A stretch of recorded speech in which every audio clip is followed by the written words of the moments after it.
Chapter 1. Talia. Montana was in the rearview mirror. After Galen received the call about Max's passing, the summit was over for the Longclaw Pack. There were no more meetings to attend, no briefings to give, or alliances to be made. Galen had lost the most important ally he'd had, his father. The news hit him hard. It hit us both hard. Max and I had become fast friends in the short time we'd lived together, and I'd taken care of him. Some may have felt the level of care he'd needed was a burden, but I enjoyed our time together. I loved him as if he were my own family, and he'd filled the void that had been left in my life after my own father died. The hole in my heart had been ripped wide open once again, and even bigger than before. And the summit wasn't the only thing we left behind in our haste to get back home. I left Valerie and Victor in my wake, along with any information they may have had about my mother, her connection to the lost demon princess and my red eyes. I was so close to uncovering the truth about who I was, where I came from, and why my eyes turned red without warning. But the timing couldn't have been worse. Galen needed me, and I would be there for him no matter what he needed and how long he needed it for. Even if it meant I had to give up on my search for the truth and continued living a lie.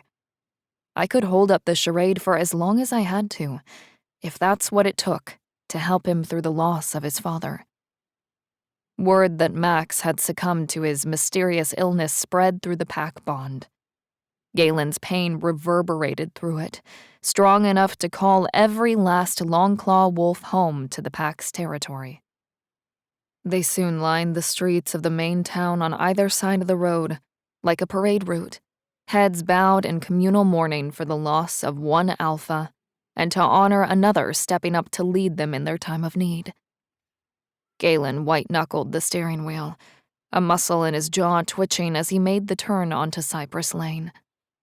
The small 2-story house Max had called home, with its cut grass and trimmed shrubs, looked the same as it had when Galen backed the truck out of the driveway and first headed for Montana. But despite appearances, nothing would ever be the same again. I unbuckled my seatbelt, flipped up the center console, and slid across the bench seat, leaning against Galen's shoulder. His muscles relaxed as he rested his head on top of mine, and for a brief moment, the tension eased from his body. "I don't know if I can do this," he said as he pulled into the drive and parked the truck. "You can, Galen." I eased back to my side of the truck, pivoting on the bench seat so that I could look at him. "You can, because you have to." I knew it wasn't what he wanted to hear, but I also knew that he needed to hear it. Headlights pierced the dark interior of the truck's cab when Theo pulled in behind us. He sat in his car, taking his cue from Galen. He'd step out of the car and head inside when his new alpha did. "You don't understand." Galen closed his eyes and exhaled a long breath through his nose.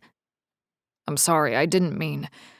Of course you understand, it's just—" "You don't have to explain.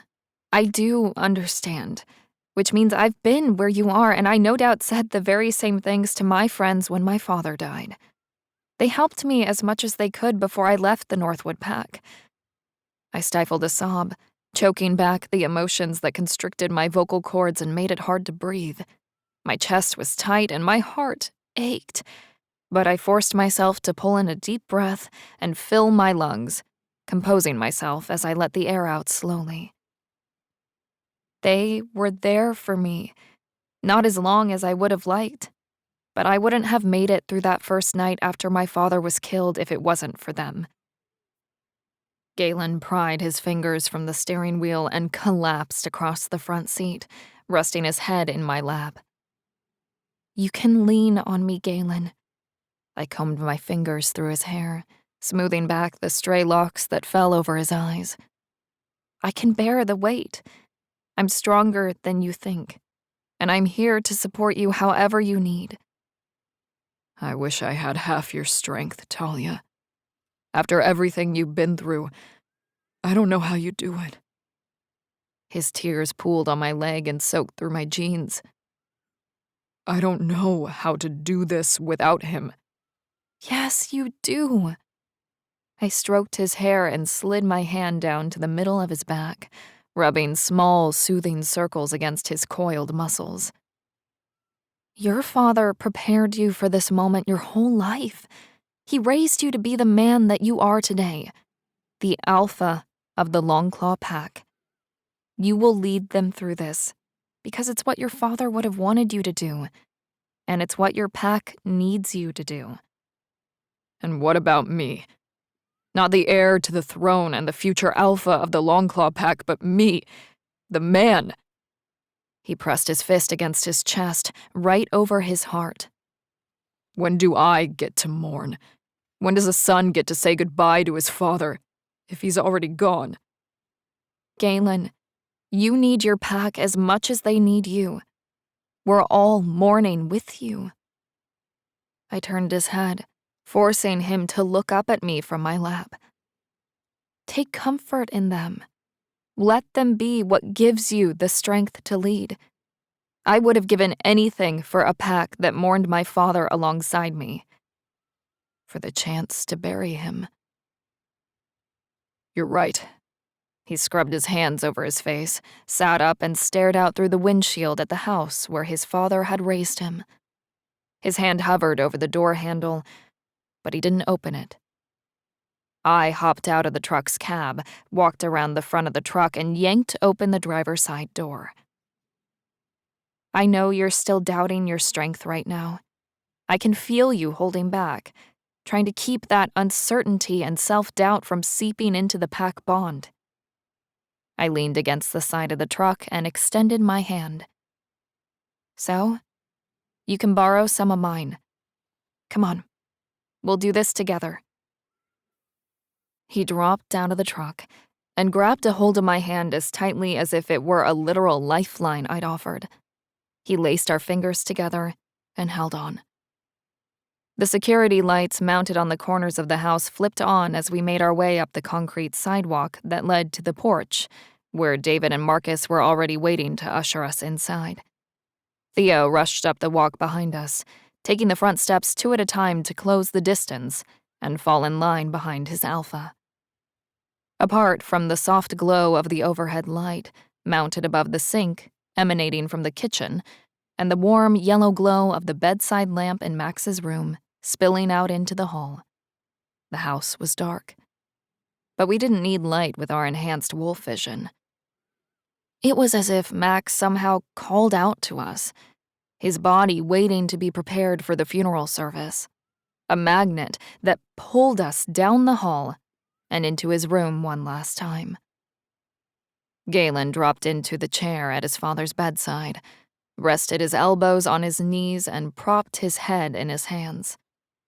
His betas formed a semicircle behind him. I dutifully moved up and stood at his side. We stayed with him until the sun peeked through the blinds and the mortician finally came to collect Max's body. Max's final orders as alpha for the Longclaw Pack had been in relation to the preparation of his funeral service.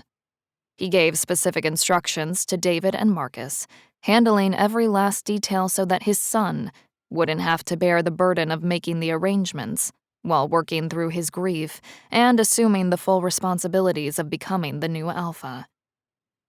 Galen conceded to his father's wishes one last time, even if he didn't agree with the decisions. Still, he adhered to the formal and regimented schedule Max had set for the funeral service. Lying in state. Galen crumpled the trifold paper program with a full schedule printed within and tossed it in the trash can by the desk in his office at the bar. This is the part I hate. Is it selfish of me not to want to share this with everyone? There are members of the Longclaw Pack that haven't been home in years. They just want to pay their respects. I grabbed a bottle of spring water from the mini fridge, along with a protein bar from the bottom of my bag, and set them on the desk. You need to eat, I reminded him. They could have paid their respects by being present and accounted for while he was alive, he answered. Galen peeled the wrapper from the granola bar and chucked it in the trash. And I'm not hungry. I know, but you still need to eat. You're no good to anyone if you let yourself get run down. I nudged the water bottle over the desktop calendar until it brushed his fingertips. You need to stay hydrated too. Thanks. Galen cracked the twist top of the plastic bottle, chugged half the liquid, and set it beside the protein bar. He went through the motions, eating and drinking just enough to keep from being nagged to death by me or his betas. Galen had run himself ragged, fielding calls from allied packs offering their condolences and conference calls with the council. Despite the preparations his father had made, there were still some things Galen just couldn't avoid, and the council was one of them. Grief and stress had taken their toll on him mentally and physically. He was sleep-deprived and well on his way to being malnourished. The protein bars I stowed in my messenger bag for him weren't nearly enough to maintain a shifter metabolism. He needed to eat a substantial meal, and soon. The refrigerator and freezer at Max's were stocked with meals that pack members had prepared for their new alpha. Nothing said you cared quite like a casserole. They were all covered in foil and ready to be popped into the oven.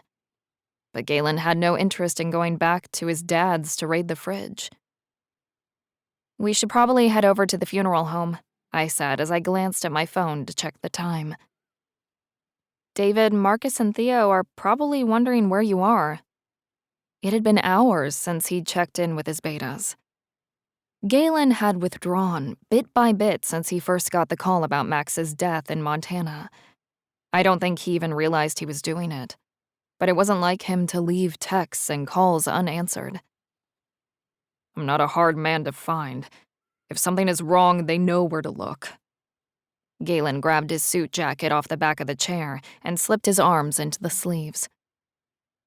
They're worried about you. I held out my hand and pulled him close when he collapsed his hand around mine. I'm worried about you too. I spared him the lecture of distancing himself from the people who loved him. Given the way I'd handled the problem with my wolf's eyes, I was the last person who needed to be giving a speech about trust and relying on others. Who wants advice from a hypocrite? Nobody. That's who. I know. He brought my hand to his lips and brushed a kiss across my knuckles. After Jesse died, I spiraled. Marcus, Theo, and David were there for me, but I never would have clawed my way out of the pit I was wallowing in without my dad. Galen pulled his cell out of his back pocket with his free hand and pressed his thumb against the screen to unlock it.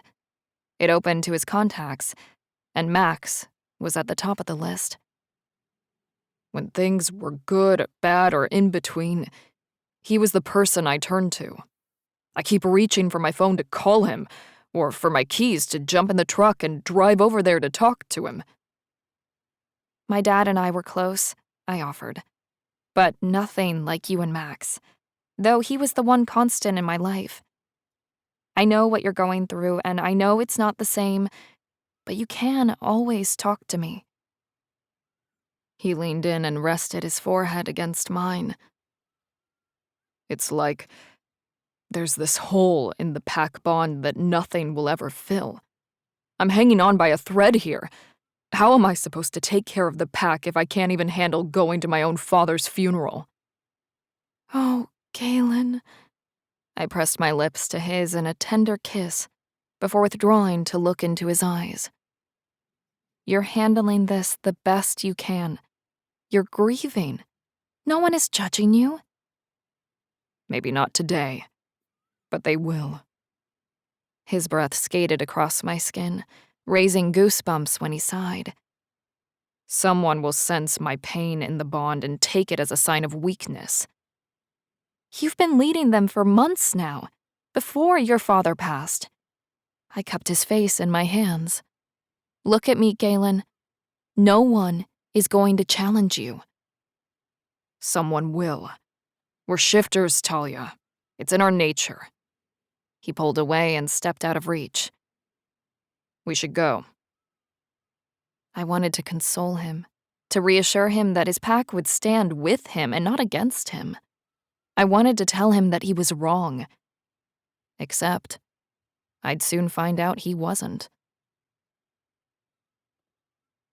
Chapter 2. Galen. We buried our own as was traditional. An alpha's life was typically violent, though it all depended on the man and what type of person and leader he was. But an alpha's death, violence was all but guaranteed certainty. They fought their way to the top and fought even harder to remain in power once they got there. It was the norm for an alpha to die during a pack conflict or a final challenge, not from sickness. It was unheard of. The scars inside an alpha's body and out, combined with the manner of his death, raised questions. And in my father's case, we preferred to keep that out of the public eye. Although with demons on the loose and rampaging our communities, the secrecy seemed unnecessary. Old habits die hard. My father had lived and died as the exception, not the rule. He'd led the Longclaw pack unchallenged until the day he drew his last breath. Firstborn sons inherited the title and the reins of power when the alpha died unchallenged or, on exceedingly rare occasions, retired. In some ways, the pack hierarchy functioned like that of a monarchy, while in others, it functioned like a cell block in a state prison. Still, just because a son inherited the title of alpha didn't mean they'd get to keep it. Like their fathers before them, anyone with the alpha title had to fight for it, and more often than not, they lost. Blood relations didn't always imply strength, and political dynasties were all but unheard of in our world. Strength was strength, and it stood alone. Each potential alpha had to stand on his own 2 feet, regardless of his origins or family tree. The town's only funeral home had 3 rooms they used for viewings. For my dad's funeral, we reserved them all. The Longclaw pack was smaller than most in the surrounding territories, but my father had been well-liked amongst his peers. Friends and allies from neighboring packs came to pay their respects. The mahogany casket, clear-coated and polished to a high shine, sat at the end of the aisle, on top of a metal gurney. White plaster pedestals molded in a Greco-Roman style were situated on either side and topped with 2 large arrangements of creamy white roses, lilies, and sprigs of pale lavender. A small pulpit stood to the left, an invitation for attendees to step up and share their experiences and fond memories. Talia helped me prepare a speech the night before. The index cards tucked inside my suit jacket felt like lead weights in my pocket. There were so many things I'd wanted to say directly to my dad, and would now never have the chance to. Talia had stayed up with me, listening to stories about my dad and the lessons he taught me. She dutifully collected my thoughts and put pen to paper. And no one would ever hear them. At least, no one in this room. Unlike the service, those memories were mine. A piece of my father that belonged to no one else but me, and I would cling to that for as long as possible. I stepped up to the small podium, but instead of baring my soul and sharing my grief, I simply thanked everyone for coming and invited them to join us at the pack's cemetery as we buried my father. When the wake ended, the pallbearers, which included David, Marcus, Theo, and myself, carried him from the viewing room and to the hearse, which was parked out front, waiting to take my father to his final resting place.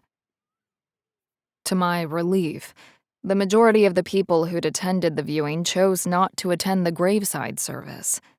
The reasons didn't matter to me. I'd done my duty. I'd honored my father's wishes and extended an invitation, willing to welcome anyone who came. And as much as I appreciated their kind words and support at the main service, I didn't want them there in the last moments my father spent above ground. I needed that to be for me. The pack's private cemetery on our property was in a clearing near the western boundary, a dividing line between our land and the adjacent acres that belonged to our rival, the Northwood Pack. Freshly turned earth was piled beside the rectangular hole which had been dug out of the ground, the plot prepared for my father's body. "Son of a bitch," Talia growled unexpectedly. Her hands curled into fists at her side. "Was this what you were talking about this morning?" she growled. "Did you get word that they were planning something?" I followed her steely gaze to a deer trail that cut between a cluster of cedars along the property line. The Northwood Alpha stepped out of the tree line with his son Maddox in tow. The audacity it took to show their faces at my father's funeral raised my hackles and set me on edge. After everything they'd done to destroy our pack, they had a hell of a lot of nerve to show up right now. And yet, I shouldn't have expected anything less. Maddox had assaulted Talia and violated the Council's summit treaty. He and his father were more than capable of orchestrating an attack during the service when they no doubt perceived us as being at our most vulnerable as a pack. It was a calculated risk, and one that would become a costly mistake for them if they dared. As a pack, we had suffered the loss of our alpha and our hearts were broken, but our spirits were not. Were we vulnerable? Yes. But did that make us weak? Hell no. My jaw clenched. If Maddox and his father made a move on the Longclaw pack, they would soon find out just how strong we really were. Nothing unifies a pack quite like a fight. We would defend my father's honor to the death. But to my surprise, the leader and the heir of the Northwood pack never made a move. Maddox and his father stayed on their side of the property line, heads seemingly bowed in respect for several moments, before they slipped back into the woods and disappeared from sight. They hadn't come bearing an olive branch of peace, and I knew that the ceasefire wouldn't last more than one night. But given my father's legacy, I appreciated the gesture nonetheless. My father had been a great man, and an even greater wolf. He commanded respect, even from his enemies. I had big shoes to fill, and I just hoped I would be able to live up to the challenge. Talia and my beta stayed with me long after the burial service ended, and the few pack members that had attended dispersed and headed home. I stood at my father's graveside, staring down at the top of the coffin that filled the open grave. The creamy white roses tossed in after the service were in stark contrast to the dark lid of the wooden box.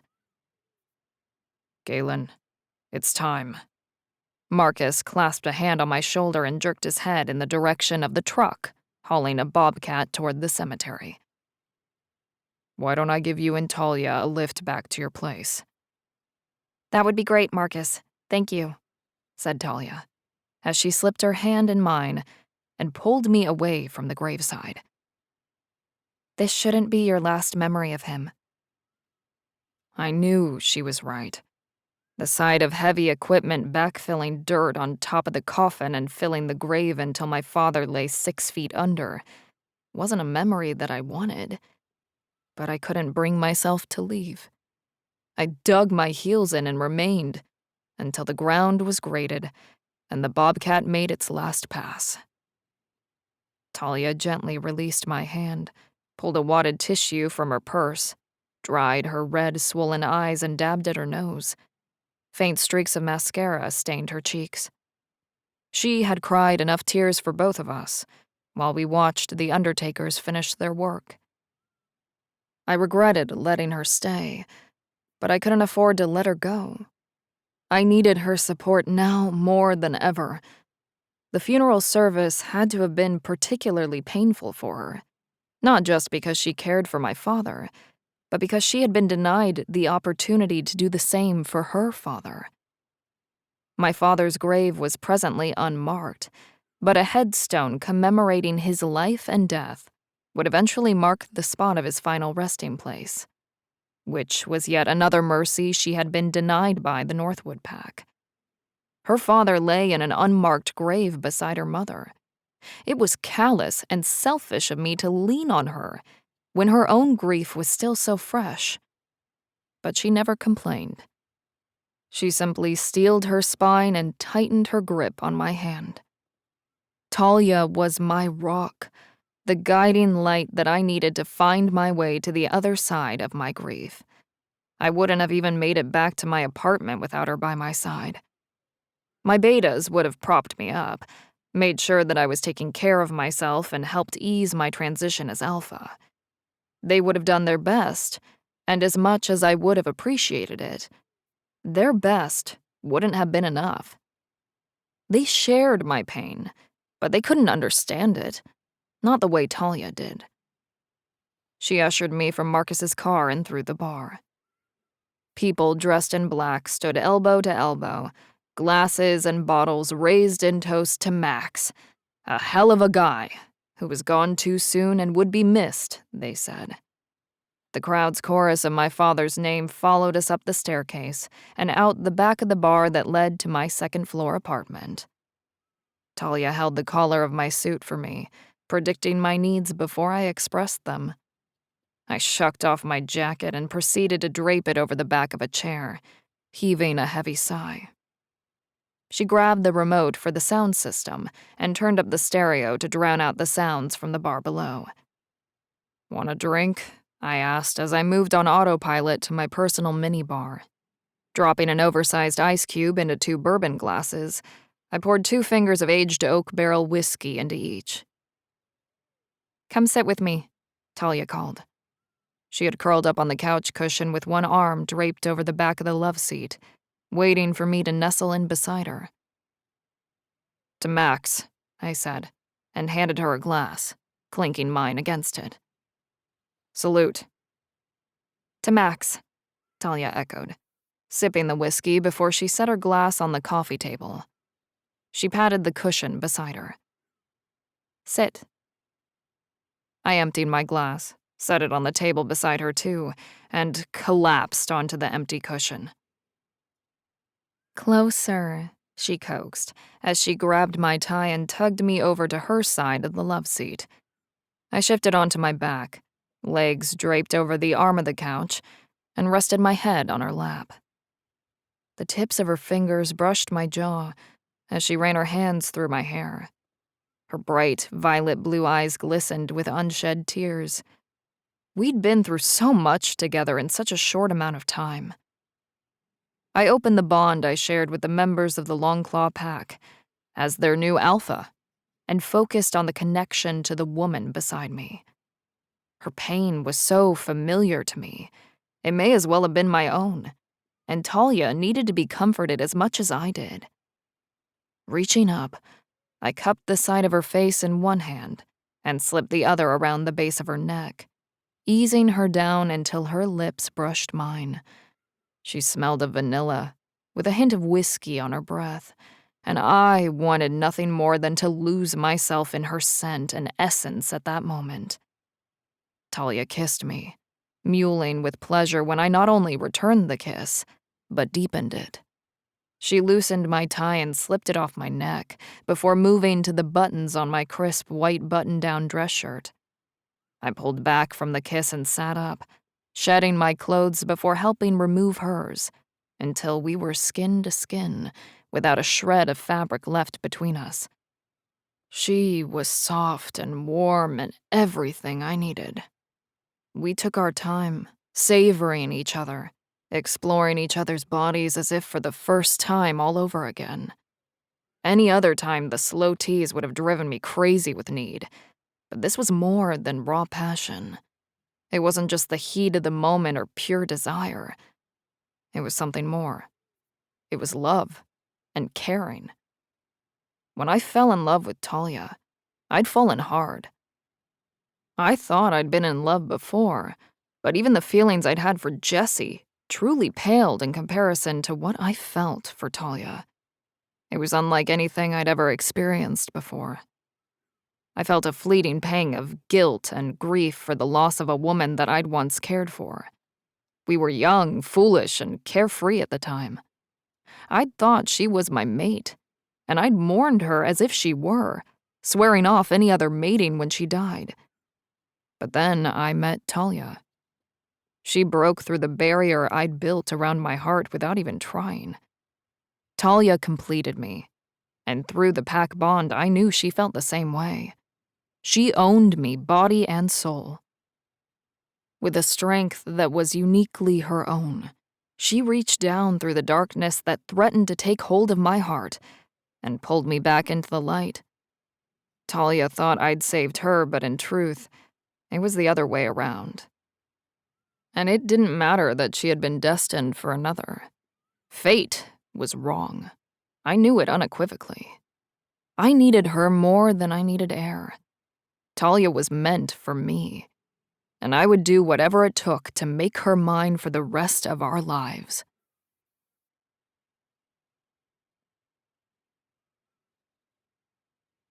Chapter 3. Talia. I never would have thought this was possible.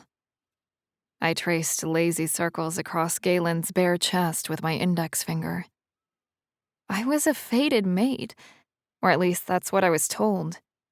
But the bond I shared with Maddox was nothing like this. I mean, looking back, there wasn't really a bond at all. Of course, we never. I swallowed the rest of the sentence. I thought Jessie was my fated mate, Galen said to fill in the silence. She never bore the mark.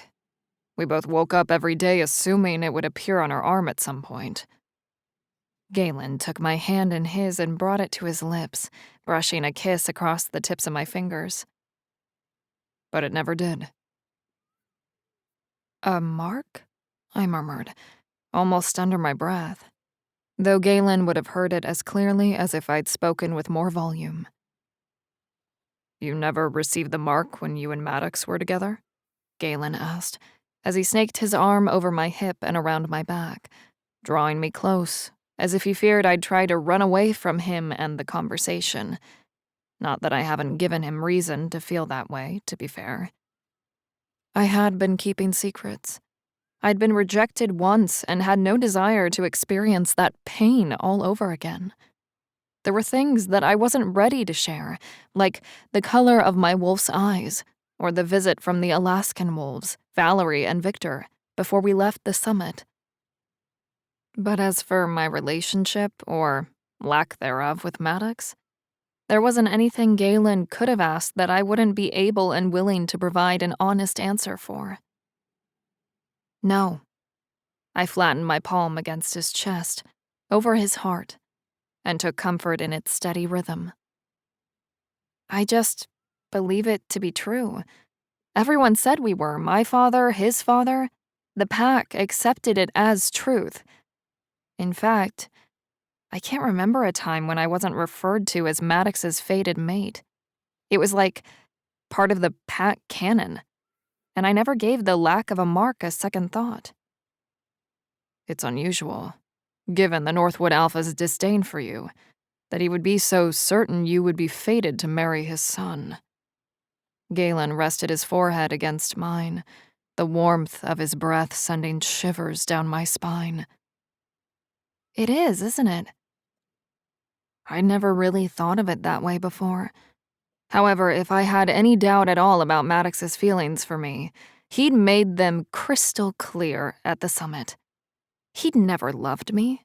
He loathed me. Anger, disgust, hate was what he truly felt, and all of those emotions boiled just beneath the surface. It was no wonder, with the way his father felt about me.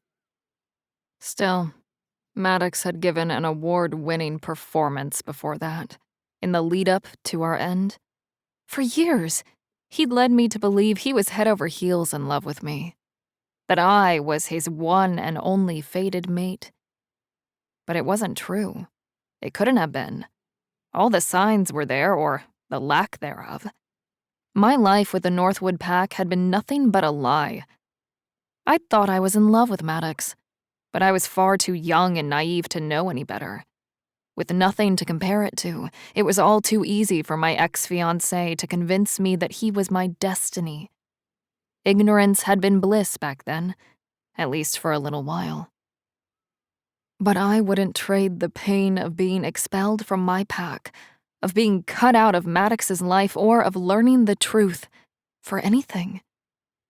Every tear I'd shed had led me to Galen and helped give life to the love we felt for each other now. I wasn't sure why Maddox or his father had been so hell-bent on marrying me into their family. I could only suppose it was another way to control me and my father. And when that didn't work, they'd murdered him and cast me out in the blink of an eye. Without stopping to think, I'd spent so much time and energy hating them, when in reality, I should have been grateful all along. Not marrying Maddox was the best thing that could have ever happened to me, next to meeting Galen. I know this is going to sound crazy, Talia, but I know in my heart that you are my fated mate. You have to be. Galen tightened his hold on me, our bodies molded together. I feel it too, Galen, but... The words wedged themselves between a sob and the back of my throat like a choking wedge. There's no mark. I don't give a shit about a mark, he said adamantly. I know what I feel. It's right there in the bond. You're my mate, Talia. Galen sounded so sure of himself and the connection between us. But that's because he doesn't know the truth, the whole truth. Everything he felt was based on the person he thought I was, not the red-eyed freak I'd become. Would he have fallen in love with a demon-eyed wolf? As much as I wanted to believe the answer was yes, I feared the answer would in fact be a resounding no. I'm a hypocrite. I'd spent months condemning Maddox and his father for the lies they'd ensnared me with, yet here I was, curled up on the couch with Galen, entangling him in my own web of lies. The difference, though, in my situation, was that it wasn't meant with malice or the goal to manipulate him. I wanted to tell Galen the truth so badly, but I was afraid, right to my very soul. I didn't have enough information just yet. I'd reveal it all once I understood who and what I truly was. But until then... I want to believe that, I said. I want to be that more than anything. I buried my head in the crook of his neck, hiding the unshed tears glistening in my eyes from his view. After everything the Northwood Pack put you through, I can understand why you'd have your doubts. He nuzzled into my hair and breathed in my scent. It's okay, Talia. I believe it enough for the both of us. He adjusted his position on the couch, shifting me beneath him in one fluid move, and wedged himself firmly between my legs. In the meantime, I'll do whatever it takes to prove that we're fated mates to you and everyone else. Galen's voice dropped to a husky, primal baritone that raised goosebumps across my skin. Whatever it takes? I rasped, my heart racing and anticipation coiling within me. What can I say? I'm a dedicated man in love. He trailed kisses down my neck and slid his hands beneath the hem of my black dress, inched it up my thighs, and proved what a dedicated man he truly was. He hooked his thumbs beneath the thin straps of my bikini-cut silk panties, slid them down my legs and over my feet, then tossed them over his shoulder onto the floor. His fingers left a wake of fire on my sensitive skin as they kneaded their way up my calf. Every cell in my body was electrified by his touch. Anticipation built into a heady mix of pleasure and pain. I needed Galen as much as I needed air to breathe, maybe more. He pressed his hand against my knee, spreading my legs further apart, and buried his face between my thighs. He devoured me, lavishing and suckling at my core so intensely that it brought me to the very edge of climax. Somehow, by sheer force of will, I managed to hold back. I desperately needed to feel him inside me. I'd been craving the way the hard length of him filled me up when I tumbled over the edge and into ecstasy. But he gripped my hips, digging his fingers into my flesh, and held me in place when I attempted to move out from under him to switch positions. Galen was relentless in his pursuit of my orgasm, only stopping when his name tore from my lips in a hoarse scream. I lay there, trembling and unable to move, my muscles weak from another first, with the man who had just claimed me, body and soul. "You're my mate, Talia." A primal growl built in the back of Galen's throat, heightening my arousal even though I had just orgasmed. "Look at me," he demanded. I held his gaze as he eased inside me, muscles contracting around every inch of him until his hips pressed against mine. My eyes flitted closed once more, and I gasped at the pleasure edged by delicious pain as he buried himself inside me. "Open your eyes, Talia. I want you to look at me while I claim you." His words were enough to send me tumbling back over the cliff and into oblivion. "Tell me you love me. I want to hear you say it." I fell for Galen, and I fell hard. "I love you," I breathed, meaning the words with every ounce of my being. He rocked his hips, the slow rhythm increasing with each stroke until he was driven by raw need and reached a fevered and frantic pace.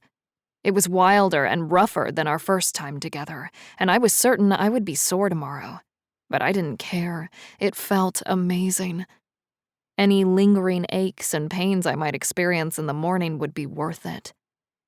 Losing myself with him in this moment was exactly what I needed, what Galen needed, and I took pleasure in knowing that we could give that to each other. "Are you okay?" Regret flickered in his eyes before he collapsed on top of my chest and buried his face in the crook of my neck. "I lost control. I shouldn't have," he began.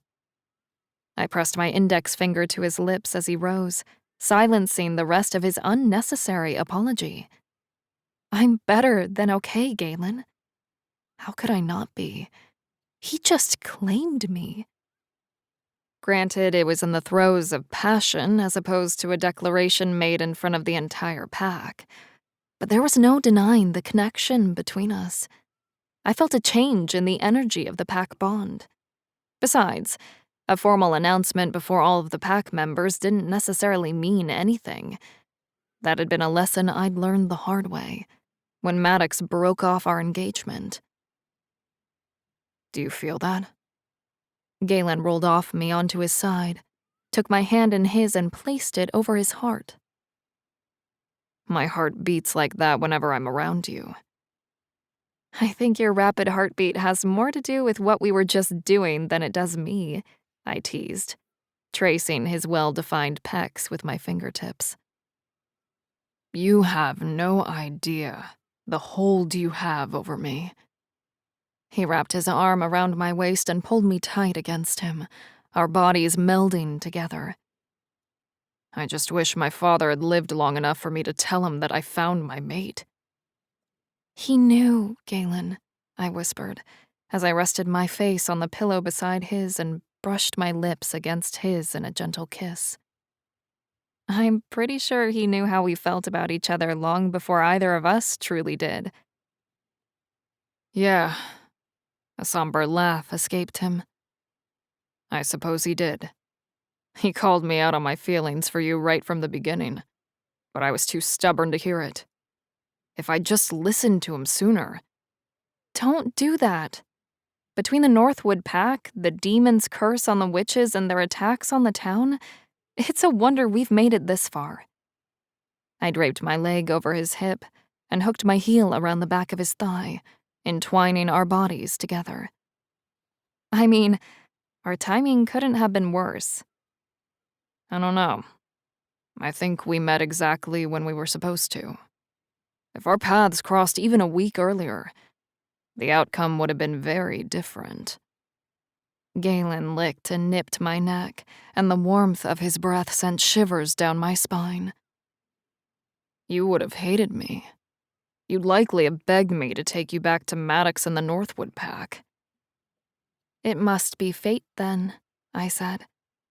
Tilting my head to the side, I granted him better access to the sensitive skin along my collarbone. There's not a doubt in my mind, he answered.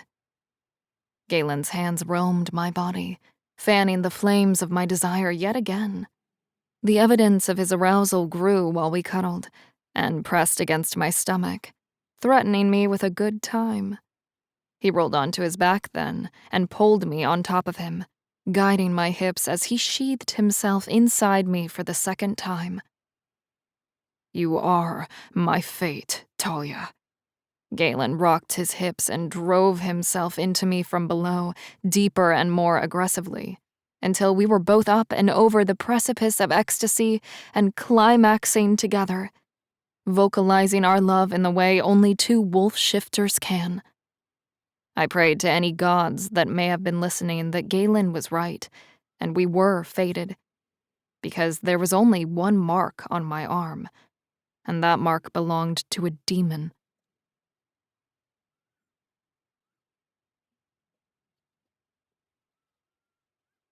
Chapter 4. Galen. The alpha who had given me life and guided me was dead, but the world somehow kept turning. It seemed cruel that life marched on without my father, but I found solace in the imprint he left behind on our pack. There were glimpses of him everywhere around me, if I knew where to look for them. And Talia always made sure that I did. She used the expansion of the bond between us to feel out my mood, and searched for examples of my father's guiding hand among my wolves whenever I needed it most. She soothed me in a way that felt effortless, and we fell into an easy rhythm. With each day that passed, my belief that Talia and I were meant to be together was solidified. Her presence in my life was fate. It had to be, whether she believed it or not. I certainly had my work cut out in convincing her, though. A faded mark had yet to appear on her arm, and she took that as a bad omen, especially after being convinced while growing up that Maddox was her fated mate. I honestly wished I never mentioned a faded mark to her at all, but the fact that she never had one with Maddox felt like more proof in my mind that she was meant for me. If only she believed the same. But we loved each other, and that was enough, for the time being. Truth be told, we had our hands full to overflowing with increased demon activity and a new wave of attacks to dwell too much on the intricacies of our relationship. Things had ramped up after my father's funeral.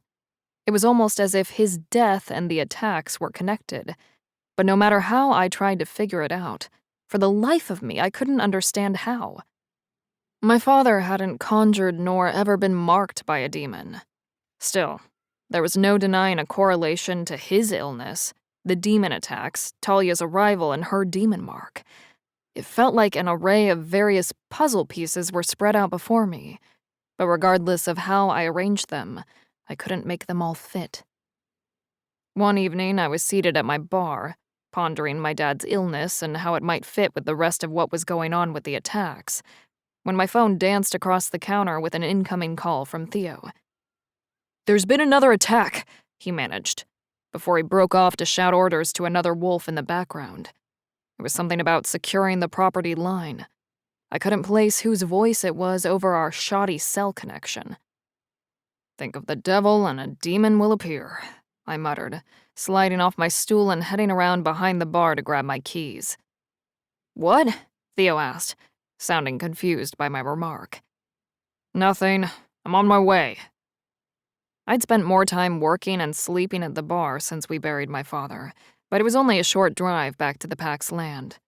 I contemplated grabbing Talia from the bedroom upstairs to accompany me, but she'd been so tired since we buried my dad, that in the end I decided not to disturb her.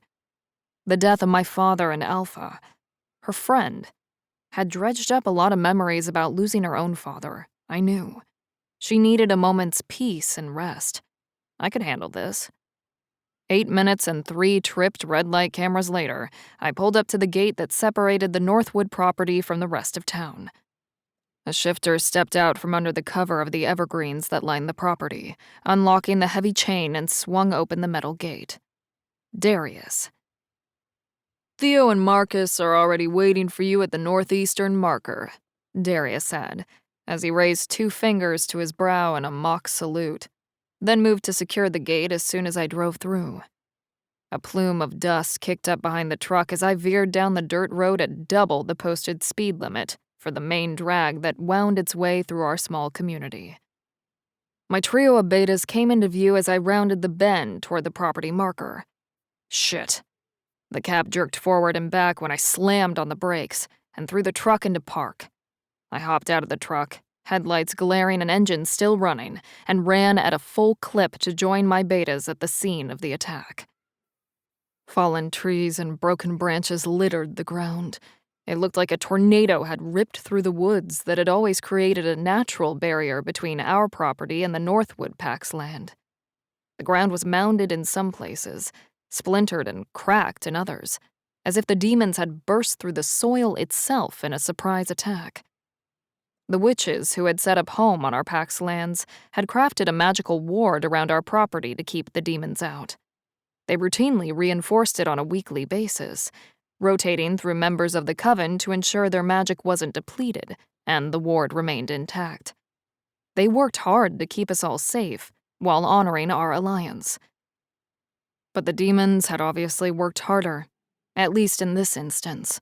They were relentless in their attempts to destroy the magic shield around our property, and occasionally, those attempts proved successful. This was one of those times. Casualties? I rushed to join my betas, leaping over a narrow chasm that had been ripped open in the earth. The smell of blood and brimstone hit me the second my feet hit the other side of the crevice. My eyes, nose, and the back of my throat burned from the combination of copper and sulfur that coated the inside of my mouth and clung to my sinuses. Pam took at least half a dozen with broken bones and lacerations up to the meeting hall to recover. He wiped blood and dirt from his eyes with the hem of his charcoal gray t-shirt. The rest. I followed his gaze to a pile of bodies strewn beneath the trees. Damn it, I growled, my partially shifted claws piercing my palms as my hands curled into fists at my sides.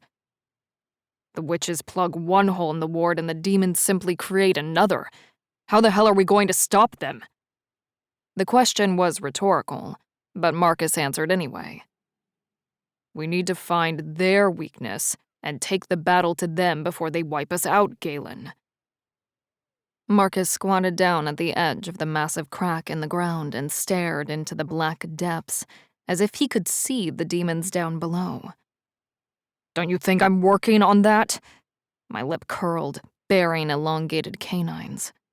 My wolf paced just beneath the surface, ready to force the shift and burst through my skin in a terrifying display of fur and fang.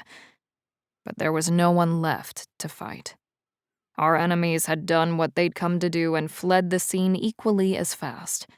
It's like their sole purpose was destruction for destruction's sake. It made no fucking sense. I held on to my rage by a mere thread. I feared that if I lost my control now, I would never get it back. Easy, boss. David moved to stand between Marcus and me, as if sensing my wrath. With no enemies to fight, my wolf sought out the next best thing, and Marcus was the strongest of my betas. My wolf sensed the inherent strength in him that made him the perfect choice to act as my second in command, and directed all of our anger and frustration at him in the form of a challenge. Marcus was wise enough not to accept. Alpha. Marcus took a submissive stance, bowed his head and spoke softly and slowly. We need to bury the bodies. Some of the pack members are afraid the dead will attract more demons, added David as he mirrored Marcus's posture. I turned my still irate gaze on him. That's ridiculous. I sounded more animal than man as I battled my wolf for control of my body. If that were true, the town's morgue would be ground zero for demon activity. The families need to be notified and given time to arrange proper burials, I growled. Galen, we don't have time. Theo broke off and dropped to one knee when I fixed my partially shifted eyes on him. We are not fucking savages, I roared as I slammed my eyes closed, chest heaving. I sucked in breath after deep breath of air and forced my wolf to back down with everything I had. Finally, I opened my eyes to gaze upon my men. Notify the families.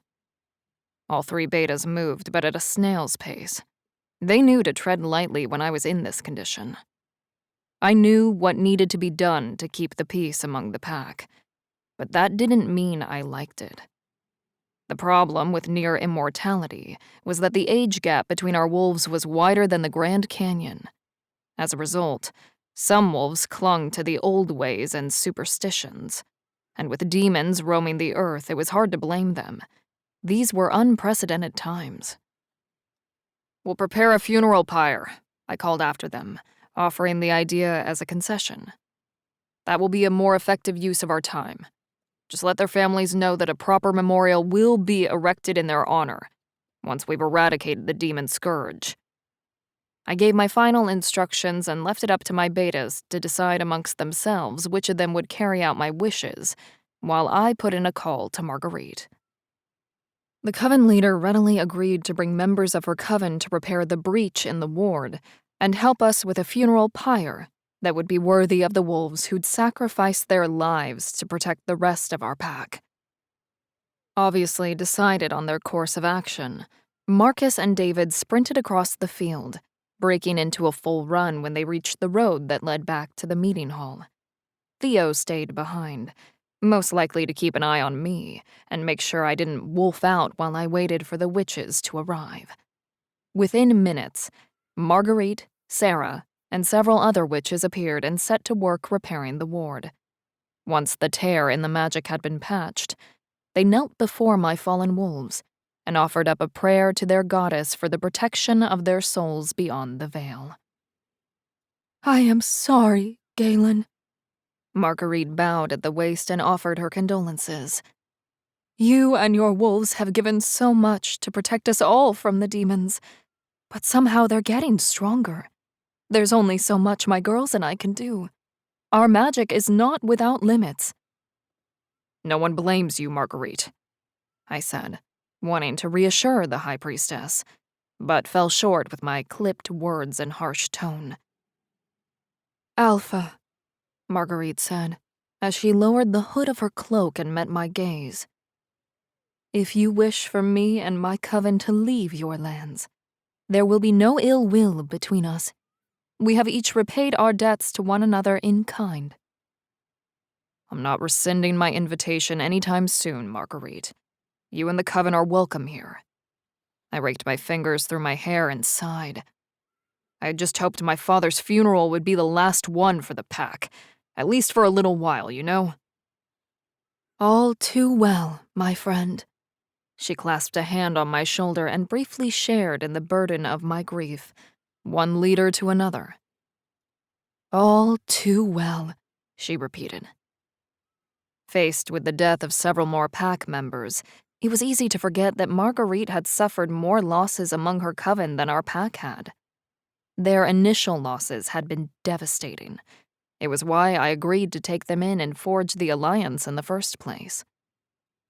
Marcus and David returned with the victims' families in a caravan of vehicles.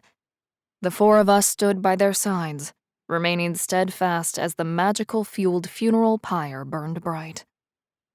Words were shared and tears were shed, while Marguerite and the coven tended to the bodies, before they were transferred to the flames for a burning the likes of which ancient Vikings would have been proud.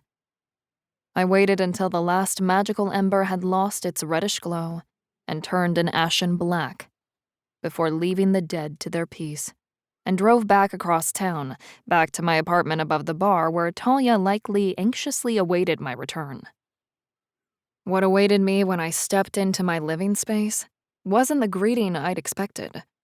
She'd been on an emotional roller coaster since joining my pack, and had hardly had a moment to herself to grieve the loss of her own father, let alone mine. And so there she sat on the floor, sobbing, curled up in a ball with her thighs tucked against her chest and arms locked around her shins. Rather than raise her gaze to greet me, she buried her head behind her knees when I opened the door. "Talia, hey, look at me." I kneeled on the floor in front of her and tried to coax her out of her defensive pose. "Tell me what's wrong, baby. Talk to me, I'm here." I felt confident I knew what was bothering her. Burying my father had torn open a freshly healed wound and had been a painful reminder of what she'd been deprived of by the Northwood Pack after their alpha murdered her dad. Still, I wanted her to open up to me. I needed her to know she could truly trust me. Talia had been my shoulder to cry on when I'd required it. She'd listened whenever I needed someone to talk to. And I wanted, more than anything, to be that for her in return. But she was refusing to let me in. Something had been eating away at her like a slow poison since before we left for the summit, and I wanted to know what the hell it was. How can I help her if she refuses to speak?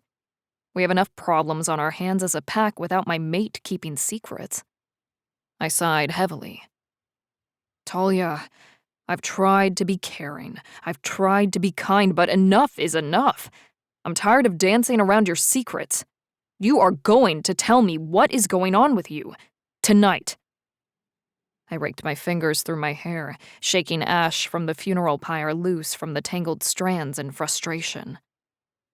She poked her head up and gazed at me with puffy red eyes, tears streaming down her cheeks, but never spoke a single word.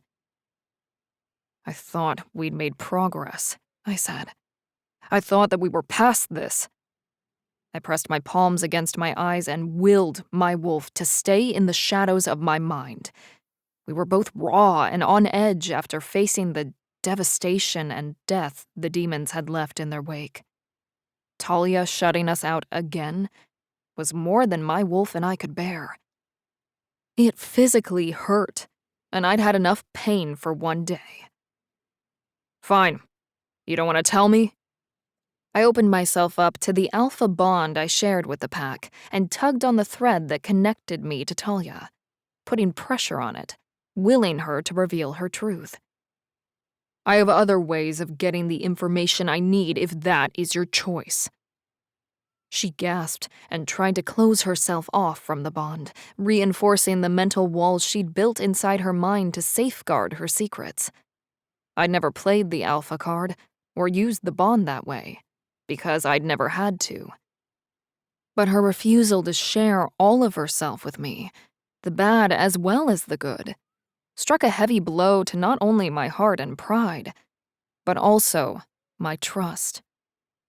Despite my conviction, remorse soon set in the moment I saw the look of horror in her eyes, and my own gaze reflected back at me in the depths of hers. It was all too much, too soon. Admitting my feelings for Talia, burying my father and several pack members all in the same week, I was in turmoil. I was a proverbial bundled mess of emotions. But that was no excuse to invade her privacy like this. No matter how I sliced it, I'd crossed a line that I'd drawn and sworn never to cross. Talia wrecked me, but there was no one to blame for my actions but myself. I'd let my anger get the better of me, and I'd no doubt fracture whatever trust she's had in me. "Fuck," I growled as I dug my keys out of my pocket and stormed out of the apartment, slamming the door behind me. My boots pounded against the steps as I stomped my way down to the bar. I needed some air and a stiff drink. I stalked across the room, grabbed a bottle of tequila from the top shelf, and stowed away to my office in the back. I threw open the window, sucking in deep breaths of the cool night air while guzzling down the high-priced liquid gold. Half a bottle of the caramel-colored liquor later, my temper had subsided, and a throbbing headache had taken its place. But the physical pain was a welcome reprieve from its emotional counterpart, and helped cut through the red haze of anger, which had been clouding my vision since I'd been forced to resort to burning the bodies of our dead. The last time I'd felt that out of control and helpless was when Jesse had died. And that was the connection right there. More senseless deaths that I couldn't prevent, and situations that were outside my control.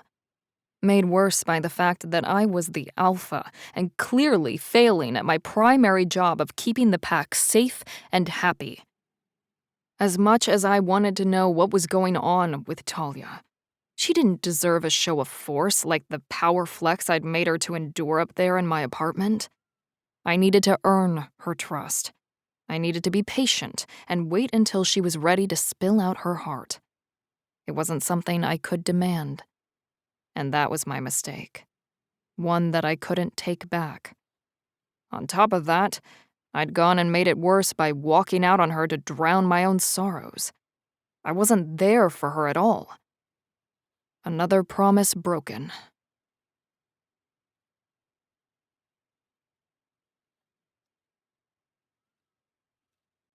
Chapter 5.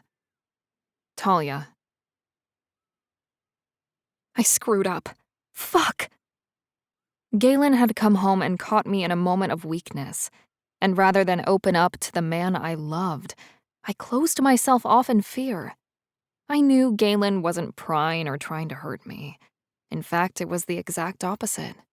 I knew it in my bones that he wanted nothing more than to help me, to take care of me, which is what normal people did when they were in a healthy relationship, something with which I'd had little experience.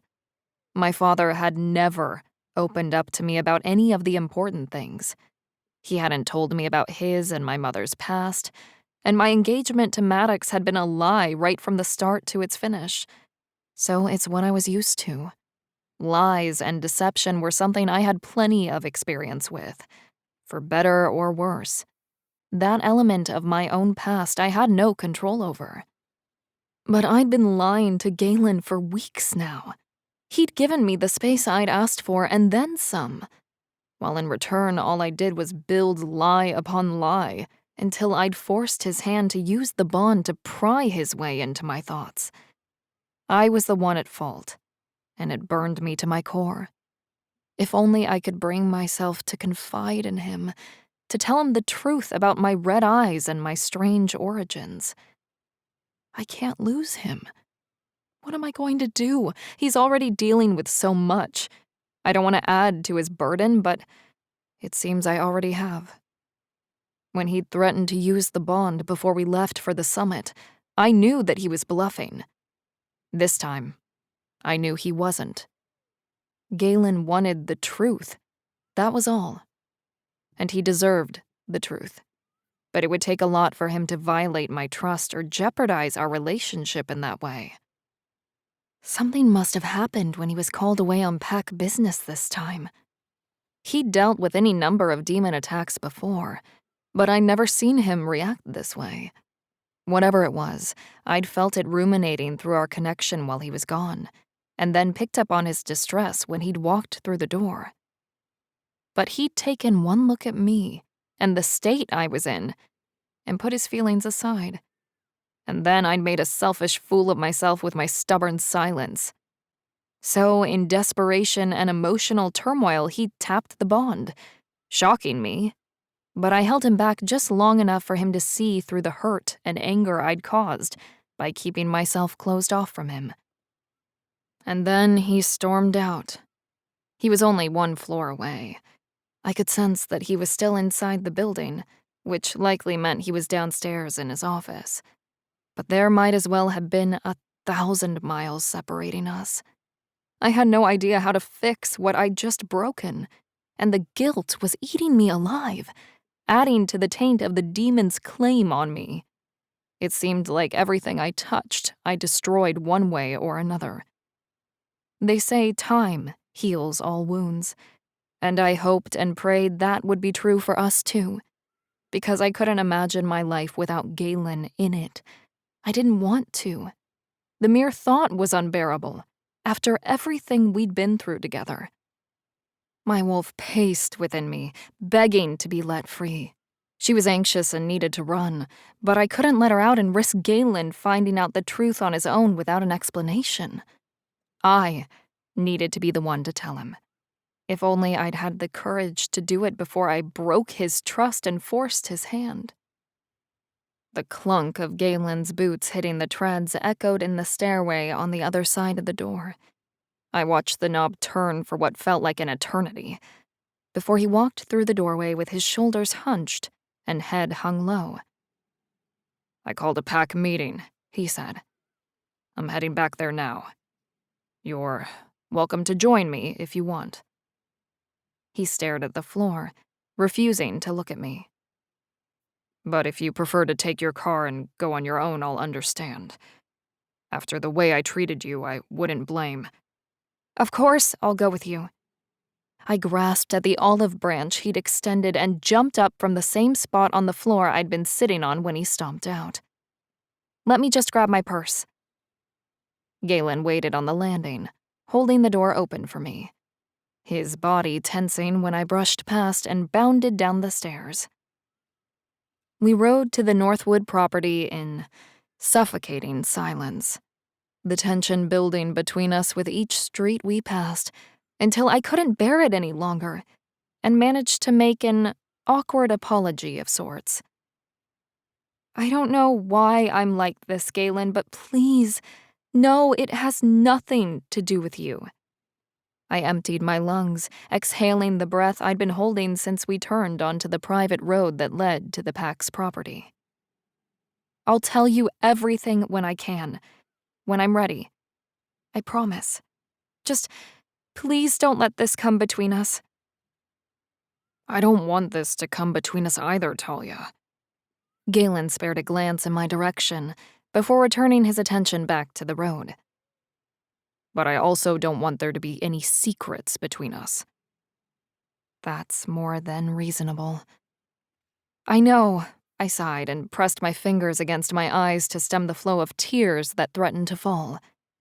It's just, I think I'm ready to share this with you, and then my anxiety gets the better of me.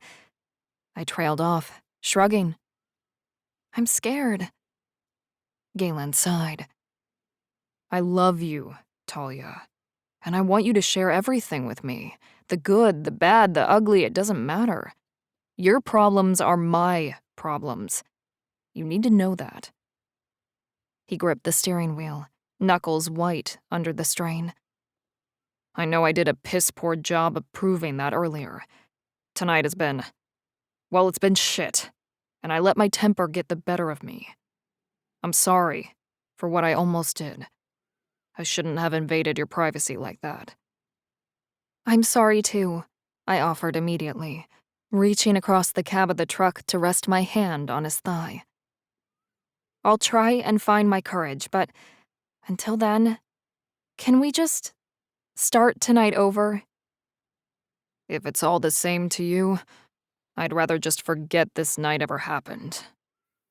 Galen's lips mashed together in a straight line and his jaw muscle twitched before he let me in on what had happened earlier.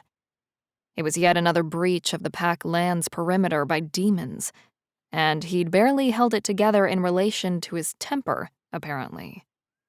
His sour mood had nothing to do with me, so that time I knew not to take it personally.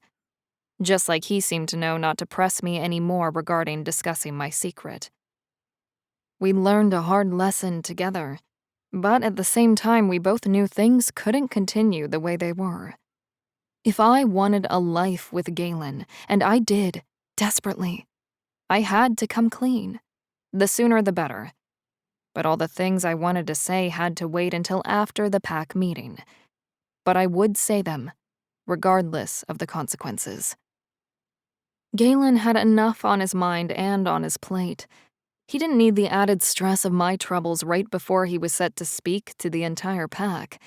He needed to focus on the needs of the many, not the needs of one. After the meeting, when he'd concluded his obligations to the pack for the night, we'd have time alone to talk. I could finally try and fix things before they got any worse. I still wasn't quite sure why he'd needed to call the meeting in the first place. It was obvious he'd come back to the apartment in need of comfort after the funeral pyre. He'd needed a safe place to share his feelings and experiences, a person to bounce ideas off of. He needed his mate, and I needed to do better. I couldn't let fear rule me anymore, or it would destroy us.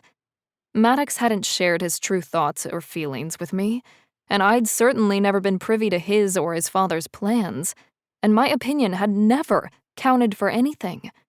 I was merely the arm candy, the beautiful wolf selected to stand by his side, no more, no less. On the other hand, Galen saw me as a true partner. He not only listened to what I had to say, but he valued my opinion, even when he didn't always agree with it. He treated me the way I imagined was the right way to be treated, but it felt so foreign to me. My experience with love and relationships had been limited to Maddox, so I had zero experience when it came to demonstrating real commitment with Galen. Everything was so new, so different, and I was learning on the go. We'd just had our first real fight, and we'd managed to come back together, each apologizing without demanding it of the other. I could only hope for the same outcome when he learned what I had to say after the meeting. Galen honked the horn in a pattern of short and long bursts, which reminded me of Morse code. The main gate swung open as the headlights rounded the last bend before the entrance to the property. "I'm glad you decided to ride with me," he said as he veered the truck to the right and toward the meeting hall. "Me too, even if I haven't been very good company." I tugged at the seatbelt that rode up my shoulder and across my neck and shifted in my seat to face him. In fact, other than apologizing for my part in our argument, I hadn't said much of anything the whole drive. I'd been lost in my own thoughts about all the things I planned to say to him later that night. I promised him that I'd find my courage, and I will. "Just having you with me is enough." My heart melted in an instant, and I smiled for the first time all night. Galen drove the truck around to the back of the meeting hall and parked the truck next to Theo's car. "I really need you by my side in there," he admitted, squeezing my hand. "There's no place I'd rather be," I told him truthfully. Before opening the passenger side door, I hopped out of the cab, earth crunching beneath my feet, and came around the front of the truck to join him. We entered the meeting hall side by side, hand in hand like a celebrity power couple. But I was all too aware of Galen's trepidation through our bond. Whatever he planned to say, it was obviously a major announcement. Stealing my nerves, I followed him through the community kitchen and out into the main meeting room. A hush fell over the crowd, and the pack dipped their heads in a show of respect for their new alpha as Galen moved through the room and took his place behind a small lectern positioned in the front of the large hall. "Thank you all for coming out tonight on such short notice," Galen's voice boomed throughout the open space. "I'm sure by now most of you have heard about the losses we suffered during the demon attack tonight." A pang of fresh guilt washed over me.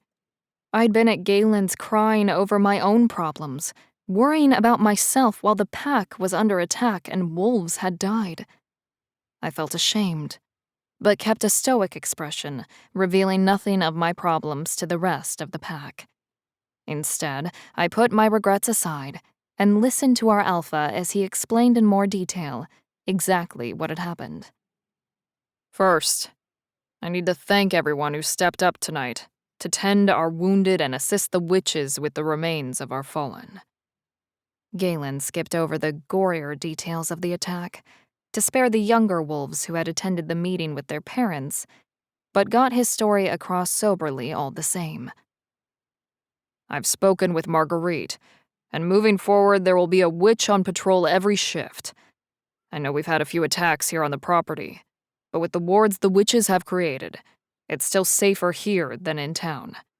I'm asking those of you who live off-pack lands to consider moving back home, at least for the time being. Galen raised his hands, gesturing to the crowd to simmer down as he aimed to quell the rising tide of concerned voices. We are safer and stronger together as a pack. I am more than proud of each and every one of you for the contributions you have made as members of the Longclaw Pack. And it's in that spirit that I stand here before you today to ask for your support, to stay the course and fight with me against the demons until we can end this.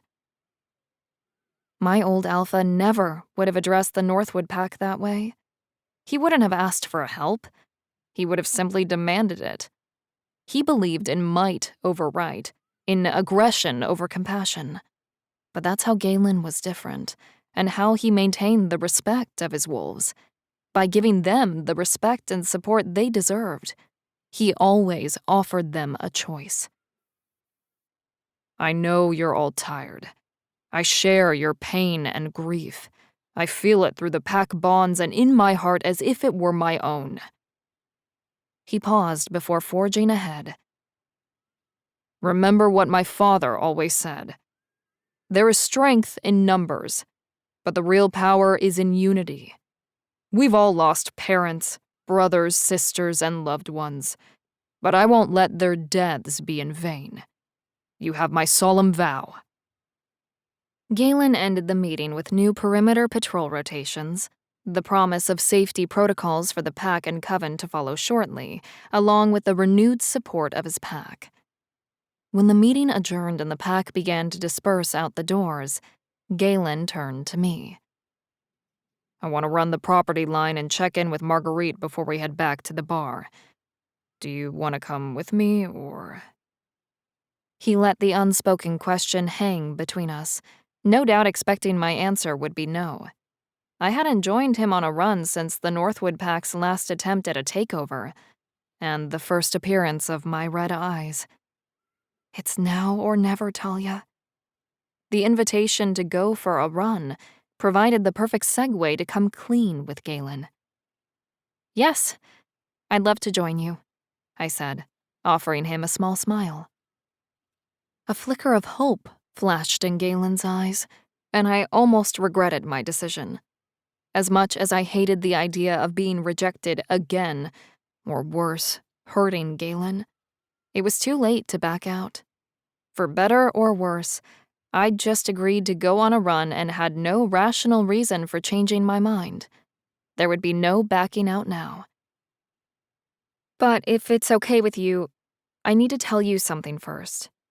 You might decide to rescind that invitation after you hear what I have to say.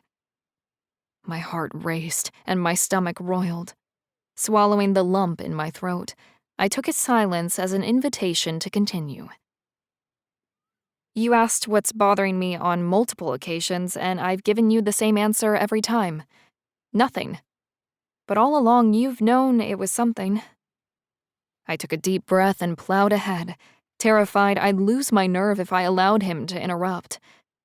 It appeared he felt the same way, because he didn't move a muscle or utter a single word. I was pretty sure he was holding his breath at this point, too. I can't imagine what's going through your mind right now. What do you think I might be about to say? I just hope whatever it is, it's worse than what I have to tell you and that everything I say will feel like a relief. If you're worried it's about us, don't be. I'm still very much in love with you, Galen.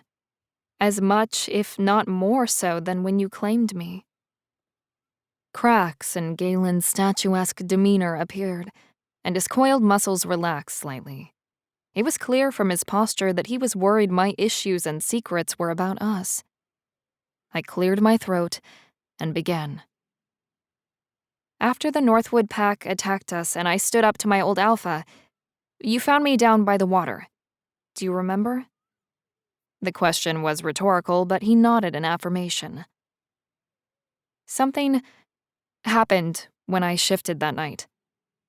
I swallowed hard before blurting out what I'd been hiding for months, the proverbial thorn in my paw. My eyes turned red, Galen. And it's happened since, but it only seems to happen when I'm in my wolf form. I've replayed the events from that night over and over in my head, and nothing stands out as a cause or explanation. And I've been so afraid, I just don't know what it means." "That's what you've been so worried about?" he asked. "You should have told me." Galen crossed his arms over his chest, cocked his head to one side, and narrowed his gaze. "But there's something else, isn't there?" I grimaced and nodded, my eyes downcast. Before we left the summit, the wolves from Alaska stopped by our cabin. They're from a demon wolf pack, and they said that my mother was one of them. My breath caught in my throat, but I purged the poison which had been haunting me from my veins. Which would make me one of them too. His gaze dipped down to the spot on my arm where I'd been marked by a demon, seemingly coming to the same conclusion I had, that the demon attacks on the Longclaw pack had something to do with me. And suddenly, the few feet that separated us felt like a canyon. We were on opposite sides, and there was no bridge to cross the distance. The silence between us built into a deafening roar as I waited desperately for him to say or do something, anything. Galen had asked for the truth, and I'd given it to him. What came next was up to him. All I could do was hope for the best, but I would have been a fool not to mentally prepare myself for the worst. Rejection. My heart ached, and my whole world shrunk down to this one moment. No matter what happened now, I'd spoken my truth. I'd found my courage. I'd kept my word. And now, I was at the mercy of my alpha and my mate.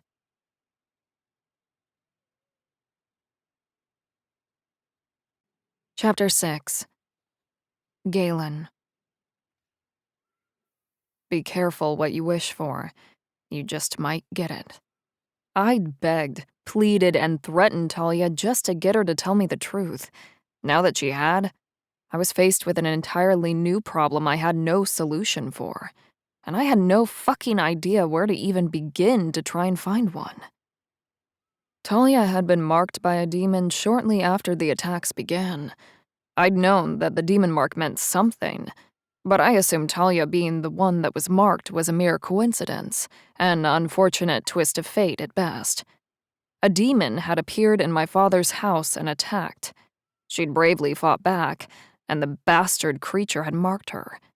That was the end of the story, or so I thought. But Talia being the cause of it all? Talia being the reason a demon appeared at my dad's home, that the witches had been cursed and my pack members murdered? The thought had never crossed my mind until this moment.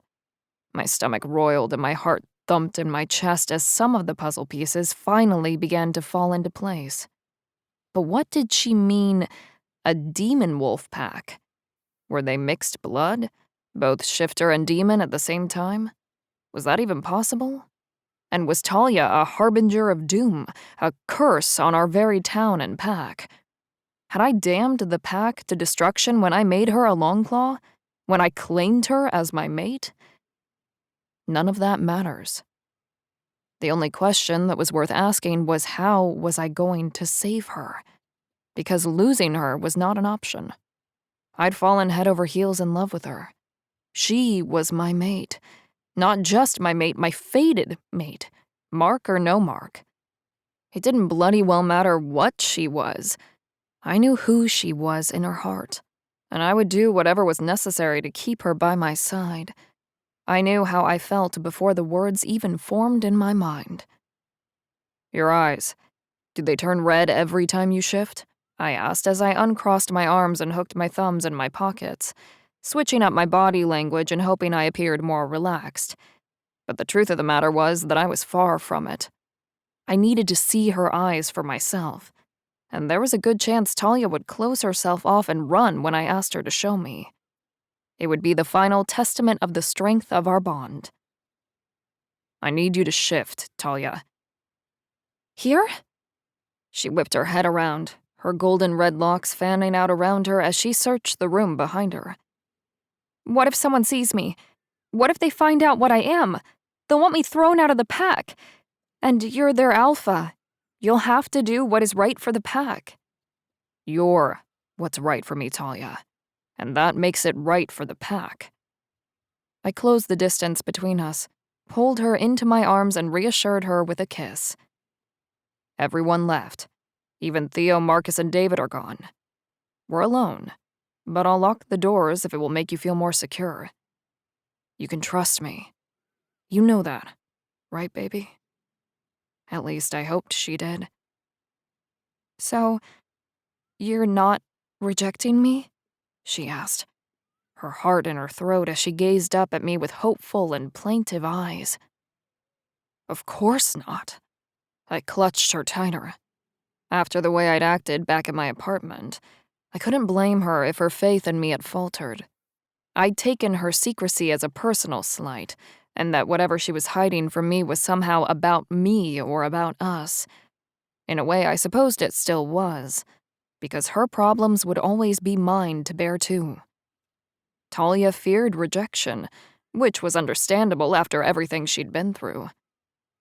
She was afraid of losing me and the pack, of being marked by a demon and tossed out to fend for herself in a world that had shown her nothing but cruelty and pain. I claimed you, Talia. No demon mark, demon wolf pack, or you having red eyes is going to ever change that. We're going to fix this. Just don't shut me out anymore, okay? We'll fight this, whatever it is, together.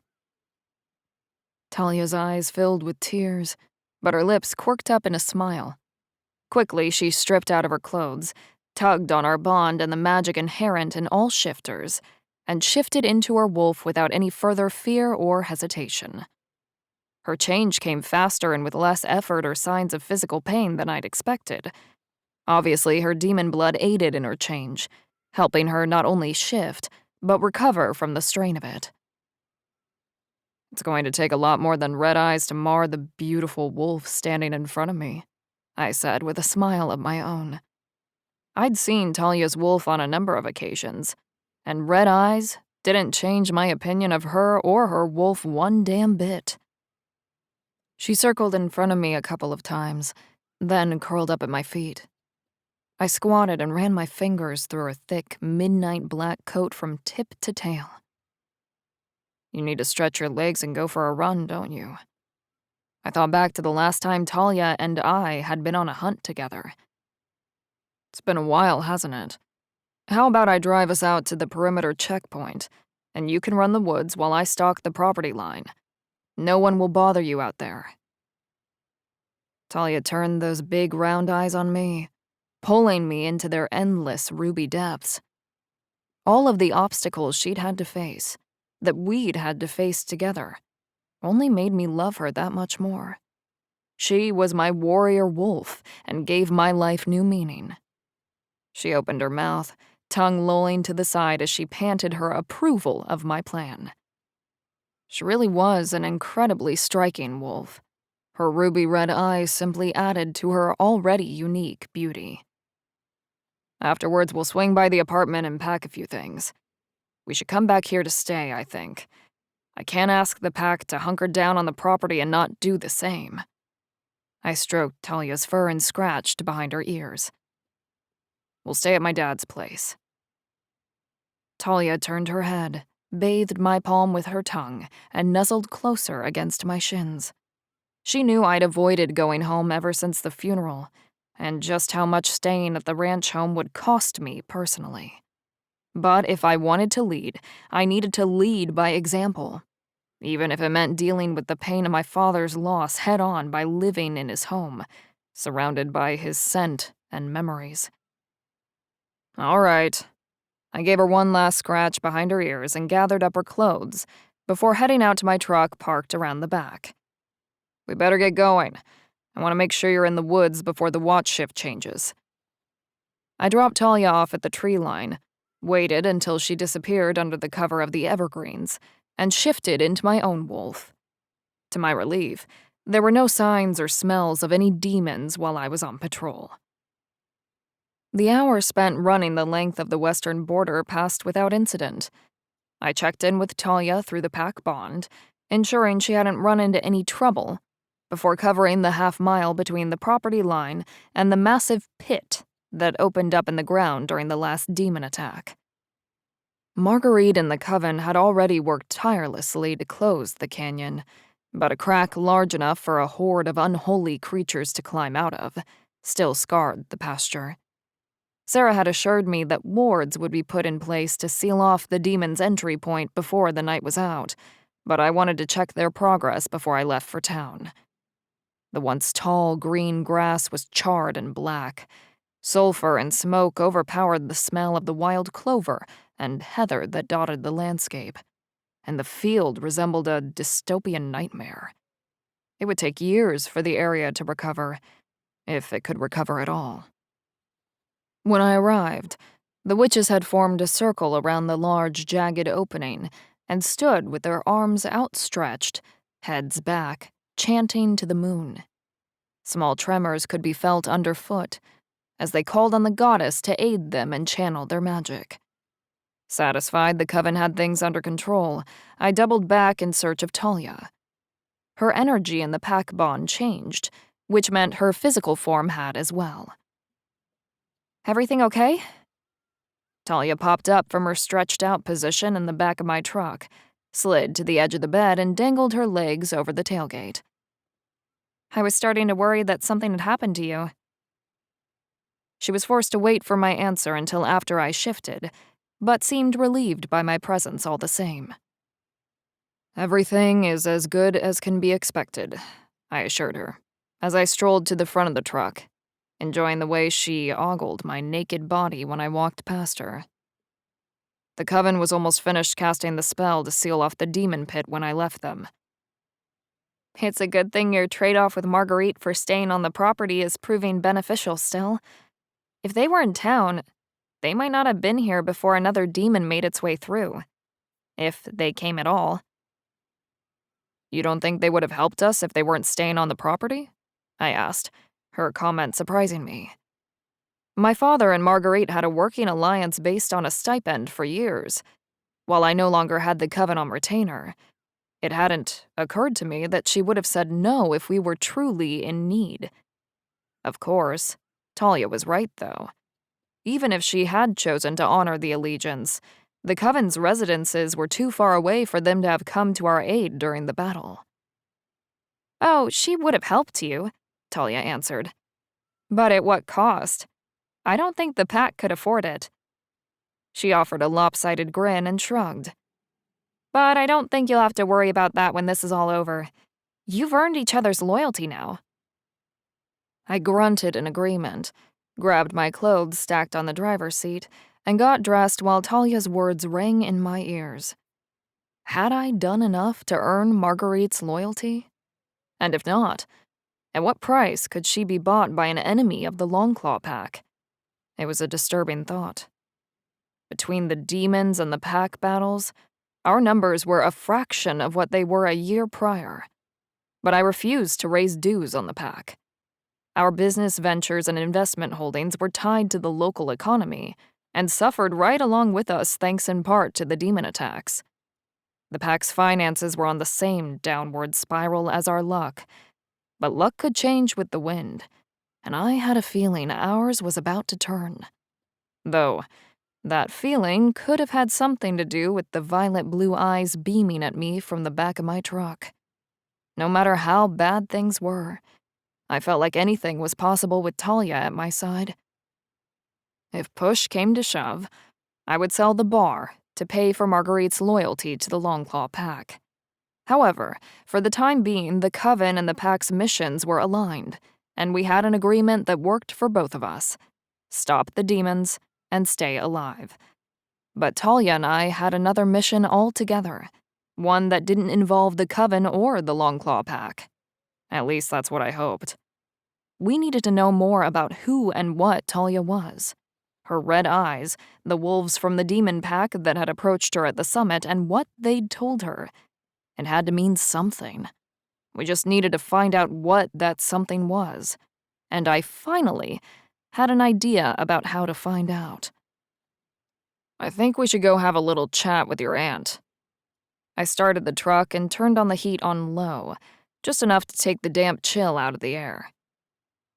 I reached out to her after my expulsion from the pack, and she agreed to let me stay with her after Dad died, but she's been estranged from the family for years.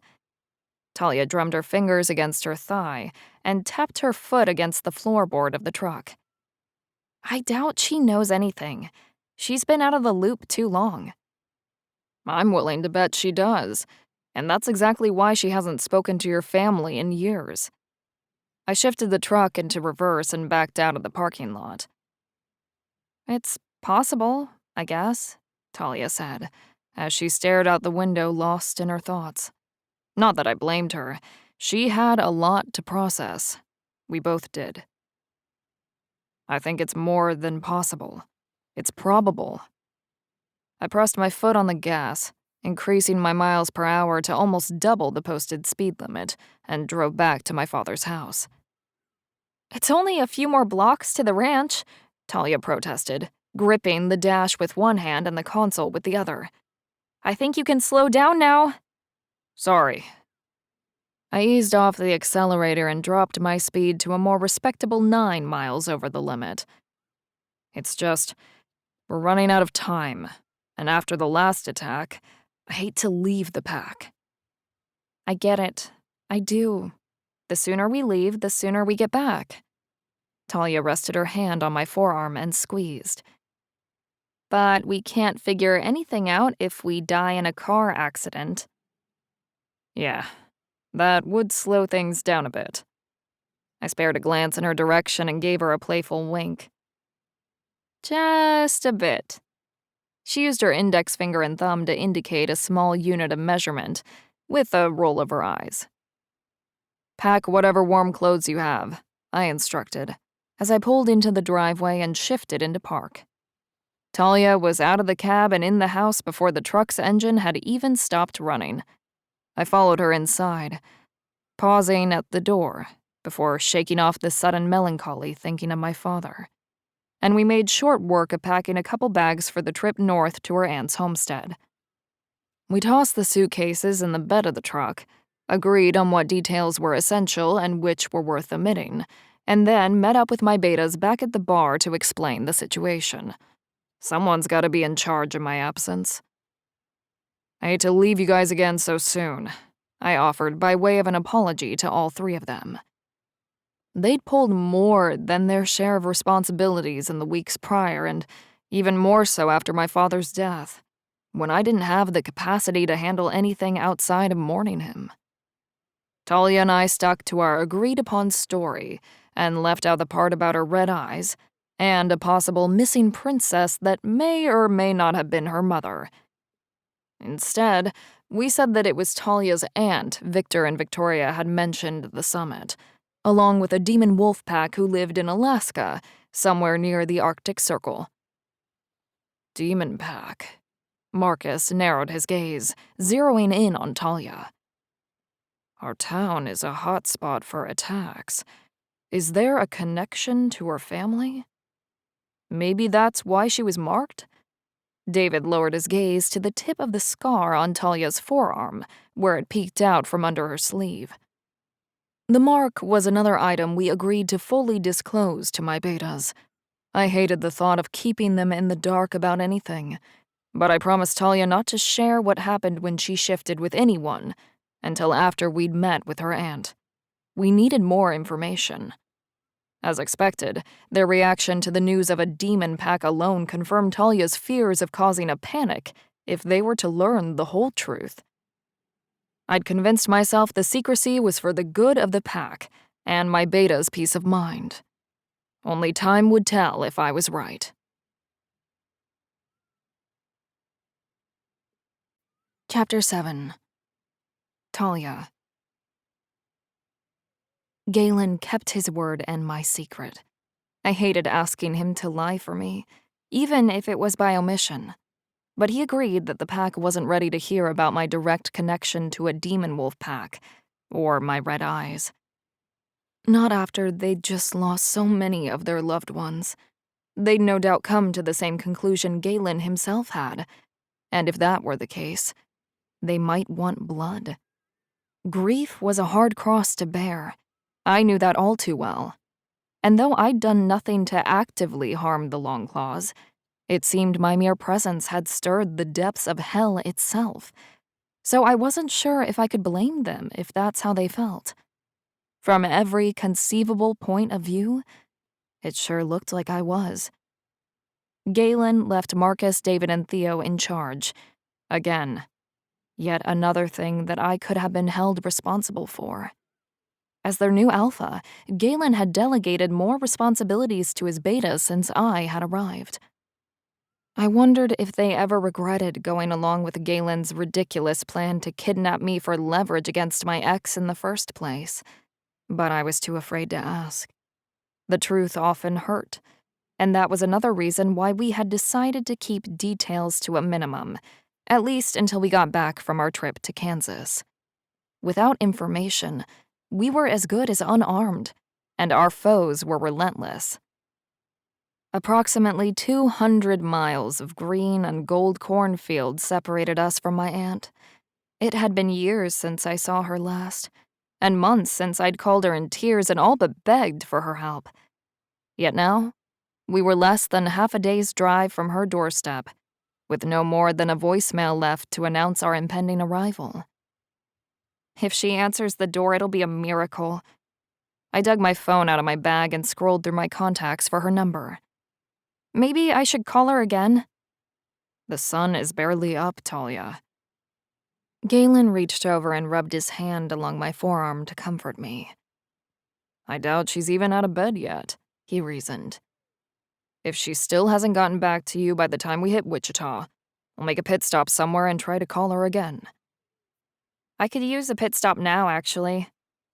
I pointed to the reflective blue sign on the side of the road that advertised a few gas stations and fast food restaurants.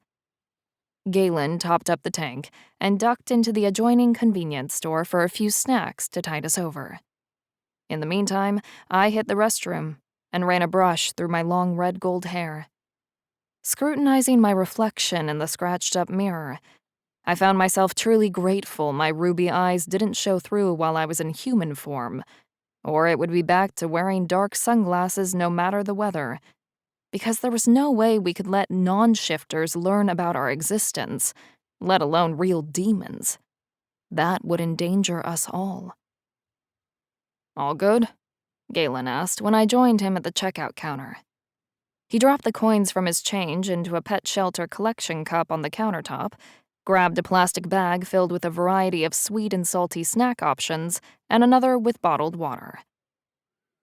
As it will ever be, I sighed, and reached for a cardboard drink carrier with what I assumed from the invigorating scent were 2 cups of fresh coffee. It's going to be all right, Talia. Your aunt was willing to take you in when the shit hit the fan. There's no good reason she wouldn't be willing to tell you about your family now, when you're in need of the information. Galen merged back onto the highway, navigating the traffic until we maneuvered the truck into the lane we needed.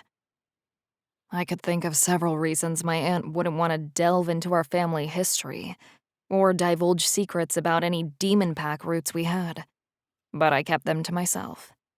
There wasn't any point in hashing them out. She would either talk to us or she wouldn't, and we were about to find out which. As Galen had predicted, my aunt called back once it was a more reasonable hour and she'd had her morning coffee. She was expecting us, and to my surprise, sounded genuinely happy that we were paying her a visit. I doubted she would feel the same way when we left.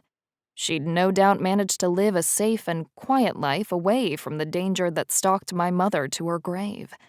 And now, we were bringing the proverbial storm to her doorstep. The 4-lane highway eventually dwindled to 2, before dripping down to a single-lane dirt road with cheery sunflower fields on either side. A strip of grass covered the hump in the center of the road, which was worn down over time by God only knew how many tractor tires. A whitewashed 2-story farmhouse with a rust-riddled tin roof and a lopsided front porch lingered in the distance. The old black metal mailbox at the end of the drive leaned to one side of the wooden post it was fastened to, and its door hung open on one hinge. The whole homestead looked like I felt, a little weathered and worn, but still holding on for dear life. Aunt Sylvia waited on the porch for us, wrapped in a faded and pilled terry cloth blue bathrobe, the belt cinched tight around her narrow waist, waving as we pulled up and parked on a patch of gravel raked out along the side of the house. She pressed one hand to her mouth and the other over her heart and watched me climb the splintered wooden porch steps with misty eyes. "Let me get a good look at you." She held me at arm's length, her fingers encircling my wrists. "You remind me so much of your mother. You have her eyes." Just a few weeks before, I would have preened at the compliment. It had been so long since my mother passed. My memories of the way she looked had begun to fade away by the time I reached my teens. But faced with the possibility of a demonic wolf pack lineage, it was hard to take that comparison as a compliment at the moment. "Now, who's this handsome man you've brought with you?" Aunt Sylvia released my wrists and turned her attention to Galen. "I thought you broke off the engagement." "I did. Well, he did," I corrected as my face warmed and no doubt turned a light shade of red as I pointed at Galen. "I mean, he didn't. This isn't my ex." "I'm Galen, Alpha of the Longclaw Pack." He climbed the porch steps and introduced himself, saving me from my embarrassment. "You're a little more than that," my aunt observed as she looked between us, before motioning for him to come closer. "Let me get a look at you, too." She raked her gaze over his body from head to toe. "You're awful young to be an alpha, and the Longclaw Pack, you say. What happened to the old alpha, Max?" "My father recently passed, I'm afraid."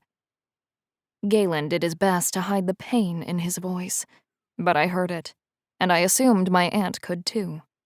She'd known Max. Perhaps she'd have a story to tell about him as well as my mother, and Galen could find solace in our journey too. "You could do worse than a Longclaw." Aunt Sylvia winked at me and wrapped her arm around my shoulders, steering me toward the front door. "Another alpha, huh?" "It doesn't matter if Galen is an alpha or not. I didn't plan it that way." Unsure of whether that was a good thing or a bad thing, I hedged my answer. "It just sort of happened." "Of course you didn't, dear. These things are never planned. They're always destined." My aunt ushered me into her living room, sat me down on a worn-out black leather sofa, and motioned for Galen to join me. She plopped down into a matching recliner. The tanning on the arms had faded away to a light gray, and there was a patchwork quilt draped over the back of the chair, giving the space a very lived-in and homely atmosphere. "So, fate brought you two together," she said as she watched me. I wiggled free of my jacket and folded it on my lap, chewing on my lower lip. Her gaze fixed on my arm. "Just not in the way I expected." "That's not the mark of a fated mate on your forearm, Talia, but something else entirely." "You know what it is?" I blurted, unable to contain myself now that answers were apparently so close at hand. I'd planned to ease my way into the conversation about demon eyes and the mark one demon had left on my arm, but I'd been absent-minded when I'd removed my coat. Oh, yes. I know more about demon marks than I care to admit. And if your mother were alive today, so would you. Aunt Sylvia planted the soles of her feet against the floorboard and pushed to get the recliner rocking. Her mother? You're sure it wasn't something to do with her father instead? Galen asked. He must have seen the surprise in my eyes at his question, because he reached over and rested his hand on my knee in a show of quiet support. Your father was killed by his own pack, babe. It seemed like a valid question. Because it is a valid question, I said, reassuring him despite needing a little reassurance myself. The validity of his question didn't make the circumstances of my father's death hurt any less, though ties to a demon would have been a better reason for permanent exile or death than simply not following orders. No, it was definitely your mother. Aunt Sylvia eased back into the chair, pulled the wooden lever on the side to raise the footrest, and stretched out her legs. How can you be certain? I mean, how well did you know my dad? Mom died when I was little, and I don't remember you while I was growing up. I winced at my choice of words, and hoped she didn't think I was being rude or accusatory about her absence. We'd come for information, and we wouldn't get any if I started off by offending her. Your mother and I shared more than a last name, Talia. She offered a weak smile that did little to hide the pain in her stormy blue eyes. The question you should be asking isn't how well I knew your father, but how much do you really know about your mother? I don't. I know practically nothing. I tried over the years to get my father to tell me something, anything about her, but he dodged my questions like the plague and drank himself into a stupor whenever I brought up her name. Galen turned his hand palm up, offering his support once again. I gratefully took it, entwining my fingers with his. Well, the truth is that you're not Northwood Pack. Not really. You never were. Aunt Sylvia closed her eyes and released a heavy sigh. Neither were your parents. Either one of them. But my dad was a member of the Northwood Pack, I interjected. He raised me as a member too. I shook my head, not able to make sense of what she'd just said. You must be wrong. She has to be. My days with the Northwood Pack were well and truly over. My membership had been revoked and I'd been exiled, but that didn't erase my upbringing or my father's lineage. Unless that was yet another lie. I sighed. There were just so many. The ones I'd told Galen, the ones Maddox told me, and it seemed my father had told his fair share as well. It was impossible to keep track of them all. I take it he never told you the story of how they met. She sucked a breath between her teeth and pursed her lips. I'm not surprised. But, you know, I ventured, my brows creased. There were no secrets between your mother and I, but it just so happened I was there at the time. Aunt Sylvia raised her hand to stave off any more questions or interruptions. Your father was a rogue, and he lived on the outskirts of our village long ago. I almost laughed at the impossibility of it. You expect me to believe my father was a lone wolf? I scoffed, unable to hold back given the absurd picture she painted. He could barely take care of himself. He needed the pack and was as loyal as a golden retriever to the very end. Some might say your mother tamed your father, or that she broke his spirit, but neither is true. She soothed something truly wild, something very dark and deep within him. In fact, if I had to use one word to describe their relationship, it would be fierce. They were a force to be reckoned with when they were together. Aunt Sylvia stopped rocking and leaned forward, the metal mechanism packing as she forced the footrest closed. You said your father couldn't take care of himself. Did you ever stop to wonder why? And don't say because he was an alcoholic. She pointed her index finger at me, pinning me to my seat with her gaze. That was a symptom, not the problem. Your mother had demons of her own, real ones, and your father fought them. He protected her like a loyal warrior. And he didn't like to talk about the things he'd seen because he'd seen some truly scary shit. Galen sat in silence, transfixed by every word my aunt spoke, as my parents' story unfolded before us. It certainly wasn't the story I'd expected. I'm not sure why I thought it would have gone differently for my parents. When I looked back on my childhood, there weren't very many sunny days or rainbows. The silver linings were few and far between for our little family. I was well cared for, and my father loved me. I had no doubt about that. And I never wanted for necessities, but there was a perpetual cloud that hung over us, a dark storm that had settled over our house the day my mother died, and it followed us wherever we went like a curse, a reminder of what we'd lost. A fog of sadness that rolled in and clung to everything. It seemed like things had finally taken a turn when I reached my teens. My father continued to rise up the pack's ranks, and I had a job in town. Not long after that, I'd caught the eye of the Alpha's son. We were fated, it was said, and I was going to get the happily ever after my parents never had.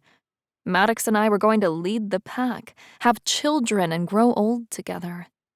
I thought we were in love. But nothing turned out like I'd planned. Not that I was complaining now. At least, when it came to being mated, I dodged a bullet there. The jury was definitely out when it came to my demon pack lineage. But something told me that whatever my aunt had to say, it wasn't going to be good. But regardless of what I was about to learn, I'd swallow it down, accept it, and find a way to deal with it and move forward. I had to. For me, for Galen and the Longclaws. After all these years, why now? Aunt Sylvia's hands trembled in her lap. Why are you really here, Talia, asking all these questions? You already know why, don't you? Galen barked out a bitter laugh, fell back against the couch cushions and rested his right ankle over his left knee. Talia's visit isn't a surprise. I can sense that much. You knew she was coming, with or without her father's passing. You were just biding your time until she showed up. You knew she would. Galen, I chastised, raising my hands in a placating gesture to my aunt, who jumped to her feet at his accusation. The conversation had just taken a hard left turn. I had no idea where Galen was steering it, and it didn't look like it was getting back on track anytime soon. I knew. Of course I knew, she answered. Aunt Sylvia's eyes flashed a familiar shade of red, her wolf zeroing in on me like a frightened rabbit when I gasped. She squinted her lids shut and shook her head, forcing the beast within her to settle back down. But I had hoped it skipped a generation. It has been known to happen in our line. My parents, your grandparents, they belonged to the same demon pack, but their eyes never changed. And with you only being half demon wolf, I thought it even less likely you'd inherit the trait. So you thought it would be better for me to just figure it all out on my own? I stood up and closed the distance between us. What is the point of family if all they do is lie to you? Whatever you're looking for, it needs to stop here. Aunt Sylvia gripped my shoulders, her fingernails digging into my arms with a frightening intensity. Galen and I came here looking for a way to stop the demons attacking our town, and to find out how I'm connected to them. I'm so sorry, Talia. There's nothing I can do about the mark. I don't even think the Alpha could help you. The Alpha? Galen? Or is she referring to someone else? She tightened her grip on my arms, her nails piercing my skin through my thin cotton shirt. If the demons are attacking, it's already too late. For all of us. What Alpha? Galen pressed, pulling her off me and giving her a gentle shake to snap her out of her hysteria. Sylvia, what Alpha? Galen knew most of the Alphas in North America on a first-name basis. If there was even a remote chance that this mysterious Alpha, whoever he was, could help us, we had to take it. Otherwise, my aunt was right, and it would be too late.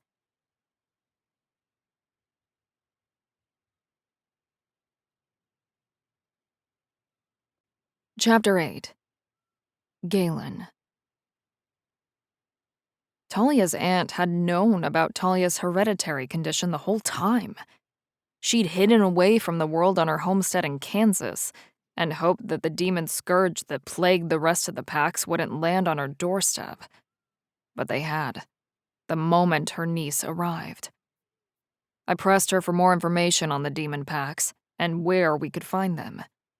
We soon learned the Alpha she had been referring to was none other than the leader of their family's demonic pack. Without question, I knew. If the demon pack Wolf Alpha was our last shot at stopping the attacks and finding a way to remove Talia's mark, we had to try and find him.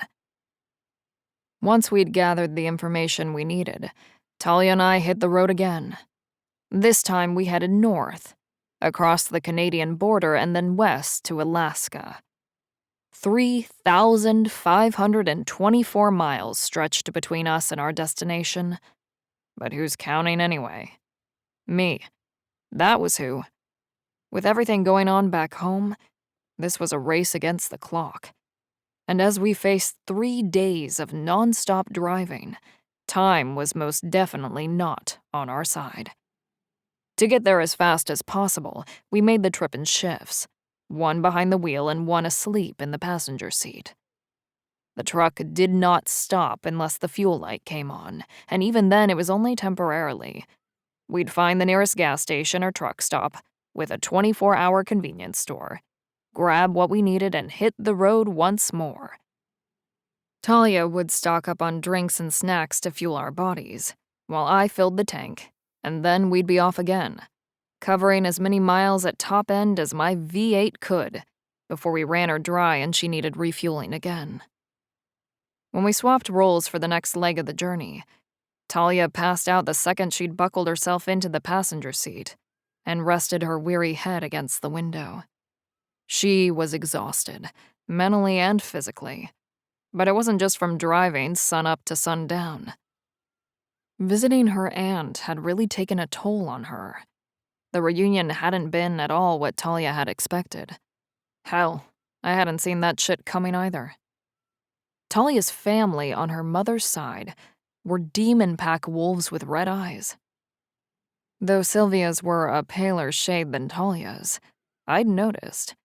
I wasn't sure if it was just a physical trait like having dark or light brown eyes, or whether it meant something more, something insidious. So I'd filed that tidbit of information away for later. It was on my long list of concerns I planned to ask the Demon Pack Alpha, if and when we found them. Soft trails of yellow-green punched through the absolute darkness of the Anchorage skyline. The city slept, unaware of the horde from hell hot on our heels and working their way across the continent. I'd never met a demon wolf before Talia, and she'd never known she was one. Not until the mark on her forearm activated something inside her, and her aunt had gone on to confirm it with their family's history. But all the same, my gut told me that there was a lot more to the story. Her aunt was leaving something out, something she didn't want us to know. and I had every intention of finding out exactly what that was. No matter how I diced it, I couldn't shake the feeling that Talia was in danger, and that I was the one driving her straight toward it. "Talia, we're here." I nudged her arm softly. "Come on, babe, wake up. We made it to Anchorage." She stirred momentarily, mumbled something about turning up the heat, and curled herself up into a ball on the seat once more. The position she was in looked uncomfortable as hell, but she didn't seem to mind and slept through every bump and bounce when I veered off the main road and onto a gravel drive that led to a small private airport. Our next stop was a remote town outside of Prudhoe Bay and only accessible by aircraft. I pulled into a parking space alongside the hangar and left Talia asleep in the cab of the truck while I went in search of our pilot. The plane was on the tarmac, and our bags were loaded by the time she woke up. The pilot taxied down the runway, prepared for takeoff, and made the ascent without incident. Sylvia's information got us as far as Prudhoe Bay, but the rest was up to us. The demon wolf pack was settled somewhere above the Arctic Circle and lived their lives in sub-zero temperatures, surviving harsh conditions that left them isolated from the rest of the world. I wasn't expecting a warm welcome, not just because of the reading on the thermometer. "Thanks for letting me sleep," said Talia, as she adjusted her headset and swiveled the mic up into position near her mouth. "I'm sorry you had to drive the last leg on your own. I was just so tired." "You don't have to thank me. I was too wired to sleep anyway, and I know you're exhausted."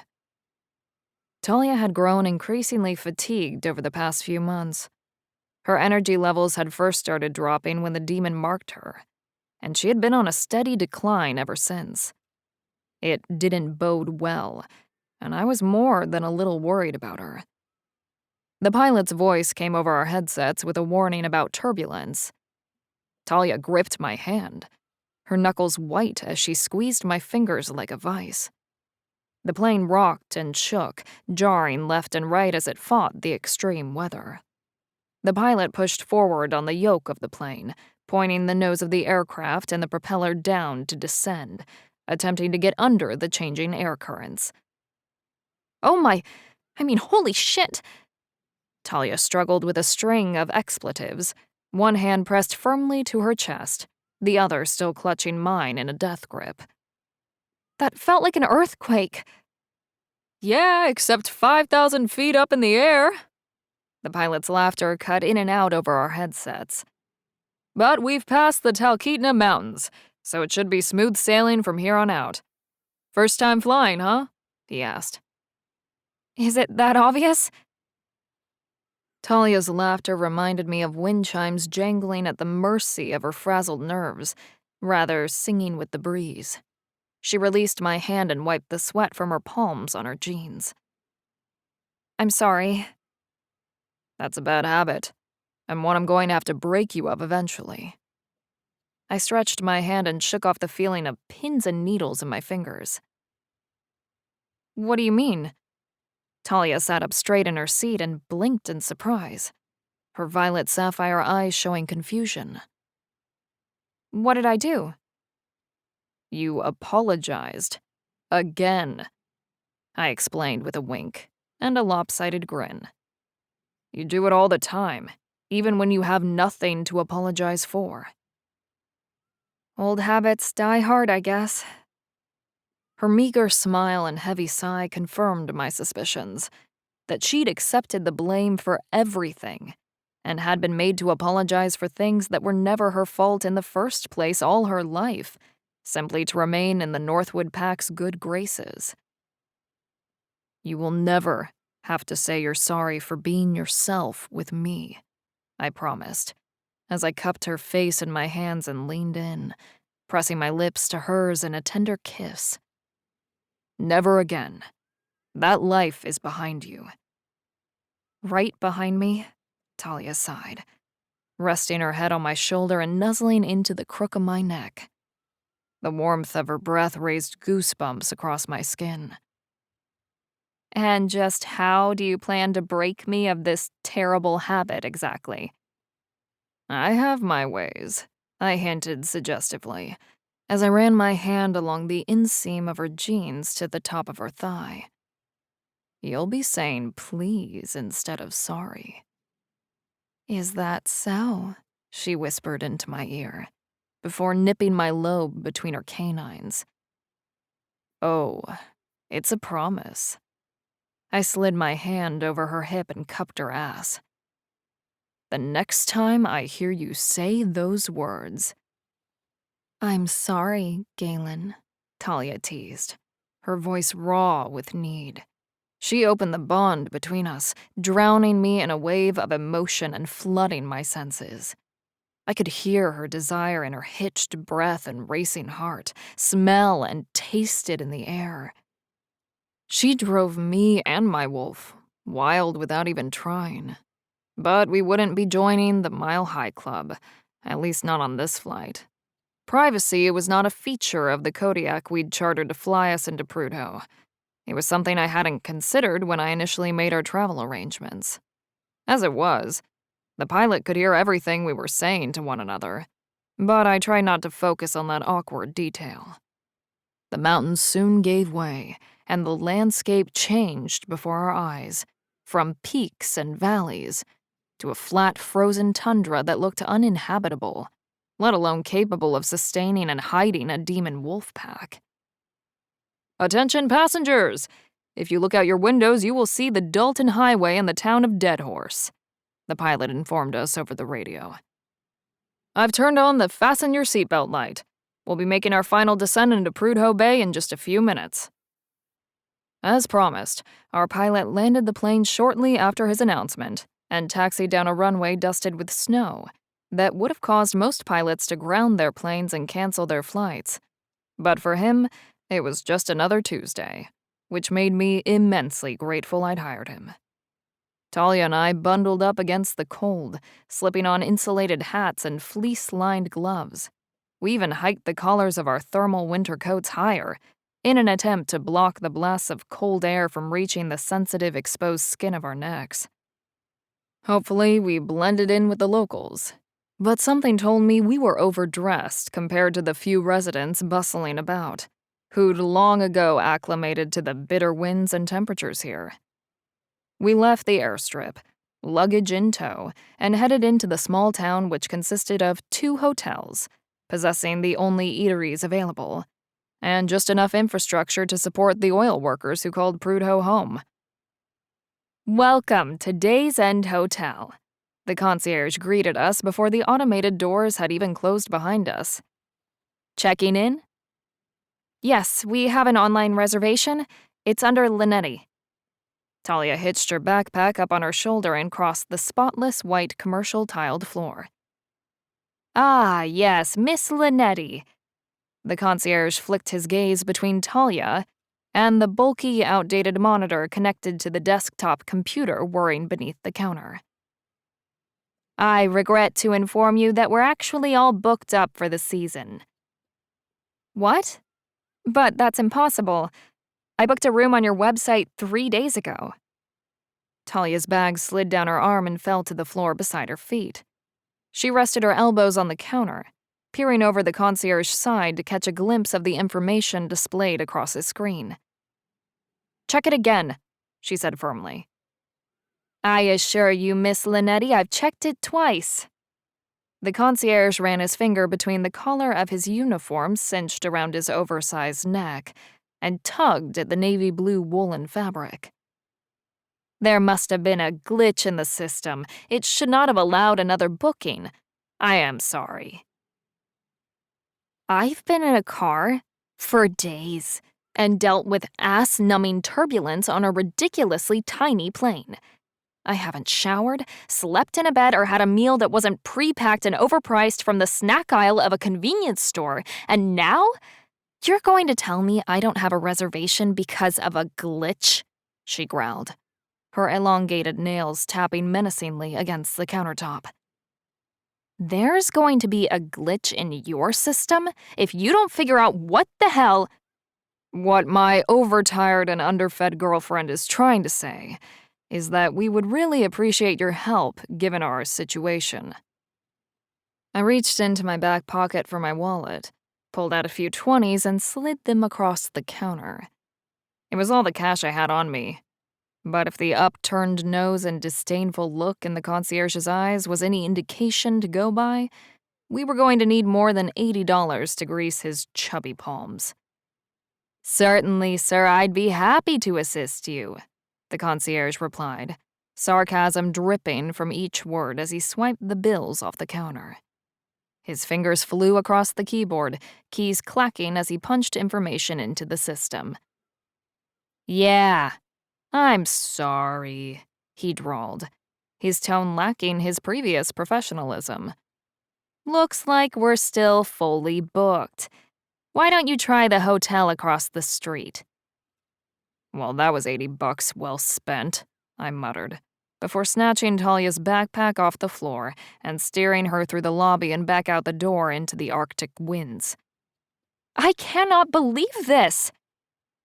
A cloud of condensation carried Talia's frustrations with it into the swirling atmosphere. "I booked the fucking room. They debited my account for a non-refundable deposit." "We both know that wasn't a glitch." I glanced over my shoulder at the concierge, warm and comfortable behind his desk, in the midst of an animated phone call. "They don't want us here." "Obviously," she huffed, inching her scarf up over her ears. "What are the odds that the only other hotel in this god-forsaken town has a vacancy?" "Is that a rhetorical question?" I hooked my arm through hers and stepped off the curb. "But let's go find out." We braved the cold and trudged across the icy street, only to be met with more of the same. Something is going on here. "The Best Days Inn did not live up to its name," Talia hisses, as she huddled over the hot cup of complimentary coffee she'd helped herself to, while we'd waited for yet another concierge to deny us a room. "Nope, it did not." I brought my hands to my mouth, exhaled a breath of warm air over them, and rubbed them together to keep the blood flowing into my extremities. They knew we were coming, and are hell-bent on making sure we don't stay here. "Do you think the demon pack is behind this? Victor and Valerie seemed pretty interested in getting to know me, so why go through all the trouble of stalking me at the summit just to shun me when I came all this way?" Why, indeed. Talia's question was a valid one, and I didn't have an answer for her. But she was right. It didn't make any sense. The only two demon wolves in attendance at the summit had purposely sought her out. They were the ones who set us on this path, in search of more information about Talia and the pack she belonged to by birth and by blood. They knew we'd followed the breadcrumb trail. "I think we better start by tracking down your friends. Come on." I grabbed our luggage and started the trek back toward the airstrip. "Let's see if our pilot is still here. Maybe we can catch a lift back to Dead Horse." Someone in Prudhoe Bay had gone to a lot of trouble to run us off, and they'd succeeded, at least for the time being. Together, we retreated to Dalton's dead end in the town of Dead Horse to regroup. But we'd be back. We came all this damn way for information, and we weren't leaving until we got it.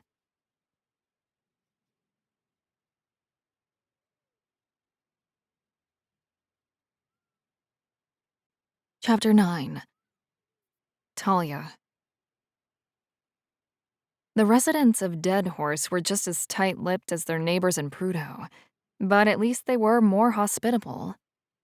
We found an available room in a boarding house and bar that had been a part of the town since its founding in the 70s. The room had a draft, the water was tepid, and the bar was dry. I'd hoped for a hot bath, followed by a hot toddy, but settled for a hot chocolate and a hot-blooded alpha on the brink of losing his temper. "We'll catch more flies with honey," I said as I sipped the steaming liquid chocolate and licked the whipped cream mustache from my upper lip. This coming from the woman who damn near went over the front desk to get her claws on a concierge? Galen glanced at his phone and checked the time. Not even 2 hours ago? That's fair. I chuckled and nudged him with my shoulder, careful not to spill any of the drink in my hands. Wanna order another round? Are you hoping that if we keep ordering $4 mugs of hot chocolate, the woman behind the bar will be compelled to spill her guts and tell us everything she knows about a pack of demon wolves roaming Alaska's frozen tundra? When you put it that way, it sounds like a ridiculous plan. I winked at him over the rim of my mug. But it's the best plan we have. We're off the grid, out of allies, and almost out of time. It's the people in this bar or bust. Marshmallows or whipped cream? Galen asked, his hand already in the air to signal the bartender, who doubled as our waitress. Marshmallows, please, I answered. Our server returned with our drinks and set fresh mugs in front of us, cautioning us that they were piping hot. So, it's pretty obvious the two of you aren't from around here, or even Alaska for that matter, she said. The leggy brunette cocked a denim-clad hip to one side and tucked her black plastic tray under her arm. The green and brown flannel she wore brought out the flecks of yellow in her eyes. Wolf! I kicked Galen's shin under the table to get his attention without making it obvious to our waitress. How had she managed to hide her scent from us? If not for the specks of yellow in her iris, I never would have suspected a thing. It looked like we could add spy to our list of job duties at the dead-end boarding house. So, what brings you to Dead Horse? She smacked on a piece of gum before stretching it over her tongue and blowing a small bubble. You with the pipeline or something? The boys and I have a bet going. My money's on corporate. She jerked her thumb in the direction of a table on the opposite side of the room. 3 men, ranging in age and size, shared a pitcher of what I assumed was cola and 2 baskets of hot fries. Really? Why do you say that? Galen reached for his mug and brought the steaming hot chocolate to his lips. Jake's betting on you two being tourists, given your expensive taste in cold weather gear. But I figure if you can afford those coats, you can afford a tropical vacation. She pulled the tray from under her arm and loaded it with our empty mugs. Was there a third guess? I unwrapped the utensils from the paper napkin and used the spoon to scoop up a couple marshmallows from my mug. Lincoln thinks you're here looking for something. She narrowed her gaze, fixed it on me, and leaned in close, the tray precariously balanced on her palm. For your sake, I hope he's wrong. What if we are looking for something? Galen clasped his mug in both hands and leaned back in the wooden chair, his legs stretched out in front of him and crossed at the ankles. You know what they say about curiosity, she said, as she set the loaded tray on an empty table to her right. I guess it's a good thing I'm not a cat, then. Galen appeared casual and aloof, but I learned the small muscled ticks and twitches that were tells of his aggression bubbling just under the surface. Neither are we. She glanced back at the table occupied by Lincoln and his friends, all of whom were now on their feet. We didn't come here looking for trouble, I assured her, raising my hands in a placating gesture as I tried to diffuse the situation. That's too bad, pretty lady. One of the locals stepped out from behind the table, cracking his knuckles on each hand. It looks like trouble found you and your friend anyway. All 3 men were itching for a fight. They crossed the bar, 1 on point and 2 ready to flank us from both sides. I recognized their moves. Maddox and his betas performed drills on small pack hunts and practiced fighting techniques all the time, though that information wasn't as helpful as I'd hoped. We were outnumbered 4 to 2. Galen was more than capable of handling himself in a fight, and despite my lack of training, I'd done the same against the demons attacking our town on more than one occasion. But we've never fought together. We needed to move as a unit, play on each other's strengths, and offset our weaknesses. Still, we had one advantage, a trick up our sleeve that our attackers shouldn't have been able to detect: our bond. The connection between us deepened beyond what was typical of an alpha and a member of his pack. It was yet another confirmation that Galen, not Maddox, had been the mate fate had chosen for me. We're going to have to fight our way out of here.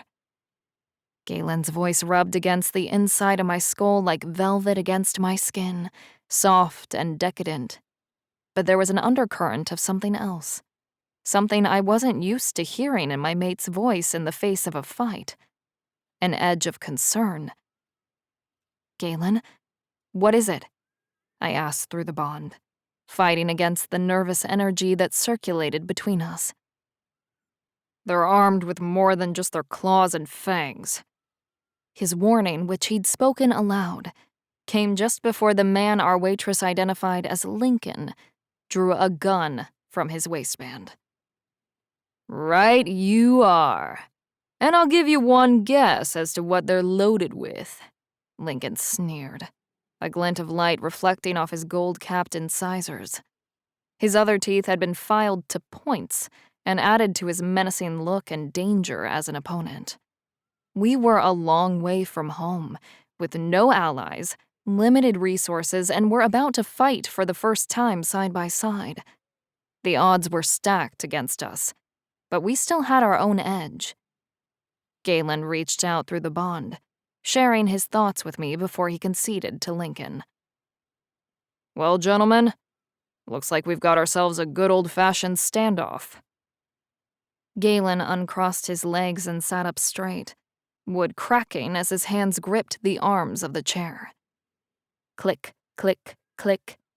Lincoln and his friends cocked their revolvers and steadied their aim. I don't think you understand the situation at all, friend. Lincoln turned his head to one side and focused on me. But you do, don't you, honey? You can see this isn't any old revolver. You know what this is? He twisted his wrist, rocking the gun back and forth a little. This one's an Alaskan Special, named after us because we hunt big game. This little Ruger snubnose will take down a bear. Now, imagine what it will do to a wolf when it's loaded with silver bullets. Lincoln's upper lip curled up at one corner, and he sucked in air between his teeth. I think she's getting the picture now, Lincoln. The waitress snickered, fished a cell phone out from the pouch pocket on the faded green apron tied around her waist, punched in a number and brought it up to her ear. Hey, John. Yeah, it's Lydia. Got it. The boys will bring them in. Yep, they're on their way. Lydia pointed at Lincoln and his lackeys and then to us. Her scowl and rough, aggressive motions seemed to indicate the person on the other end of the phone wasn't happy and was in a hurry to meet us. Let's go. Lincoln jerked his head in the direction of the door. And don't even bother trying to make a run for it. If I don't kill you, the weather will. Galen and I communicated through our bond, agreeing to do as we were told until the right opportunity presented itself for us to escape. We still needed answers to the questions we had about the demons and my family's connection to them. But that information was useless to us and the Longclaws if we were dead. The men led us out of the restaurant and boarding house to an SUV parked in the alley along the left side of the building. Turn around and face the truck. Lincoln lashed nylon rope around our wrists, bound our hands, and then covered our heads with dingy, grease-stained cloth sacks from inside his vehicle.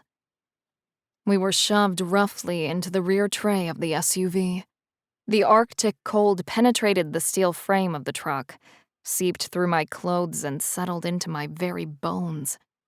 The accelerated metabolism that caused a shifter's abnormal body temperature was useless in sub-zero temperatures. It couldn't compensate for that level of cold.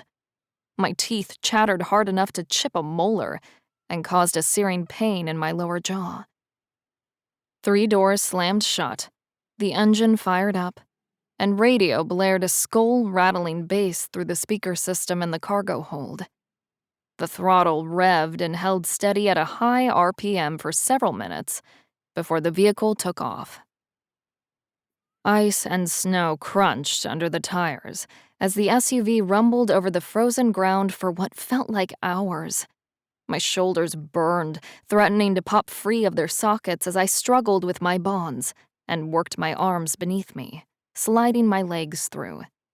Galen did the same, and we worked to loosen the ropes on each other's wrists enough to provide relief and better circulation, and inched up our hoods to see, but stopped short of freeing each other.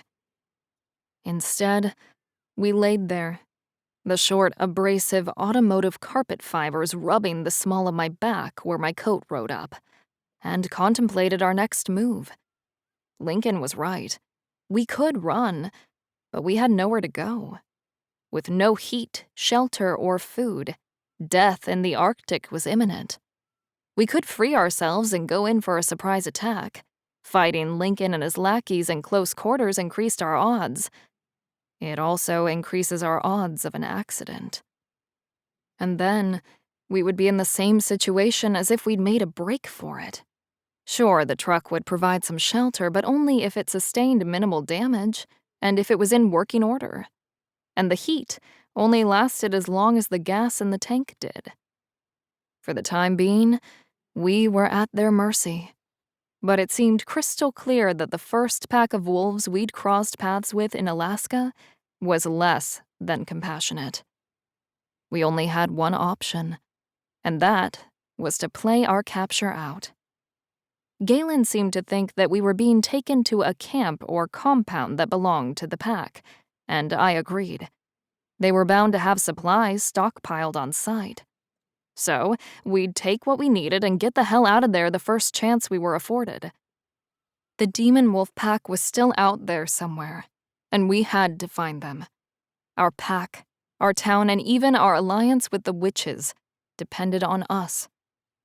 Finally, we heard Lincoln bark orders to his underlings and ease the truck to a stop.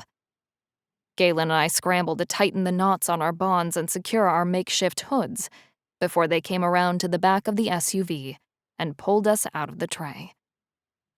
"I thought I told you to tie their hands behind their back," one of the men shouted, followed by a meaty thump. "Oof, I did," another grunted. "What the hell, Wylan?" "Well, why are their hands in front of them then, Jake?" Wylan must have whacked his partner Jake again, because it sounded like a fight broke out behind the SUV. "Knock it off. A storm's moving in and it's fucking cold out here. Grab them and get them inside before we all freeze our asses off," Lincoln barked at his small crew and got them back in line. I was by no means a fan of our captor, but he and I saw eye to eye with him on at least one thing. It was fucking cold. Bitter winds whipped through the cargo area as Lincoln's wolves rushed to follow his orders. Every inch of my exposed skin felt like it was jabbed with 1,000 tiny needles. Tears leaked out of the corners of my eyes and left frozen crystalline tracks running down my cheeks. The storm had thrown a wrench in both our plans, it seemed. Ultimately, we had no choice but to wait it out and take advantage of our captor's shelter before making our escape. But no matter what happened, we were determined to get out of here. Alive.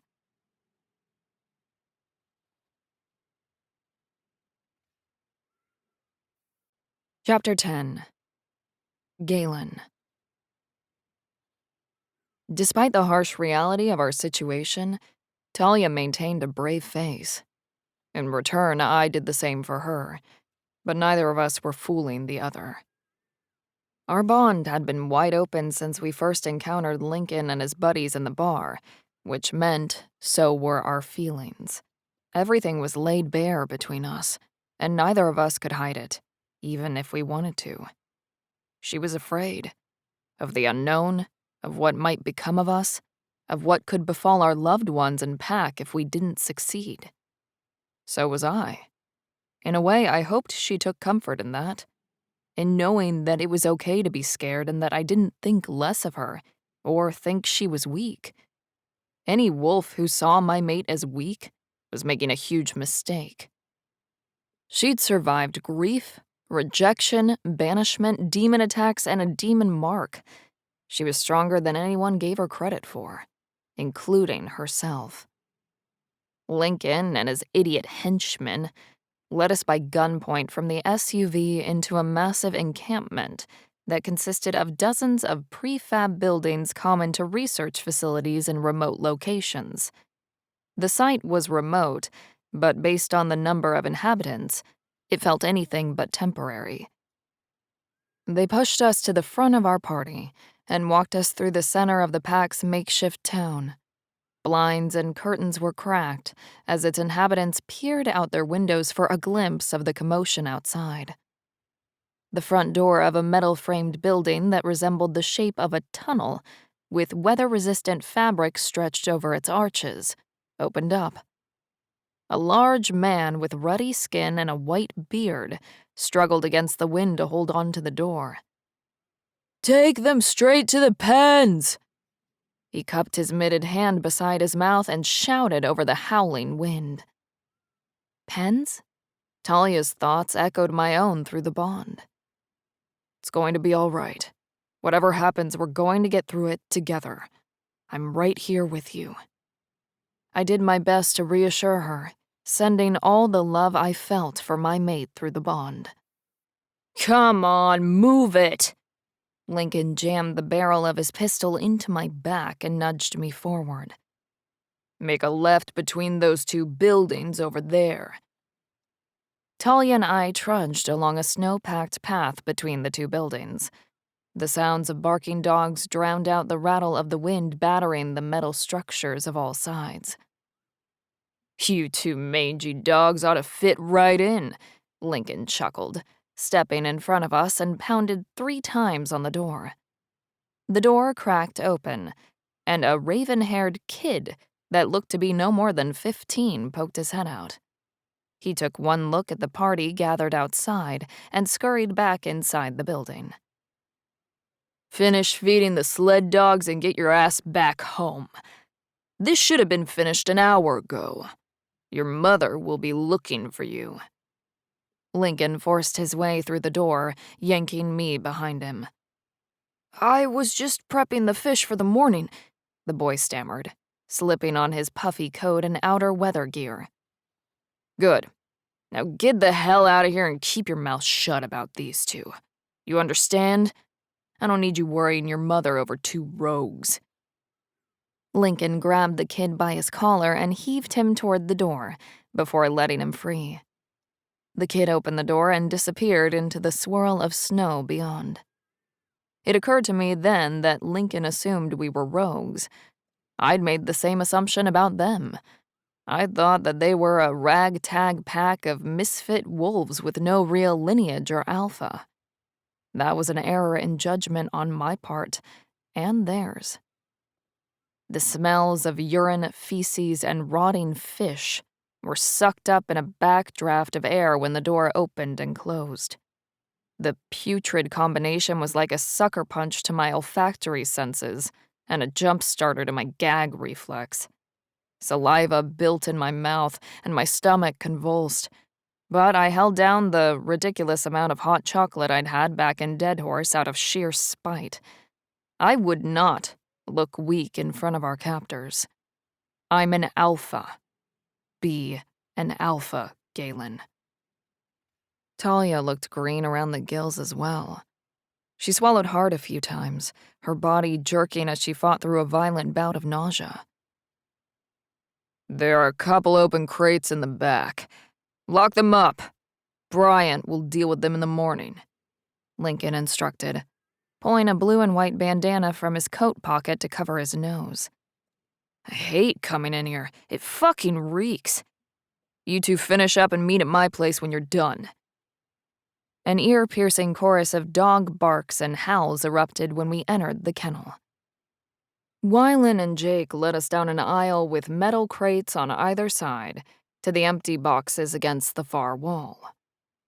The mix of huskies and malamutes paced circles inside crates just large enough for them to stand at their full height inside. The barking increased in fervor and decibel as the two men forced us toward our cages. Cages that were not meant for humans, or at least, shifters in their human form. But I had a feeling we were not the first shifters to occupy these holding cells. Get your hands off me! Talia spat at Jake's feet and jerked her arm free of his grip. I don't need your help. She dropped to her knees and crawled inside the crate without further argument. Looks like you've got experience on your knees, Jake snickered, elbowing his friend in the side. That's good. It'll make things easier for you when you meet the alpha. He likes his women nice and subservient. I'm impressed, Jake. Talia took advantage of Jake's momentary confusion and kicked him in the shin, landing a physical parting shot along with her verbal one. I wouldn't have guessed you even knew what that word meant. Bitch. Jake kicked the door of her crate and punched a few numbers into the keypad secured to the right panel of the metal box. You're not going to cause trouble now, are you? Wylan grabbed a cattle prod hanging from a hook on the back wall and pointed it menacingly at me. Rather than waste my strength in a fight with 2 shifters and 4,000 volts of electricity, I followed Talia's lead and dropped to my knees, crawling into the cage. That's what I thought. Jake kicked the door shut and punched in the lock's code. Welcome to Boot Hill, assholes, he said, where hell is literally frozen over. Jake followed Wylan out of the kennels, running the barrel of his gun along the bars of the crates as he went to rile up the dogs, and then slammed the door closed behind him. Talia, are you okay? It was a stupid question and one I knew the answer to already, but I asked it anyway. Neither of us were okay. The whole situation was not okay, and had been screwed up since the moment we set foot in Alaska. Yeah, how about you?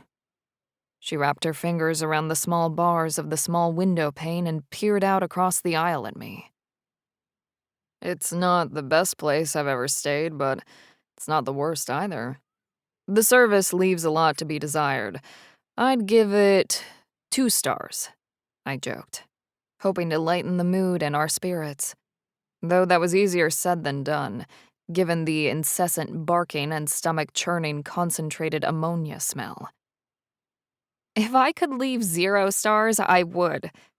Talia laughed, and her violet-blue eyes sparkled from behind the bars. 2 stars? Really? That's generous. It's good to hear you laugh, I said with a sigh. It was like music to my ears on the best of days, but on my worst, it was akin to an epic and beautiful symphony. There's no use crying over spilled milk or pending death. Talia's red blonde hair brushed the bars as she shook her head. Besides, crying never solved anything. Trust me, I speak from experience. Laugh or cry, huh? I reached through the bond and used the magic ingrained in all alphas to soothe our wolves. I thought we'd move past bottling things up. Oh, don't worry. A good, long cry bordering on full-blown breakdown is coming. But I am saving it for when this nightmare is over. I'm no good to either of us if I fall to pieces now, she reasoned. Talia was so much stronger than she knew, and it only made me fall harder for her every second of every day. Note to self. Go to the wholesale store and buy a bulk package of tissues. Got it. I sucked in a deep breath and let it out slowly, preparing myself for the shift in our conversation. I wanted to keep things light, but it was time to get serious and come up with a plan. Talia, at some point, one or more of the wolves in this pack are going to come back in here. When they do, we need to keep our cool, listen to their conversations, and gather as much information as we can. Like how many of them there are, what, if any, supplies they have easily accessible. Do they have any wheels we can steal, like snowmobiles or a snowcat, okay? They remind me of my old pack, to be honest. Maddox and his ilk would have paraded us in front of his father by now. I ignored so many red flags. Ugh. Ignorance is bliss, right? She blew out a heavy breath and sighed. Anyway, if they're anything like the Northwood pack, they'll be coming in here sooner rather than later, and we'll get an audience with the ranking officials. We should pay attention to the pecking order and find the weakest link in the pack. The kid who feeds the dogs. Lincoln's boy? He might be a good place to start. My lip curled back and my canines elongated, pressing against my bottom lip, when I recalled the way he'd treated his son. Maybe. Talia seemed to chew on my suggestion for a moment. But he's just as likely to go the other way and rat us out due to a fear of repercussions. You saw how rough Lincoln was. Yeah, you might be right, but... You're going to try anyway. Talia's smile came to life in her voice and through the bond. You want to save him too. If I can, I answered as I rested my head against the steel bars. I still felt the sting of losing my father, and watching the young teenager recoil from his father struck a personal chord and stirred my alpha's primal instinct to protect. I know it's crazy. I don't even know the kid.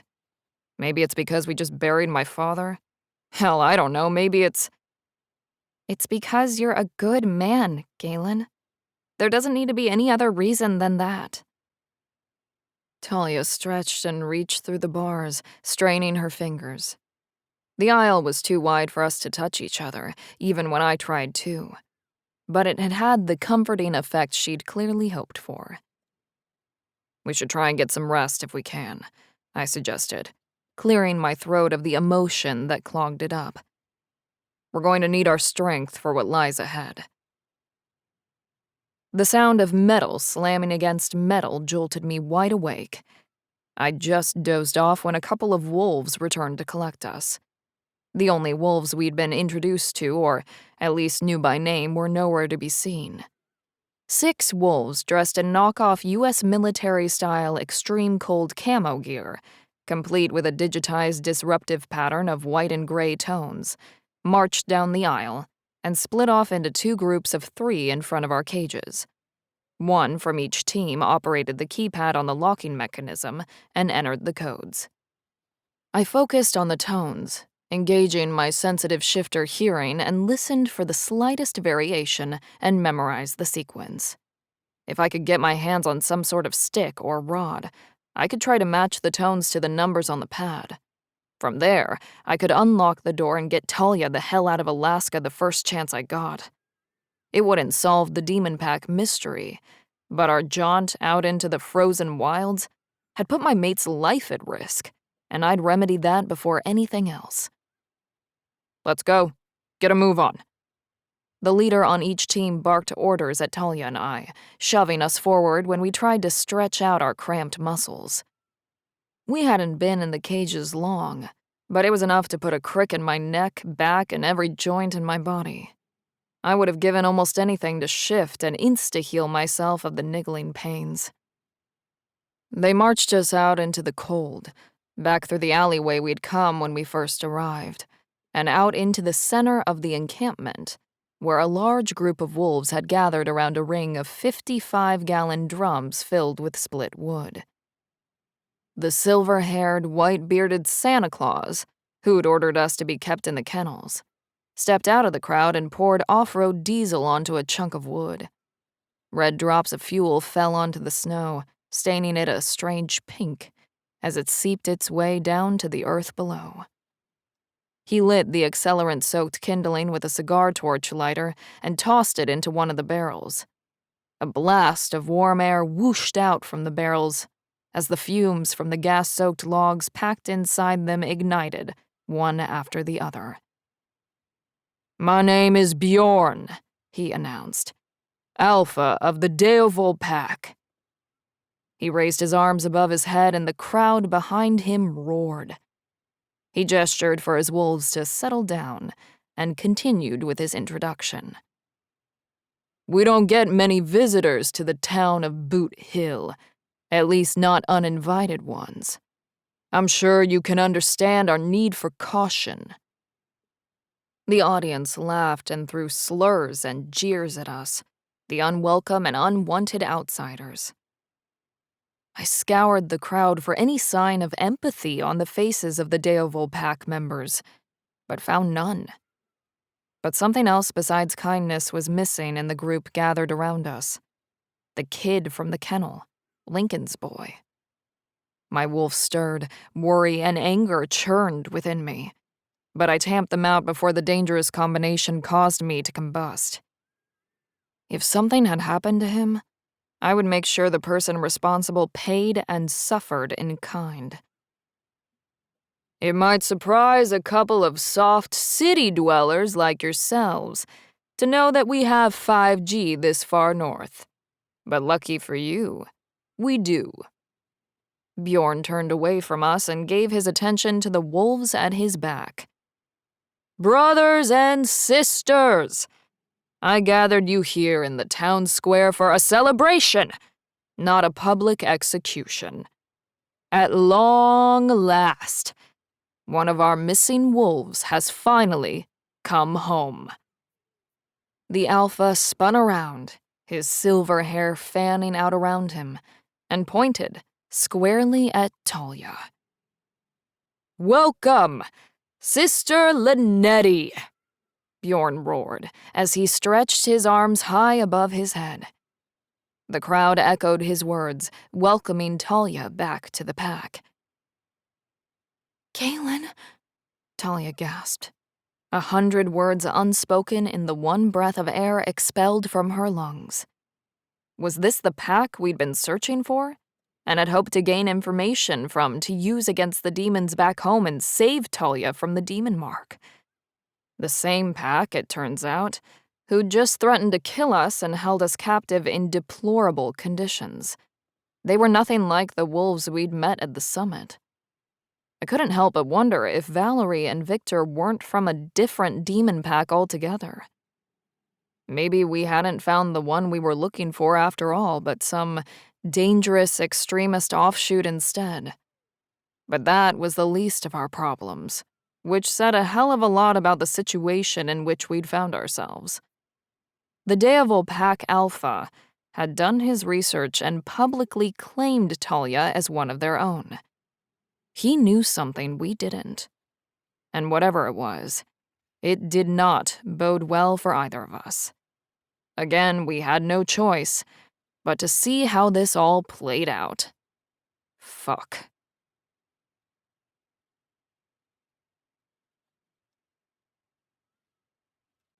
Chapter 11. Talia.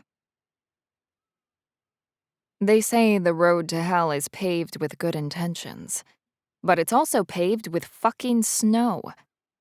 Our hosts, or captors, depending on which side of the bonfire you were standing on, turned out to be the very demon pack Galen and I had been searching for, it seemed. Aunt Sylvia had warned us against seeking them out, and perhaps this was why. We'd willfully ignored her and forged ahead with the Longclaw Pack, the Coven, and our town's best interests at heart. We wanted to save those we loved, and walked into the fire. But now, having come face to face with my demonic extended family, I wish we had listened.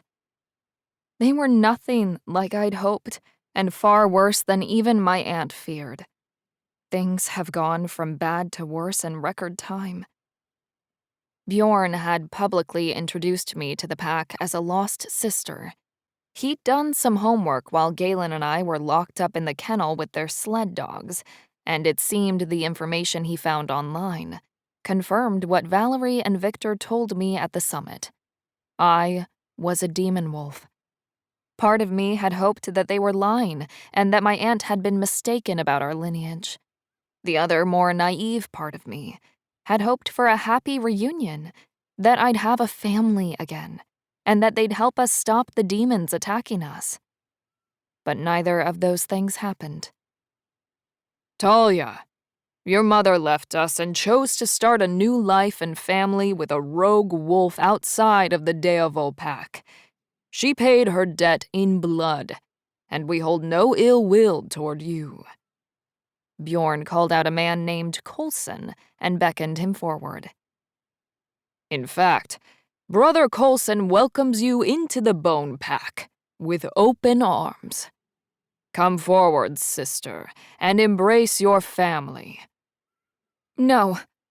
I raised my hands and backed away. I have a pack now. I don't care what you found out about me or what my blood relations are to any of you. I'm Longclaw, by choice and by heart. You can't deny your blood, Talia.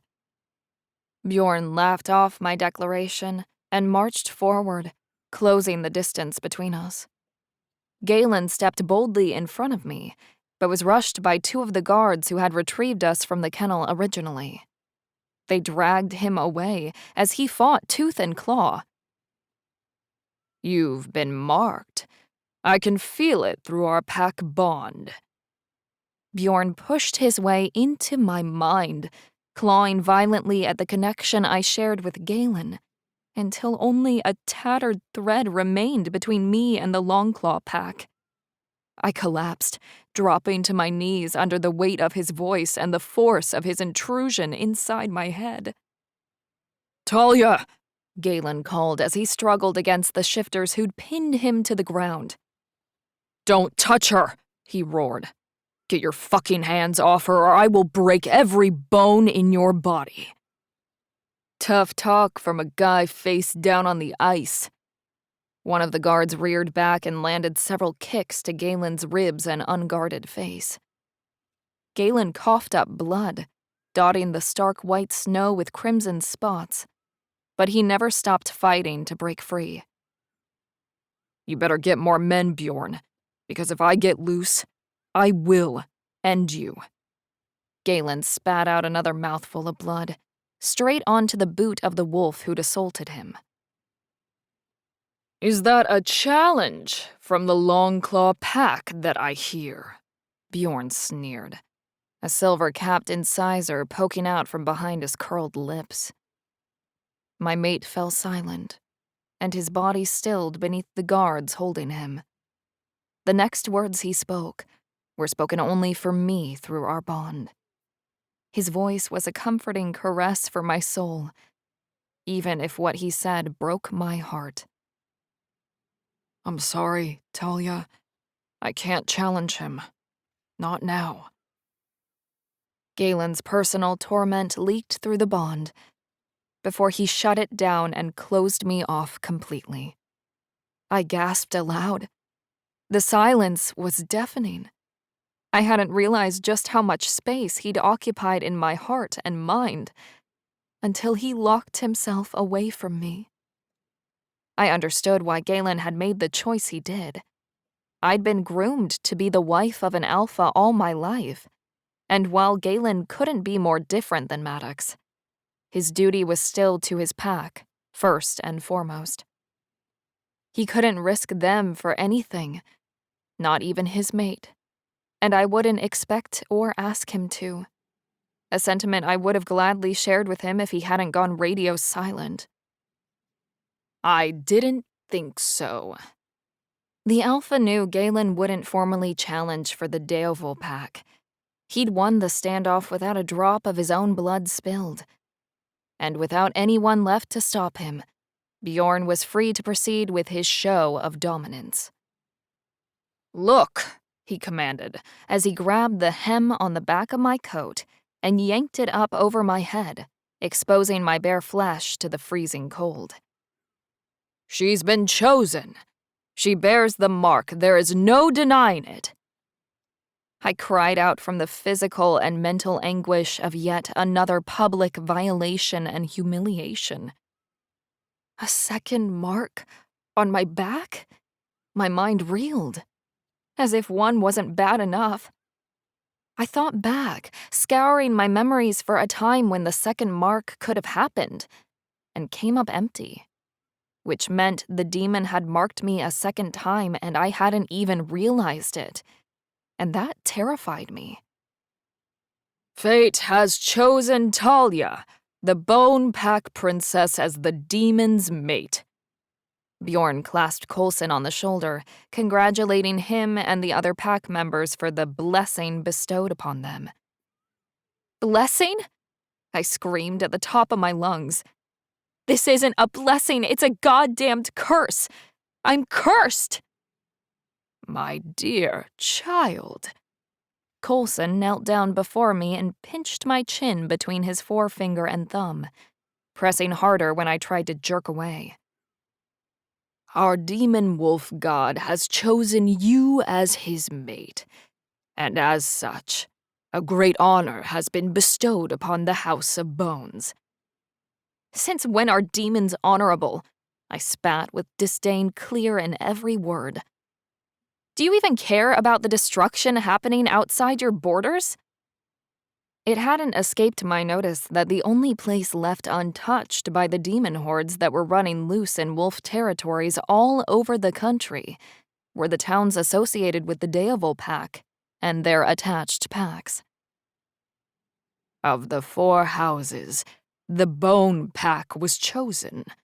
The demon wolf god looked upon us with favor despite your mother's betrayal. Coulson tightened his hold on my chin to the point of bruising. You will accept this mating, or suffer the consequences as she did. Did you kill my mother? I growled, clasping my hand around his wrist and digging my partially shifted claws into his skin until I felt the warmth of his blood well up around my fingertips. She chose her fate, Coulson said, as he risked permanent damage to his veins before he yanked his hand free of my grip. The skin damaged from my razor-sharp nails had already begun to scab over. Karma came for her. You will graciously accept the demon wolf god's proposal and sit at his side as his mate, or you will reject him and kneel at his feet forever as his concubine, said Bjorn, as he stepped in front of me, his fur-lined tan suede snow boots obscuring my field of vision. Either way, he will claim what is rightfully his. I would rather die than accept his proposal, I snarled. I am no bitch to be claimed. I am already spoken for. I have chosen my mate. As much as it would pain your brothers and sisters to witness your death and have shame cast upon their house again, that could be an amicable solution. Bjorn ripped my knit hat from my head and grabbed a fistful of hair. His nails dug into my scalp as he forced me to look up and meet his gaze. That would free you of your physical obligations, of course. But he'd still lay claim to your soul. Bjorn tossed me aside roughly, sending me sprawling sideways into the snow, and strolled back to the circle of burning barrels to warm his hands over the flames. Whatever you decide, the demon wolf god will have you. He always gets what he wants. The alpha wrung his hands over the fire, soaking in the heat as flames licked his skin. Not this time, I snarled again, letting my fury fuel me and pushed myself to my feet. Talia, wait. Don't back him or yourself into a corner, Galen said aloud, before continuing privately through our weakened bond. Please, let's think this through. We'll come up with something together. We just need time. Your lover clings to hope. It is a fool's hope, but I have to agree with him. Bjorn broke through our connection, terrorizing my most private thoughts and the safe place I'd found with Galen. You don't want me as your enemy, and you really should give this some serious thought. Rash decisions so rarely pan out. Just ask your mother. Oh, that's right. You can't. What a pity. I'm sure she would see things the demon wolf god's way if given another chance.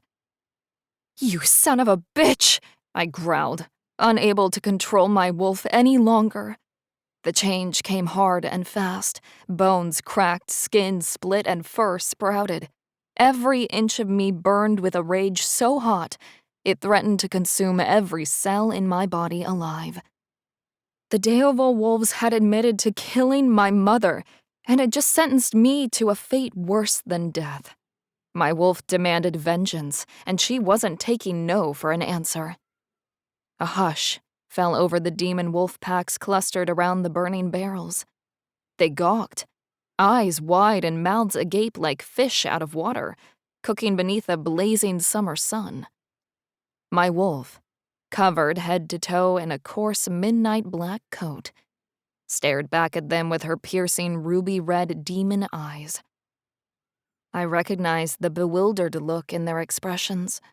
I'd been just as struck by my new appearance as they were, except my reaction had been born of horror and not of awe or reverence. She carries the trait. More proof that she is the next bone-pack princess and our lord's fated mate. Bjorn thrust his index finger in my face, but jerked his hand back before my gnashing teeth snapped around it.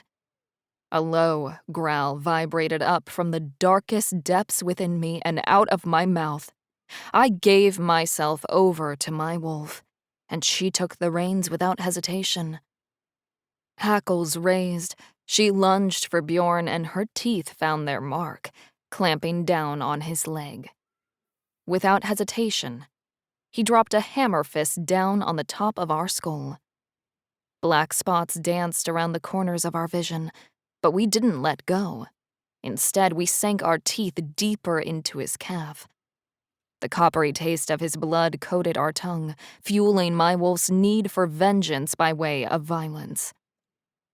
Bjorn grabbed us by the scruff of our neck, tearing our incisors through his own muscle and sinew as he yanked us off him. He shifted into his wolf as soon as our jaws let him go. He was a massive, hulking beast, with a coat the same shade and texture as mine. The sounds of another fight breaking out behind me reached my ears. Galen howled. Whether from pain or rage I couldn't tell, but I didn't dare take my eyes off my opponent to find out. I put my trust in Galen's wolf to keep him safe. The Deoval Alpha fought with the ease and experience of a wolf that had earned his place at the top of the pack. He circled, stalking his prey, waiting for my inexperience to provide the perfect opportunity. And when the opportunity presented itself, he seized it. No matter how hard I fought, Bjorn eventually found an opening and bit down on the underside of my neck, ratcheting his jaws closed until he blocked off my air supply, and I was forced to submit. I was outmaneuvered and outmatched. His shift back to his human form was as quick and effortless as the one to his wolf, and from the relaxed look of his pack members, he did it without pulling on their bond at all. He didn't need to borrow from the pool of their power, which spoke volumes about just how strong he was. Maybe a night in the box will change her mind. Take them back to the kennel. Bjorn barked orders at the security team and checked himself for any injuries that might not have fully healed during his transformations to and from wolf. Some distance behind me, Galen lay in a battered heap. One of the guards fastened a leash around his neck like he was a common mutt and dragged him over the snow and back to the kennel, while I limped along beside him still in my wolf form, another guard at my side, and a Ruger aimed squarely at my head. They tossed us in our crates, locked the doors, and switched off the lights, leaving us to suffer in darkness and stench. I reached out to Galen through what little remained of our bond, but he didn't respond. His breathing was labored, but I took comfort in the fact that he was still breathing at all. He needed time for his wounds to heal. So I left him in peace and curled up in my cage to lick my own wounds, metaphorically and physically speaking. As my crappy luck would have it, it turned out Valerie was right. My mother was the lost Bone Pack princess. She had obviously rejected the demon wolf god's claim, and in doing so, her pack. No wonder she had run as fast and as far as she could from Alaska. She had probably believed fate was on her side when she'd crossed paths with my father and had the opportunity to join the Northwood pack. But nothing could have been further from the truth. Fate sided with the gods, one in particular, and all my mother had done was pass her rejected destiny on to me.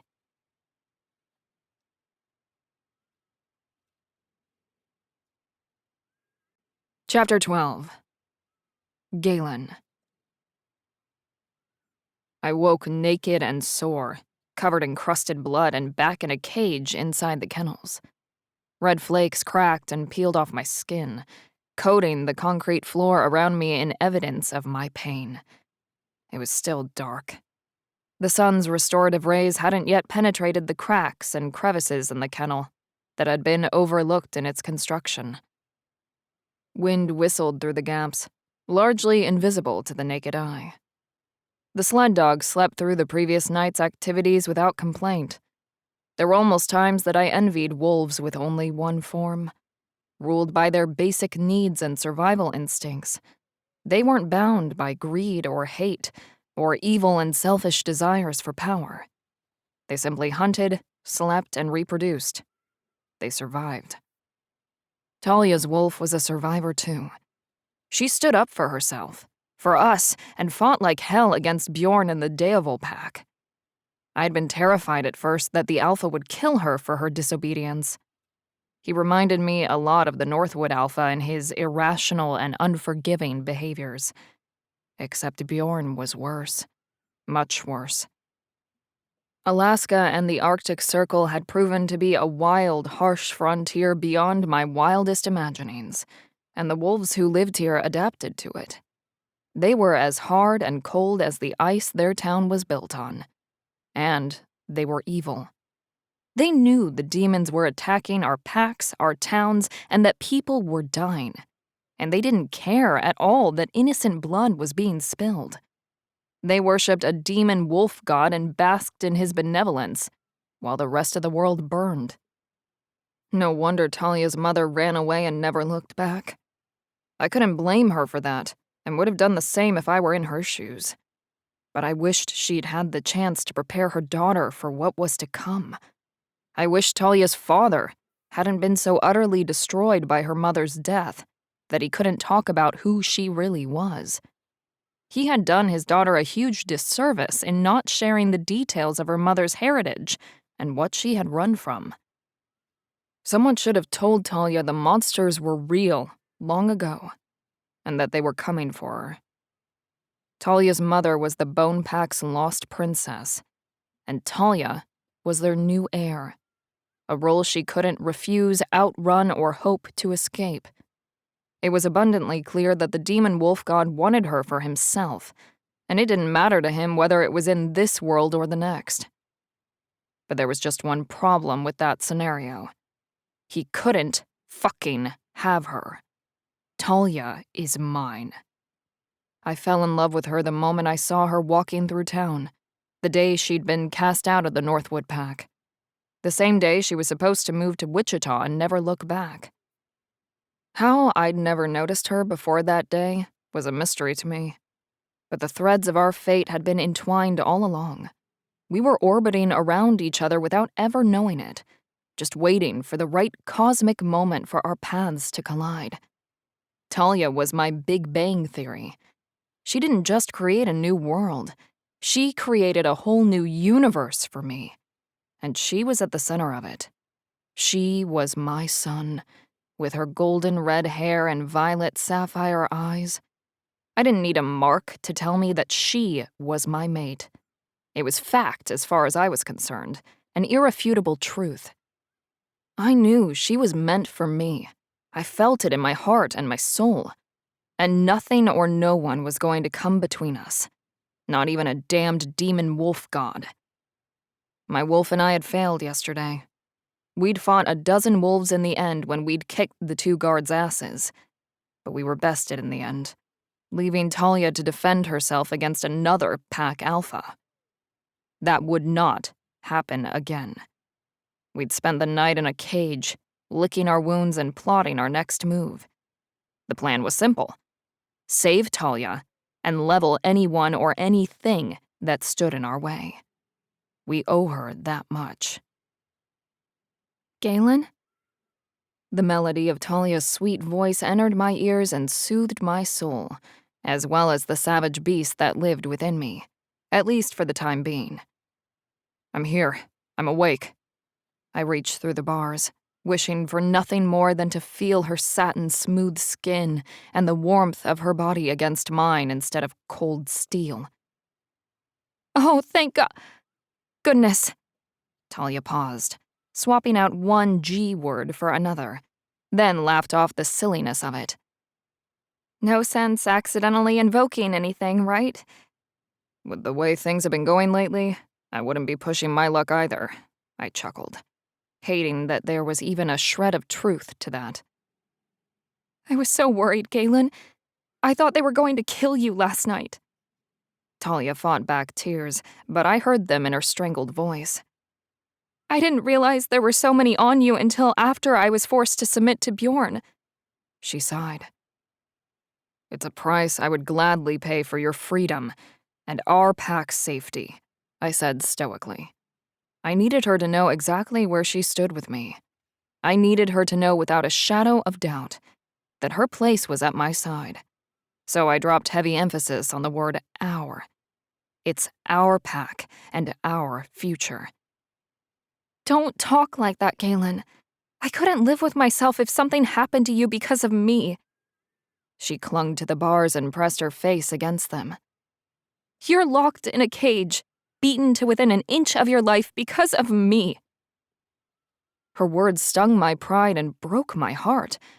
She didn't need to carry that burden. As her mate and alpha, I should have been the one protecting her. I'm not here under duress, baby. I'm here because I chose to be here with you, to support you and to help you find your family and finally be rid of the demon mark. That's what you do when you love someone, Talia. You put it all on the line for them. And I'd do it again. Even if faced with the same outcome, I'd still choose you. Every single time. My declaration seemed to strike a chord within her and unleash the tears she'd held back so bravely only moments before. I hate that I can't hold you. I wrapped my hands around the metal bars, taking out my frustrations on the fabricated steel as I listened to her sob. The bars molded to the shape of my fingers as I tightened my grip. I pulled and pried in frustration. They bent, but wouldn't break. Still, I refused to give up. I channeled my wolf's strength and continued weakening the metal until the first bar suddenly snapped free. That's all I need. The keypad was within arm's reach. I stretched my arm out of the expanded opening and fumbled around until I felt the digital buttons beneath my fingertips. Galen? What are you doing? Talia peered through the bars of her cage, a glimmer of hope in her eyes as she watched my attempt to escape. What I should have done last night. I didn't elaborate, letting her believe I was talking about breaking out when in truth, I was referring to challenging Bjorn. One after another, I pressed the buttons, listening to the different tones, and tried the combination from memory. It buzzed. Shit. Another failure. It should have beeped. What if it has a silent alarm and you trigger it? Talia said, begging me to stop. Galen, please. You aren't at your best. What if one of the guards comes in? You'll get caught. Please, I'm begging you. Don't make me watch them hurt you again. Don't ask me to watch them steal my mate and force her into an unholy union with a fucking demon god, I retorted, as I continued to try my luck with the keypad. I thought we might be able to reason with them somehow, but I was wrong. I won't sit in this cage, waiting for them to take you away. Not while there's still breath in my lungs and strength in my body. I punched the keypad, mashing the numbers until I finally hit the right sequence and matched the tone to the one I'd heard yesterday. The lock beeped and clicked. Success. Fuck yeah. The door swung open, and I crawled out on my hands and knees. Pushing to my feet when I cleared the top of the crate, I stretched to my full height. Galen! Talia gasped, her hands outstretched through the bars of her crate, beckoning me. Shush, it's all right. I'm going to get you out of here. My body felt electrified by her touch, recharging my belief even more that she was my mate. You don't feel that way about someone who is not the match to your heart and soul. It's not possible. There was only one logical explanation for how I felt about her, and that was that Talia was meant for me. Mine, my wolf growled, eager as I was to free her from her crate. I punched in the same sequence of numbers into the keypad on Talia's fetid prison. But it didn't work. I tried again and again, but there was nothing but buzzing every time. Maybe there's a silent alarm, she stressed again. Could they have changed the code remotely? Talia squeezed through the bars and grabbed my wrist. The main door to the kennels opened with a whoosh of Arctic air, as if in answer to her question. Footsteps echoed in the entrance area and approached the inner door leading to the holding area. I kept at the lock, punching in random numbers at a fevered pace in desperation. No, no, no! Hey, what the hell? One of the guards charged into the holding room. Jeff, get your ass in here, he's fucking loose! I abandoned the lock, turned on the guard, and powered forward in a full sprint, with my right shoulder pitched down like a defensive lineman making a play to sack a quarterback and hit him center mass. He went down hard on his back, and I stayed on top of him, hammering punches in rapid succession to his face. He raised his forearm, blocking a few punches and trying to dismount me with a barrel roll to his side. Grappling in the nude with a trained fighter proved dangerous for me and more than a little awkward for my opponent. Nudity was an inevitable part of our transformation, as clothes never survived the shift, so bashful just wasn't in our natures. The guard, however, seemed to have a bigger problem with 250 pounds of naked man sitting on his torso than the punches that continued to land on his head. I used that to my advantage. The second guard did not seem to share his partner's inhibitions. He burst into the room and jumped into the fray, grabbing me by the neck and forcing me to the ice-cold concrete. We wrestled on the floor, throwing body shots, uppercuts, and rapid punches to the back of each other's skull. Striking on a moment of luck, I rocked him with a knuckle punch to the temple that left him momentarily dazed and confused. The few precious seconds he sat stunned, teetering on the brink of a blackout, were all I needed to gain the upper hand. Or so I thought. Galen, watch out! Talia's warning brought my attention back to the first guard, but it was too late. Armed with one of the cattle prods, he rushed me and made contact with my ribs. The prod zapped, sending 4,000 volts of electricity arcing through my body. My size and pain tolerance were both well above average, but the stun gun was rated for an animal 5 times my size, and there was no withstanding it. I collapsed, my skin rubbed raw as I writhed on the concrete floor like a cut snake. Despite it being clear that I'd been incapacitated, the guard never let up on the trigger. He ran the prod until it died and needed to be recharged. Everything hurt. from the roots of my hair right down to my toenails. My muscles were contracting and contorting my body into heinously unnatural positions. I gritted my teeth against the pain and refused to cry out. "Damn, Jeff, did you see that?" The first guard twirled the cattle prod in his hand like a baton. "Woo! We battered and fried his ass like a piece of chicken." You idiot. Jeff, the second guard and evidently the brains of the duo, snatched the prod from his partner and tossed it across the room. You almost killed him. Bjorn would have been so pissed. Not to mention you could have fried me up right along with him. They came over, one on each side, and dragged me back toward my cell.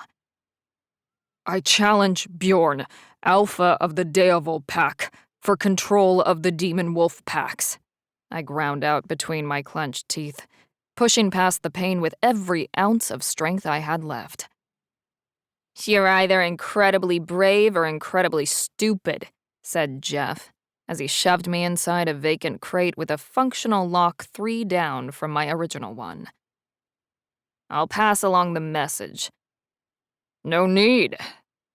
Bjorn waltzed into the kennels like he hadn't a care in the world. "I heard him loud and clear, boys." And I pressed him for an answer, hoping his pride and short temper would push him to make a rash decision, one that would be to my benefit. The effects of the cattle prod were already wearing off. One shift into my wolf form and I would be good as new. But unfortunately for me, Bjorn wasn't a stupid man. "I accept." The Alpha's smile said it all. He saw the play for what it was and counter-maneuvered. "The challenge will take place in 3 days' time. And by the way, there are 3 demon wolf packs, just so you know what you'll be fighting for, or rather, dying for." 3 days? Are you worried you'll lose, Bjorn? I asked, goading him into fighting me sooner, and swiped at the blood trickling from my left nostril with the back of my hand. I wouldn't want anyone to accuse me of taking advantage of an injured man and question the validity of the challenge. Bjorn flicked his gaze to Talia's cage and back to me. Besides, we both know I am well within my rights to choose the date of the challenge. He was right, of course, but I'd hoped to piss him off enough that he would have forgotten that particular rule. Be sure to shift. I want those wounds healed nicely before the challenge. I don't fight wounded wolves or lesser men. When you come to claim my throne, you better be ready and at your best, Longclaw. Bjorn strolled over to Talia's cage and dropped to one knee. Good morning, princess, he drawled. I'm happy to see you weren't foolish enough to partake in this unpleasantness. A member of the Bone Pack will be along to collect you shortly. Bjorn stood, then pivoted on one heel and marched over to his guards with promises of discipline to come, and made his way out of the kennels with a parting shot at me. You want to fight the inevitable, Longclaw? You think you're brave enough and strong enough to stop what's in motion? You go right ahead, and take it up with our demon wolf god personally, and see just where that gets you. Bjorn hadn't meant to, but he'd just given me an idea. An insane idea more likely to end in death than success. But I didn't care. Talia is worth the risk. It was high time the demon wolf god and I had a damned conversation.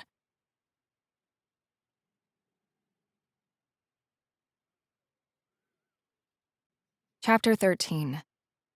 Talia. Just as Bjorn promised, members of the House of the Bone Pack came to retrieve me. But instead of armed guards, 2 women had been assigned as my escorts, and arrived at the kennels with fresh clothes and a foil-wrapped plate of hot food. Galen, on the other hand, had been served the same meal as the sled dogs, one bowl half filled with scraps and another filled with what passed for clean water. I peeled back the aluminum foil, my mouth watering over the breakfast foods piled onto the plate, and crammed a quarter of buttered toast into my mouth. I picked through the bacon, sausage links, and country ham, only eating half of the portion, reserving the rest for my mate. "Thanks," I said as I padded across the kennel floor and shoved food through the narrow steel bars of Galen's cage. "What are you doing?" One of the young women protested. She reached out but stopped short of touching me. "That food wasn't prepared for him." "Do I look like I care?" I handed Galen the last of the bacon and a hash brown patty. "No, Your Highness, you do not," answered the older of the two women. She dipped her chin toward her chest and dropped into a half curtsy. "Please forgive Erin. It has been long since we've served royalty," and she spoke out of turn. Galen's wide-eyed expression mirrored my own. "Don't call me that," I retorted in annoyance, rounding on the woman, who by my guess was 3 times my age, and pointed my index finger at her. "I'm not your princess or anyone else's." "My apologies, ma'am, but you are the Bone Pack heir whether you like it or not." She tucked an errant strand of her salt and pepper hair behind her ear. "You cannot deny the title." "No?" I dropped the paper plate on the floor and charged toward her, stopping just short of getting up in her face. "Let's get something straight right here and now. I will never swear allegiance to your pack, and I am not binding myself to your demon god. My mate, the one I chose, is sitting right there." "This is blasphemy," the other woman Erin protested. She had ginger hair and a blotchy complexion, and clutched her gloved hand to her chest as if she were about to swoon at the horror of my declaration. "If the Alpha were here—" "I'd say everything I just did and more," I spat. I definitely had more than a few choice words for Bjorn and the rest of the Devil pack. "You bear the mark, Talia." The older woman, whose name I had yet to learn, tried to rationalize. "In fact, you bear not 1 but 2 marks. This is clearly your preordained fate." "Yeah, like I haven't heard that one before." I barked out a bitter laugh. "This isn't the first time a wolf claimed to be my fated mate. It's not even the second, so this demon wolf god is going to have to get the fuck in line. Which, for the record, starts and ends with Galen." "I don't understand why she was chosen, Maria. Just look at her." Erin looked to her packmate for support. "She doesn't deserve this honor." "Well, at least there's one thing we can both agree on, Erin," I spat out. "Erin, please." Maria raised her hands and let them fall to her sides with an exasperated sigh. "Just shut up. We can't stand here arguing all day, and you're not going to change her mind any more than she is yours." "Maybe you should be the one to shut up, Maria," Erin snapped.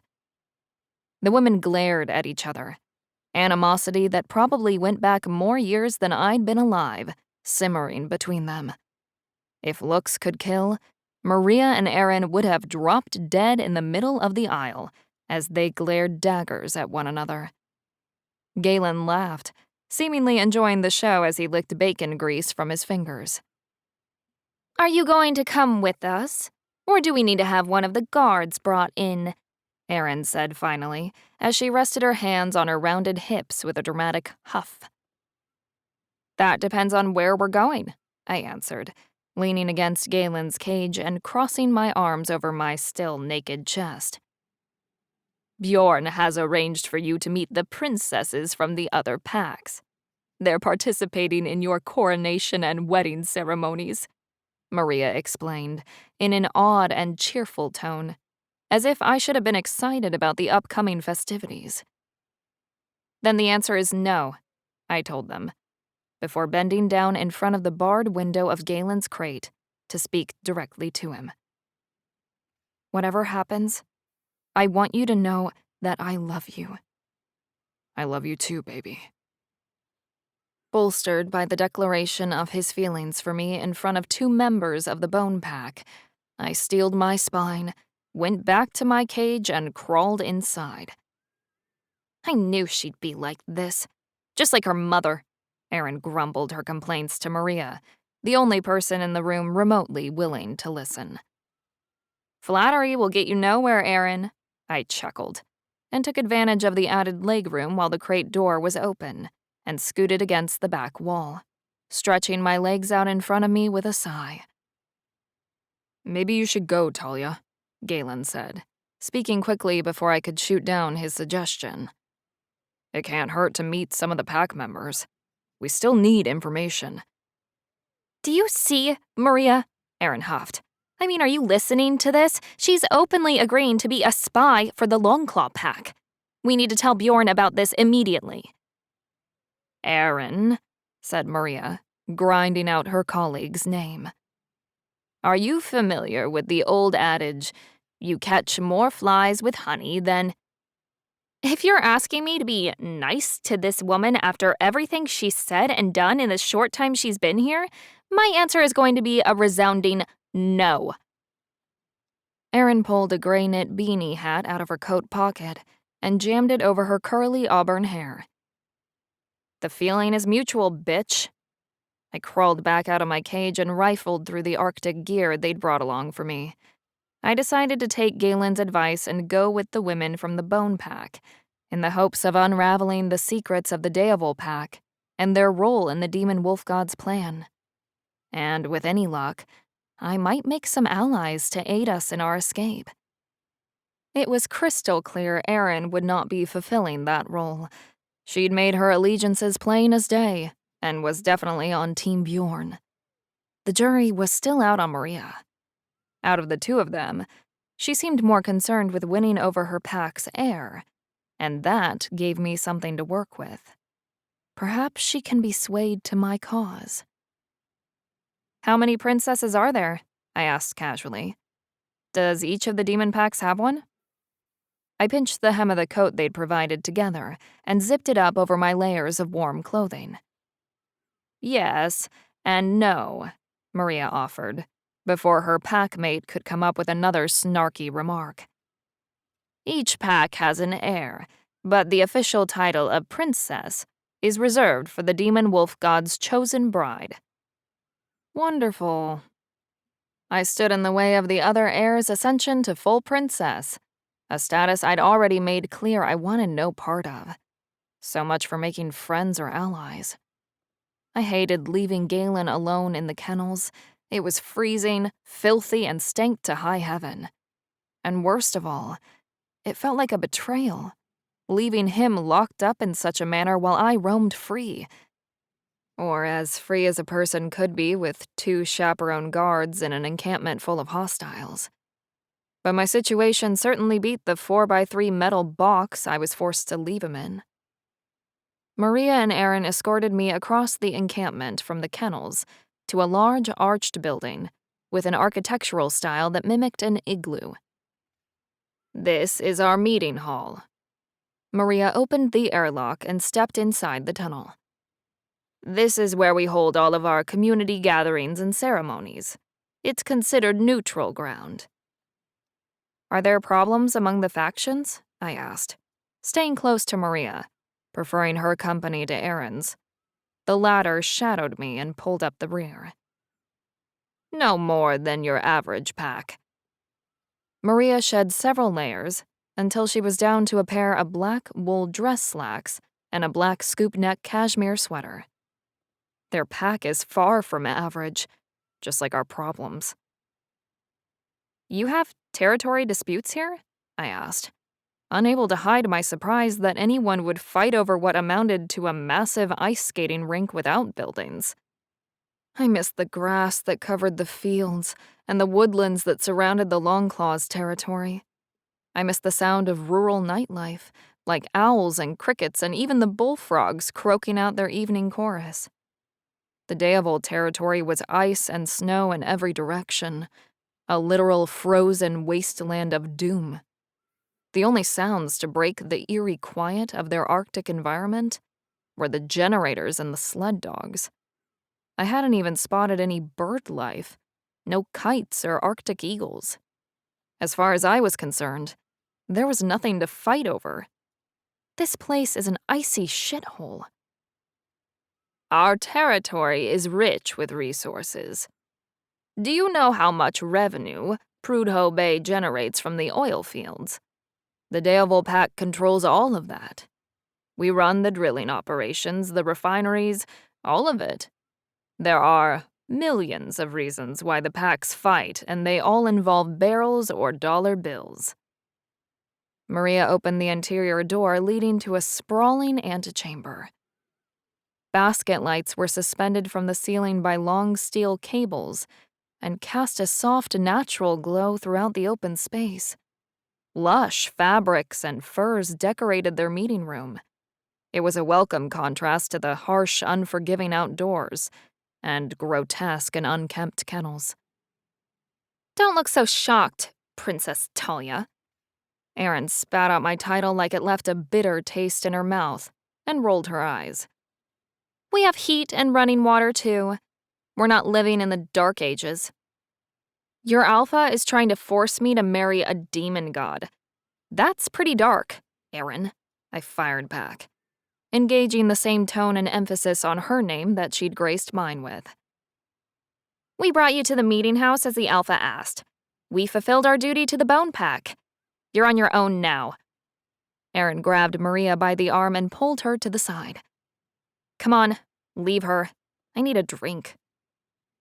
Maria looked as though she wanted to apologize for her packmate's behavior, but Erin whisked her away before she had the chance. An awkward hush fell over the room, conversations coming to an abrupt halt as everyone in the packed room turned their attention to me. The crowd parted into 3 distinct groups that I assumed represented the 3 different packs. Everyone in attendance was dressed in their ceremonial best, except for me.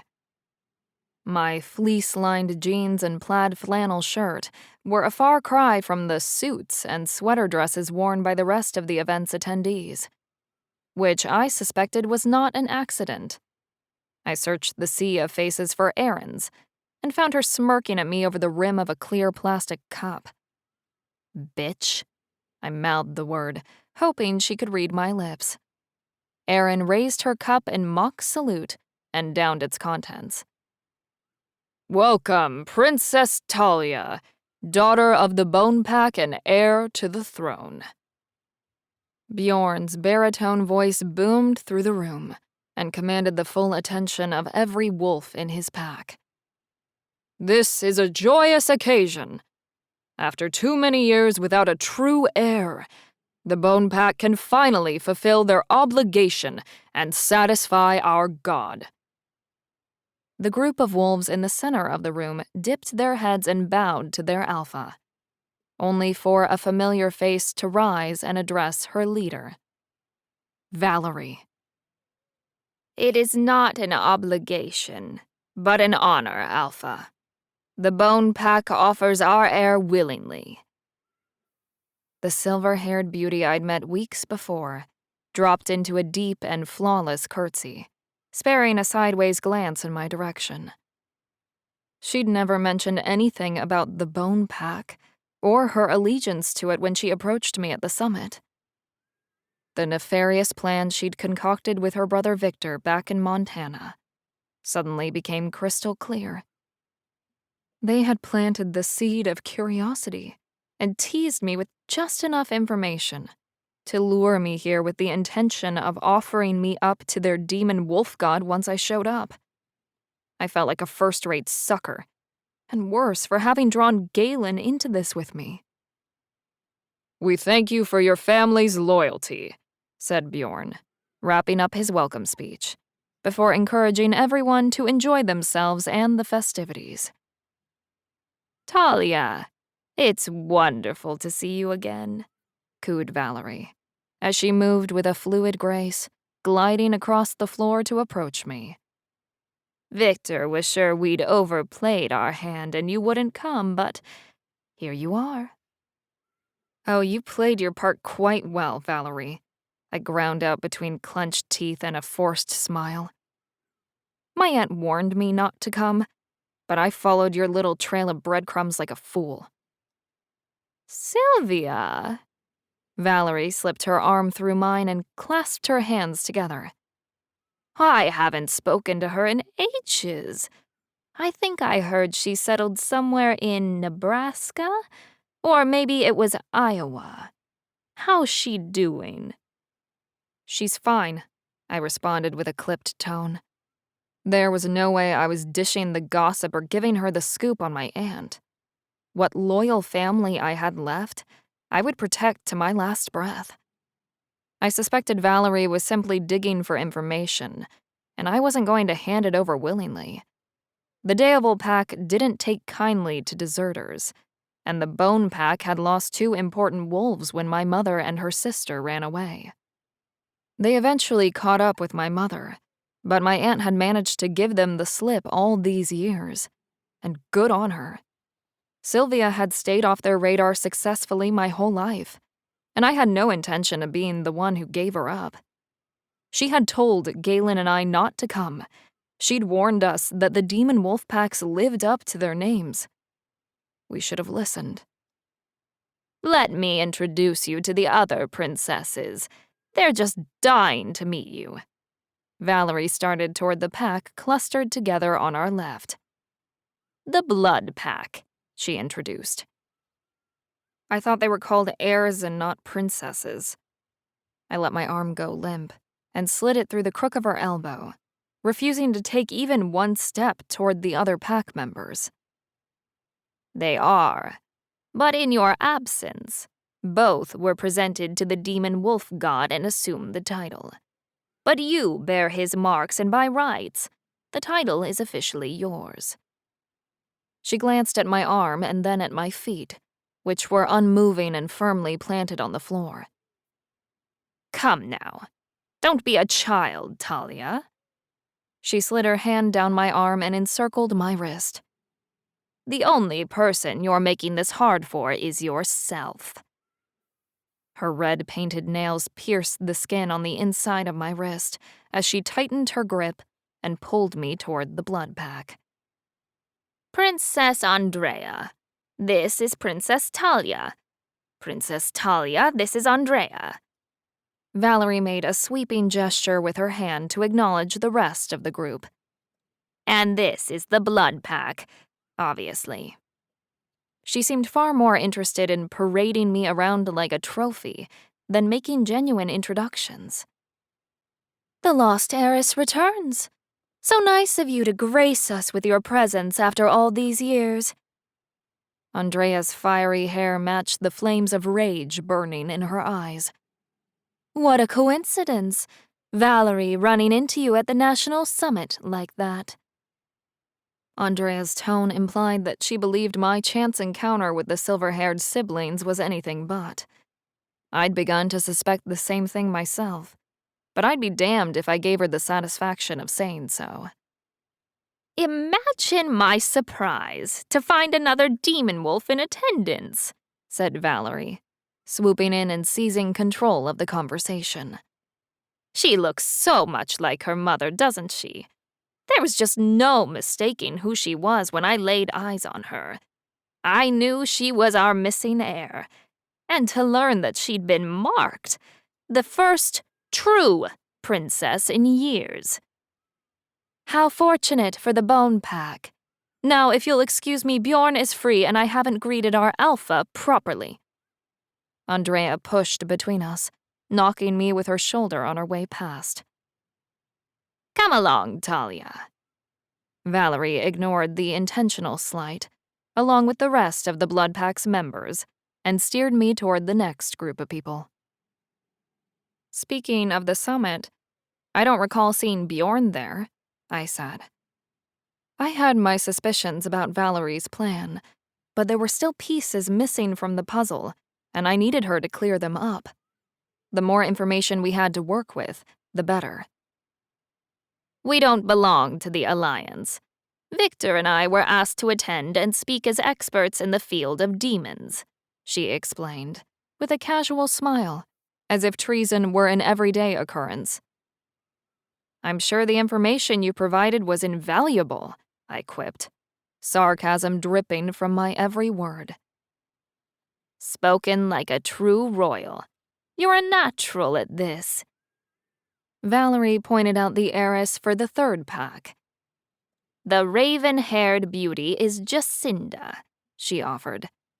"The Fang pack have been business partners and political allies with our pack for centuries." Despite their alliances, my reception with the Fang pack went about as well as it had with the Blood pack. I was neither welcomed nor wanted by any of the other Demon Wolf Pack members. I'd hoped to make alliances of my own, but the only remotely friendly face in the crowd was Valerie's, and that friendliness was as obviously fake as the day was long. It seemed Galen and I were on our own. Somehow, we needed to come up with a plan to escape, preferably before Galen had to fight Bjorn in the challenge, and before I was mated to the demon wolf god.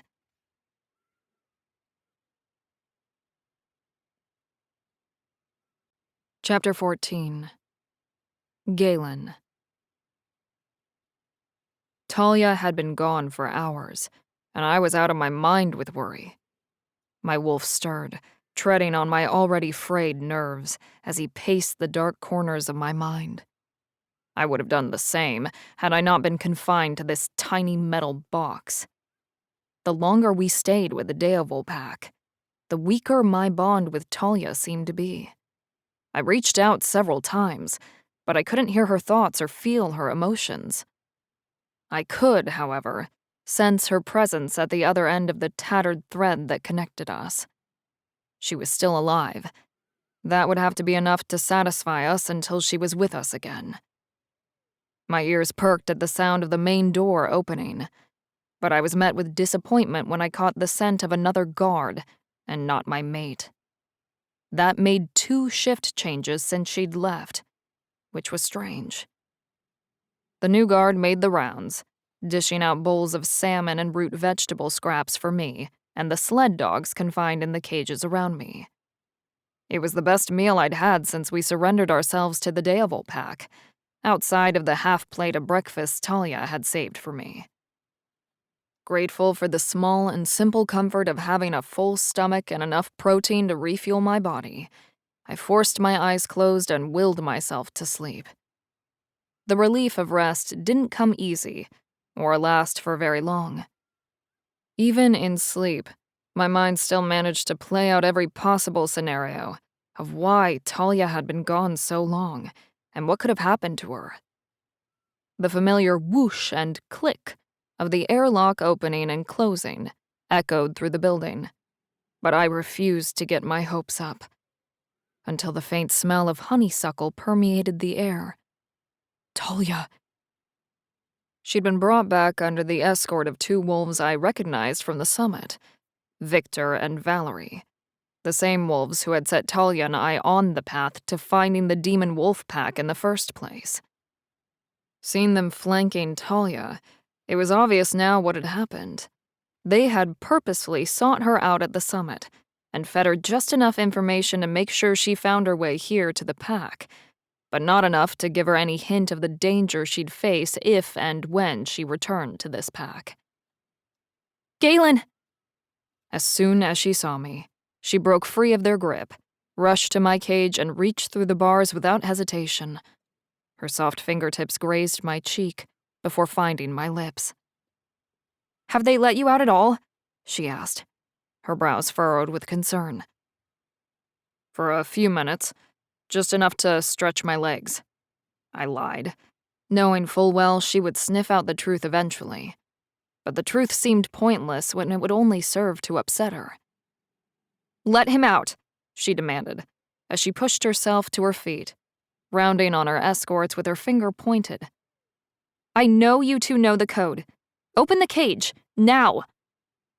I think her new title has gone to her head, Victor chuckled, flicking his gaze from Talia to his sister and back again. We're about to lock you back in your cage, princess, You're not really in a position to go ordering us around." "Oh, just open the door and let him out," said Valerie, as she let out an exasperated sigh. She walked to the back wall and retrieved one of the cattle prods. "If we grant you this small favor, Talia, we expect you to do us one in return." "What kind of favor?" she countered. Much to my relief, Talia appeared to be thinking with her head and not just her heart, and asked for terms before she agreed to anything. If she wanted to survive, there needed to be a limit to what my freedom, especially a temporary one, would cost her. "I reserve the right to call the marker in at a time of my choosing." Valerie tapped the end of the cattle prod against her palm. "That's my only offer, and it's non-negotiable." I watched as the hope drained from her eyes. I was helpless inside my cage to do anything to console her, except for to refuse before she could make a mistake and accept the offer.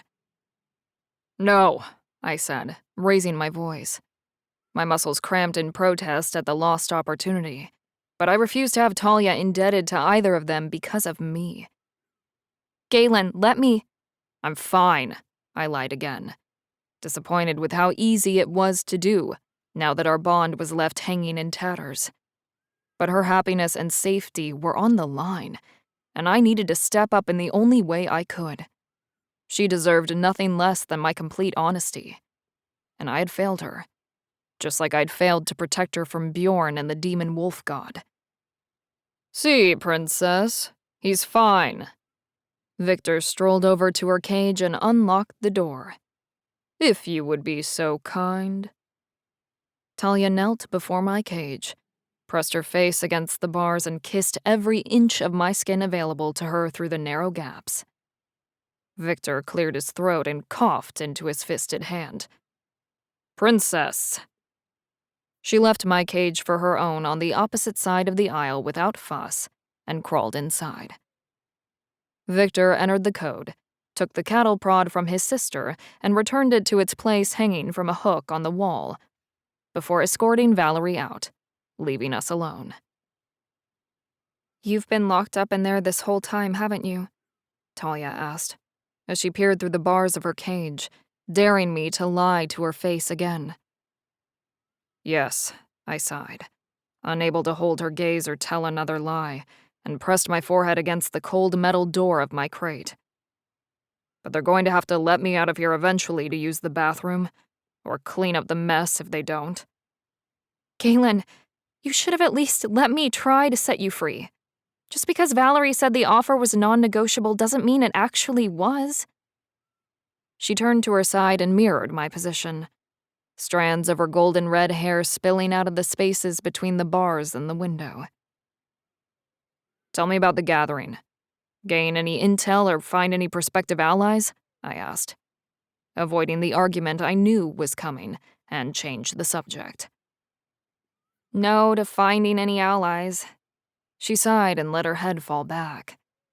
"I'm pretty sure everyone here hates me. Well, almost everyone. Valerie and Victor seem like they have taken an interest in me for their own reasons." "Exactly. It's because they have an ulterior motive. I wasn't telling her anything she didn't already know. Talia was a smart woman, and would have already figured that out on her own. And I find it hard to believe everyone hates you. It's impossible to hate you." "Well, apparently now that I've returned, the other princesses have had their titles revoked. They're back to being regular heirs to their respective clan packs, because that title is reserved for the chosen one. Lucky me." I didn't need to see her clearly to know that she'd rolled her eyes when she said that. "Okay, so maybe the other princesses, former princesses, hate you," I teased, finding it easier to laugh and breathe since Talia had returned unharmed. "How about information? Any loose lips at the soiree? Hopefully Boot Hill isn't a dry town. Alcohol works like a truth serum and gets people talking." "I don't think there's enough alcohol in the whole of Alaska to make anyone in the Daevil pack talk to me." I'm not even joking. They hate me, take my word for it. She sighed. I probably shouldn't say this, but I'm glad they don't like me. I don't want to belong here. Good, because you don't belong here. It pained me not to be able to pull her close and wrap my arms around her. You belong to me and the Longclaw Pack. We chose you and love you. I love you, Talia Linetti, and that's never going to change. I love you too. She pressed her fingers to her lips and proceeded to blow me a kiss. I did find out one interesting tidbit of information, but I think it qualifies more as gossip than actual news. Sometimes gossip turns out to be actual news. Hit me with it and we'll see if it's noteworthy. I rubbed my calf, working out the knot in the cramped muscle, and listened with earnest. I hoped it was news we could use and that we had finally caught a break. The Deoval Pack isn't a member of the Alliance, which is why we never crossed paths with Bjorn in Montana. Victor and Valerie were invited to the summit by the Council as experts on demons and to help educate other packs. Huh. I don't recall seeing their names listed on the itinerary, or hearing them speak at any of the meetings I attended. I raked my fingers through my hair, scratching at my scalp as I worked through a thought nagging at my brain. Did you see them anywhere outside of the social events, or when they approached you specifically? I don't know. I mean, I spent most of the trip at the cabin or attending the networking events with you. I probably wouldn't have crossed paths with them if they hadn't sought me out. But we know why they did that now. Why do you ask? What are you thinking? I could almost hear Talia's brain working through the bond. I hated not knowing exactly what she was thinking, and missed the depth of the connection we'd shared. She was there in my mind, but just agonizingly out of reach. It was as infuriating and frustrating as it was heartbreaking. Do you think it really was just a coincidence? Them running into you at a summit about demons attacking the packs? I scrubbed my face with my hands, the stubble along my cheeks and jaw scratching my palms. Or something more. You don't believe in coincidences? Talia found the end of the frayed thread between us and held on tight. She poured more of herself into the connection, strengthening our bond as much as possible without physical contact. You think they planned the whole thing? That they went to the summit to find me specifically? But how would they have known I would be there?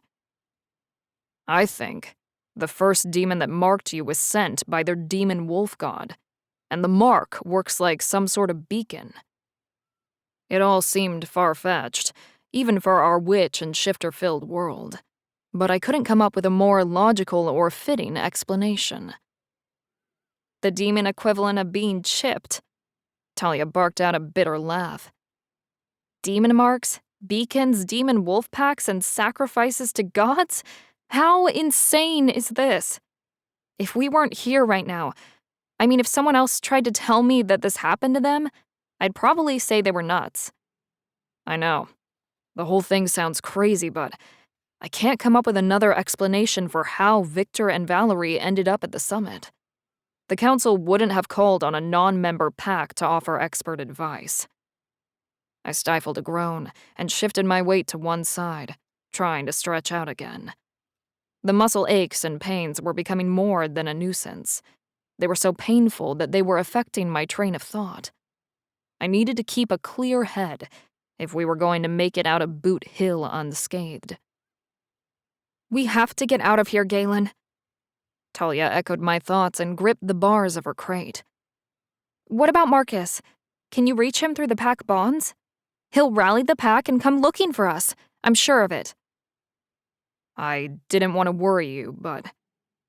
I struggled to find the right words and regretted not telling her after we'd promised to be honest with each other, after she told me the truth about her wolf's red eyes.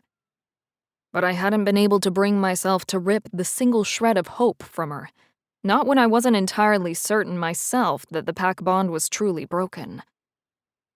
I've already tried, but it's like the line is disconnected. Something or someone is blocking me from reaching the other members of the pack. This is the farthest I've ever been from the pack. Maybe the distance is too great, I don't know.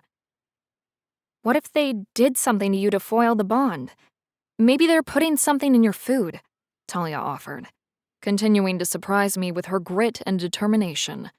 Rather than give up, she came up with a possible solution. I think you should skip breakfast. I know it'll be hard, but see if you feel any different, and then try calling out through the bond again. I haven't felt sick or drowsy after eating, so I don't think it's the food. But at this point, I'm willing to try anything.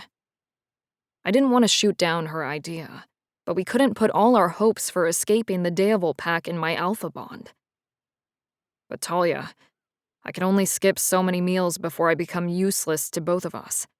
We're going to need a backup plan. Talia fell silent for a time, the quiet stretching between us before she spoke again.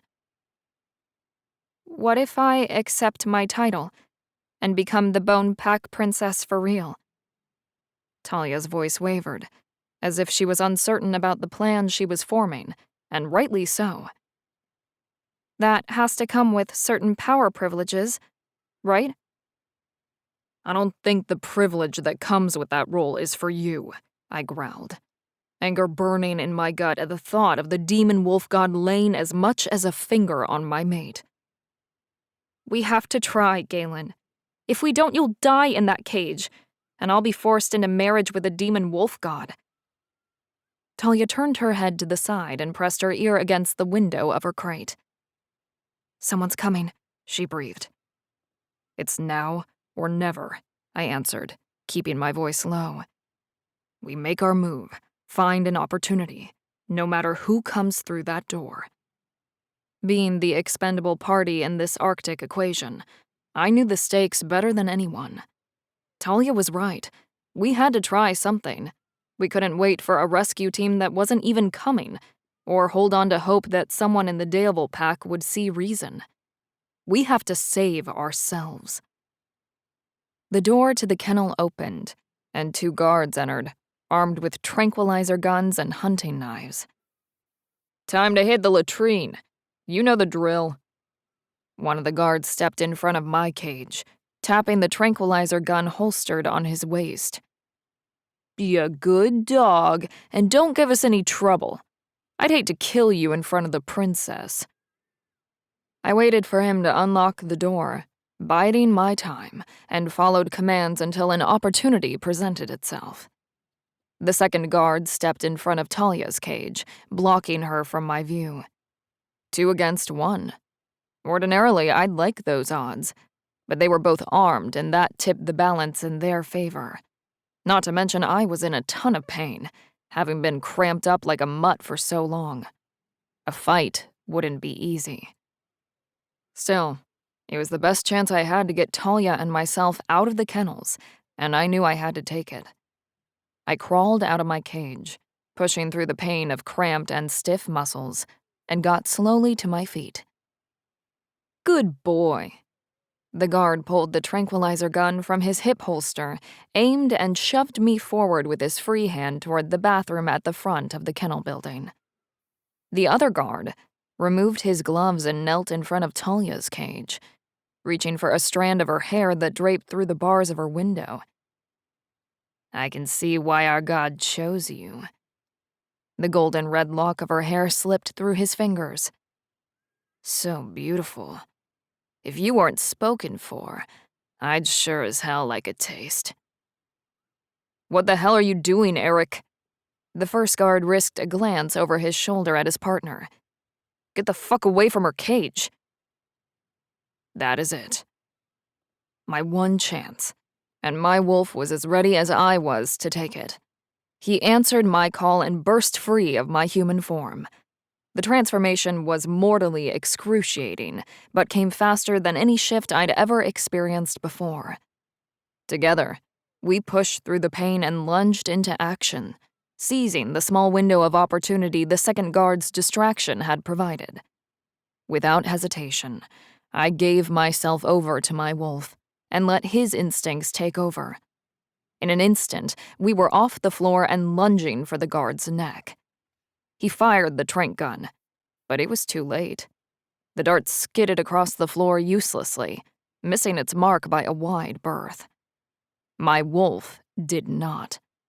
Blood filled my mouth, the copper tang coating my tongue as my teeth sank into his neck. My jaws clamped shut, head shaking back and forth as I ripped a large chunk of flesh free. Bite after vicious bite, I tore into his neck until his jugular was severed and he collapsed beneath me in a pool of blood. The snow dogs barked and howled, egging me on like the crowd at a prize boxing match.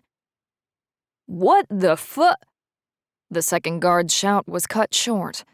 I pounced, a flash of fang and fur, and took him to the ground. Biting down, my teeth found purchase in the soft muscle of his cheek. An unexpected pain blossomed in my side. The guard had drawn his knife before we hit the floor and buried it to the hilt just below my ribs. He pulled up and out, the serrated edge scraping against the underside of my rib.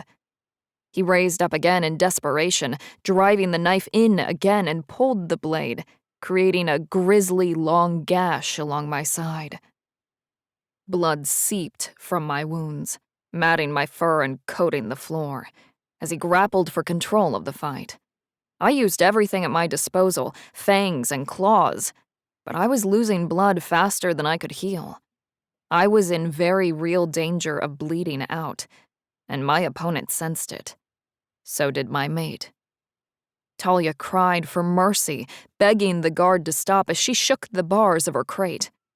Her sobs and pleas for him not to kill me spurred me on, giving me and my wolf the push we needed to finish him. I would die for her, but not before I set her free.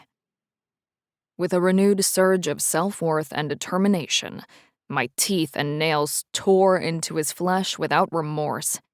I held nothing back. I let my beast reign until the fight left the guard's body, and his face was unrecognizable. I collapsed on top of him, my body heaving, tongue lolling to one side of my mouth as I panted. Black spots danced along my vision. Exhaustion and blood loss threatened to pull me under, but I forced my eyes open and crawled on my belly to Talia's cage. Despite the damage done, my body began to heal itself. Muscles and skin knit together, and the bleeding stopped sooner than I'd expected. But I was in no condition to shift back, and I couldn't manipulate the lock on her cage in my wolf form. She's still trapped. I've failed her yet again. I needed more time, but time was something we didn't have. The door opened, and 3 more guards rushed in. One of them open-fired and hit me with a tranquilizer dart in my hind leg, finding its mark nice and easy as I lay prone and exhausted. The other 2 guards grabbed me by the scruff of my neck and dragged me away from Talia's cage. The one that had shot me advanced past us, unlocked Talia's crate, grabbed her by the ankle and yanked her out. Her screams, as she was being hauled bodily away, was the last sound I heard before my world went black and I lost consciousness.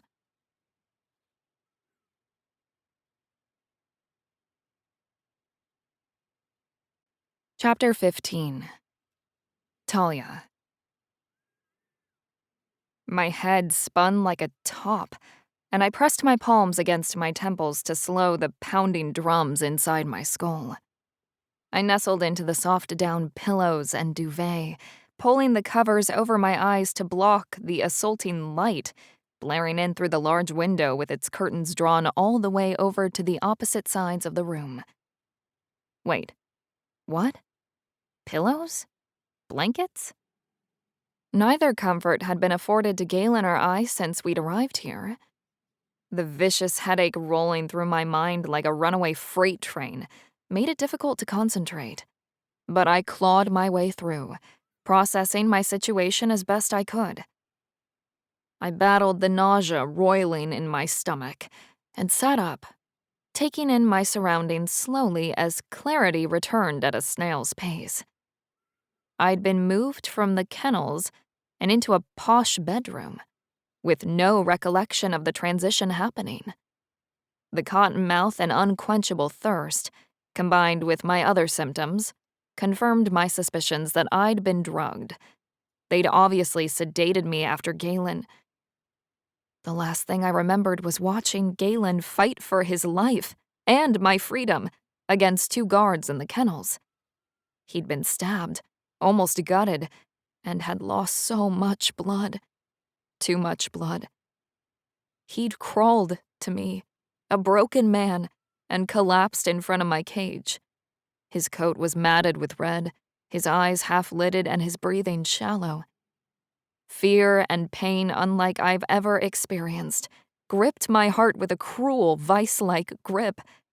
They'd killed him, my mate, the man and the wolf to whom I'd pledged my life, was gone. He could not have survived, I was sure of it.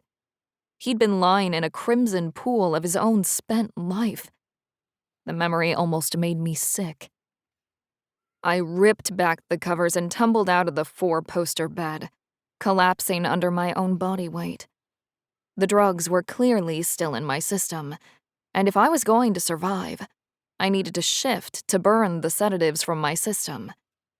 In desperation, I called to my wolf, begging her to come forth and heal us of the sickening drug-fucked sensation that had me feeling like I was clawing my way through a whirlpool of sludge. But she didn't answer. The magic inherent in all wolves that binds our animal and human forms was still there. My wolf was definitely still there. I felt her presence in my mind, but no matter how many times I tried, she refused to answer my call. Whatever drugs the guards had given me did more than just knock me out. They'd incapacitated my wolf, all but tranquilizing her. I'd essentially been stripped of my ability to heal and defend myself. Fuck! The Deovil pack had taken my wolf and my mate from me. They'd taken everything and left me broken and at their mercy. And the mercy of their demon wolf god. Oh, good. You're awake. Valerie strolled into the room with an armful of towels and what appeared to be beauty products. We need to get you ready for your big day, and I hate to say it, but we do have our work cut out for us. Where is my mate? I managed. I needed to see his body, to see for myself that he was truly gone. I craved that closure more than air. He was yet one more loved one with no place to mark their life and death, except the scar their passing had left on my heart. Valerie tittered. He's waiting for you, Talia. She set the stack of towels on a chaise lounge and piled the products beside them. Which is why we need to get you prepared for the blessing ritual and then the mating ceremony. For a moment, I thought she was talking about Galen and my heart leapt, only to shatter all over again when I realized she was talking about her damned god. I won't marry him. I won't. I pushed myself to my feet and stood my ground as best I could on my 2 wobbly legs. You can force me to stand at an altar, but I will never say the words. I'll never bind myself to him. I'll cut out my tongue first. Oh, please, don't be so dramatic, princess. Valerie disappeared behind a door on the opposite side of the room and returned a moment later, the sound of rushing water following her. I'm drawing you a bath. A nice long soak will do you a world of good. You're delusional. I raged with what little strength I had left and rushed to the door, rattling the doorknob and pounding my fist against the wooden panels. I will never stop trying to escape. Never. Do you hear me? The loss of Galen and my wolf was too much bear on top of everything else. My father, Max, my mother, countless loyal pack members. It's just a bubble bath, Talia. There's no one waiting in the bathroom to perform a surprise wedding ceremony. I promise you. Valerie sighed and collected the bottles of shampoo and conditioner. I understand how overwhelmed you are with your new role and responsibility. If I could switch places with you, I would, gladly. But the demon wolf god did not choose me. I'd already chosen my mate, Valerie. I clutched the doorknob, holding on for dear life as my world dropped out from under me. My heart, my soul, it will always belong to Galen. A queen is allowed her consorts, Talia. So think on that before you throw your life away. As a consort, you have no rights, no power, but all that changes when you wear the crown. She turned on her heel and walked into the bathroom, disappearing from sight once more. I don't want consorts! I marched after her, furious that she would suggest I take another wolf as a lover, as if that might comfort me. I wanted no one but Galen, and you've taken him from me, just like you've taken everything else. We merely separated the two of you after your last escape attempt. Surely even you can understand that precaution. You act as though we killed him in cold blood, child. She ran her hand through the cloud of bubbles floating on the surface of the bathwater before glancing over her shoulder. Wait. You thought he was dead? He's not dead? My heart leapt at the shock of that news. Of course I thought he was dead. I can't feel him through our pack bond anymore. Was she really telling the truth about Galen, or was this yet another ploy to garner my compliance? The last time I saw him, he was lying in a pool of his own blood. I can't speak for the Alpha's plans for him, Valerie admitted. But as of this moment in time, Galen is still alive. My heart raced at the realization that he wasn't dead. But after everything Valerie had done, it wasn't like I couldn't fully trust this woman either. Take me to him. I needed proof of life. And the only proof I would accept was seeing him with my own 2 eyes. And if I do that, if I take you to him, what are you willing to do for me? She flicked the water in the tub pointedly, splashing it onto the marble tile tub surrounds. With a deep breath, I set my jaw, stripped out of my clothes, stepped over the side of the soaker tub, and sank into the steamy water.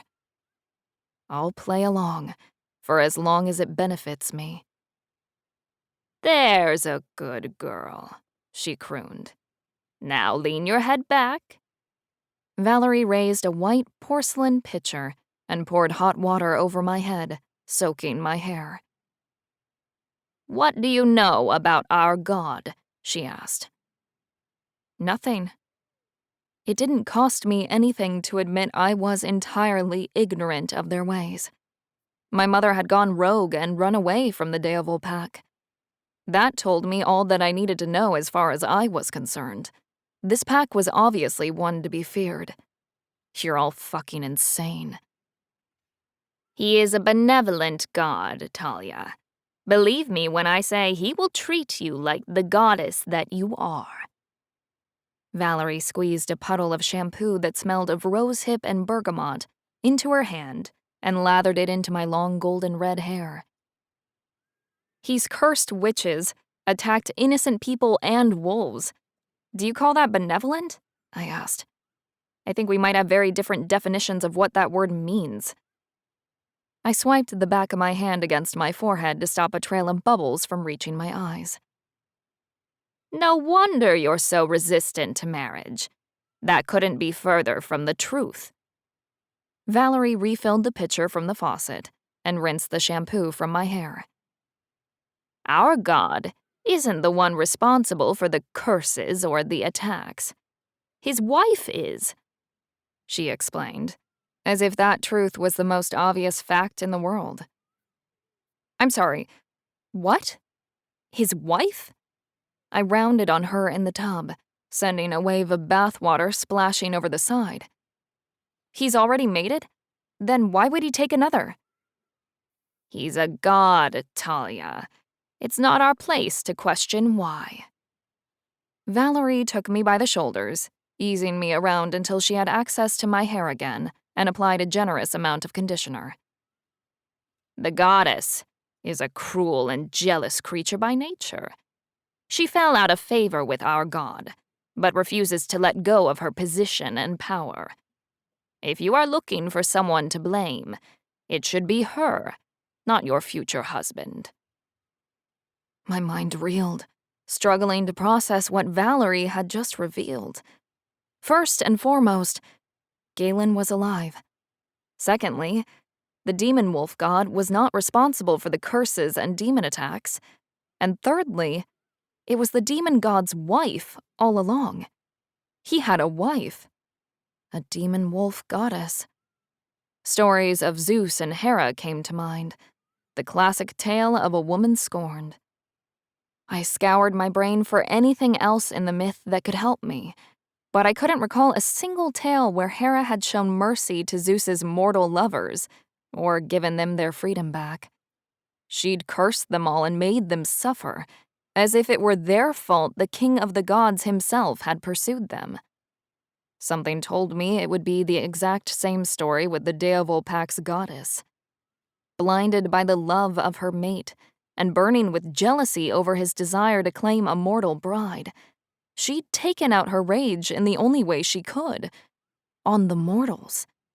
Our packs, our allies, and the towns we called home bore the brunt of her rage over her mate's indiscretions. But if he was already mated, then the blame lay equally and as squarely on the demon god's shoulders as it did hers. Valerie had made the demon wolf goddess out to be the villain of her story, but I found myself already disagreeing. The blame for the death and destruction happening should be laid at the god's feet as much as his wife's. Though Valerie was right about one thing, the bath had done wonders for me. It had given me an opportunity to glean information I might not have otherwise, and afforded me the opportunity to clear my head. And while Valerie ran a comb through my freshly conditioned hair, an idea began to form. It was crazy and likely to get me killed. But if Galen and I were going to have a future together, it was something I had to try. I just needed a little more time, something Galen and I never seemed to have enough of. But I was finally starting to put the pieces of the puzzle together, and if I played my cards right, the attacks would stop, and my mate and I would be able to walk out of Boot Hill together. "Thank you, Valerie," I said. "You were right. I do feel better." My gratitude was genuine, but not in the way she expected. Valerie had hoped to convince me that I was chosen for a great honor. And, in a way, I suppose she was right. I had been chosen to bring an end to the Deovolpac and their gods. "You're welcome, Princess. It's an honor to attend to your needs before the ceremony." She grabbed one of the large plush towels and held it open, turning her head to the side to offer me a modicum of privacy. "When can I see Galen?" I stepped out of the tub and into the towel, wrapping it around my body. "I doubt we'll have time before the blessing ritual." Valerie motioned to a small wooden stool and reached for a paddle brush on the vanity to shine up my hair. "You promised," I accused, grabbing her wrist and jerking her forward. The brush fell from her hands and clattered against the tiled floor. "And you are going to keep that promise, aren't you?" I caught a glimpse of my red-eyed reflection in the mirror, but for once, I didn't shrink away from the woman staring back at me. The Deovol wolf on my mother's side was as much a part of me as the rogue wolf on my father's side. It was time I accepted her. Besides, I had more than enough actual demons to fight. I sure as hell didn't need to add personal ones to the battle. "Talia, calm down." Valerie's confidence wavered, along with the strength in her voice. Her fingers trembled as she grasped my arm in return. I only said we wouldn't have time before the blessing. I never said I wouldn't take you. I know I haven't given you much reason to trust me, but I am a woman of my word. When I give it, I keep it. I sighed. Then tell me about the blessing ceremony. What do I have to do? I released her wrist and adjusted my towel before it slid to the floor. You don't have to do anything, really. You simply recite a few words and light some incense. But mostly our priestess will pray over you and offer a blessing on your union to the demon wolf god. Valerie followed me out of the bathroom and retrieved a billowing white gown and matching fur cloak. The dress had an empire waist heavily embroidered with gold thread in a herringbone ladder stitch pattern. The long sleeves were slit down the middle from shoulder to wrist and featured similar stitching around the cuffs. "It's beautiful," I breathed in genuine admiration. And it was. But it looked more appropriate for a full-blown wedding ceremony rather than the simple prayer circle Valerie described. "That looks an awful lot like something a bride might wear on her wedding day." This. Valerie held up the dress and spun the hanger in her hand to show off the front and back of the gown. Your wedding gown is made of the finest silks and chantilly lace. The essential oils used in the blessing ceremony would ruin it. The white and gold are of this gown represent purity and royalty. That's all. You are the princess, after all, Talia. There are no expenses spared. "Well, it's a little late for at least one of those things, Valerie." I pressed the dripping ends of my hair against the towel still wrapped around my body and squeezed out the excess water. "If your god wants a virgin bride, I guess that leaves me out in the cold. Who's the next candidate? The princess from the blood pack? Well, she seemed like an absolute joy. I'm sure the demon wolf god will love her." You bear both marks, Talia, said Valerie, unamused. The only person who does not see this as the honor it is you. I think there are a lot of people outside of the Prudhoe Bay Area who would agree with me. You should probably widen your poll to include more zip codes. You'd get more accurate results. Talia, the sooner you get ready, the sooner we'll be at the ceremony, and the sooner you'll get to see Galen. Valerie's patience had worn thin, and with my eyes having returned to their normal shade of violet blue, so had my threat of violence. Fine. I slipped the dress over my head and swept my hair out of the way for Valerie to fasten the buttons on the back. She plaited my hair into a loose fishtail braid and wove in fresh sprigs of baby's breath and lavender. There, all done, she said proudly, as she ran her fingers along the crown of my head and smoothed the flyaway strands of hair. You look beautiful, fit for a king or a god. The only person whose opinion matters to me is Galen's, I growled, hating the thought of him seeing me glammed up for someone other than him. Bide your time, Talia. And I would. For Galen, for me, and for the future of a world unplagued by a squabbling pair of demon wolf gods. Without further ado, Valerie draped the mink and rabbit fur cloak over my shoulders, tied the leather cording to secure it, and escorted me to the blessing ceremony. The Deavil Pack meeting room had been rearranged to accommodate all of the packs and their members. The furniture was gone, and a small wooden altar draped with white and gold linens and fresh greenery took its place.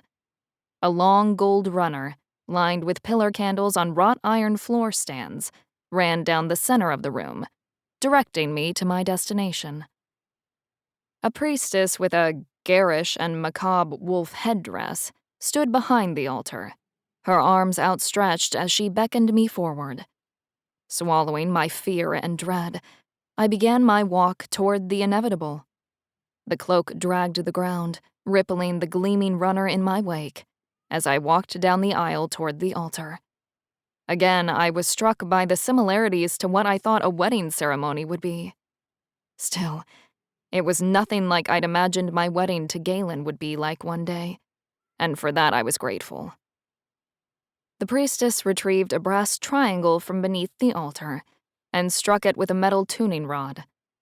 A hush fell over the crowd with the first chime. The ceremony had officially begun. She opened with a prayer in a language I didn't understand and proceeded to light incense, wafting the scented smoke as she walked several circles around me. The crowd responded, chanting the closing line of her prayer over and over again until the incense burned away. My head swam. I felt nauseated and dizzy from watching the priestess circle around me like a shark.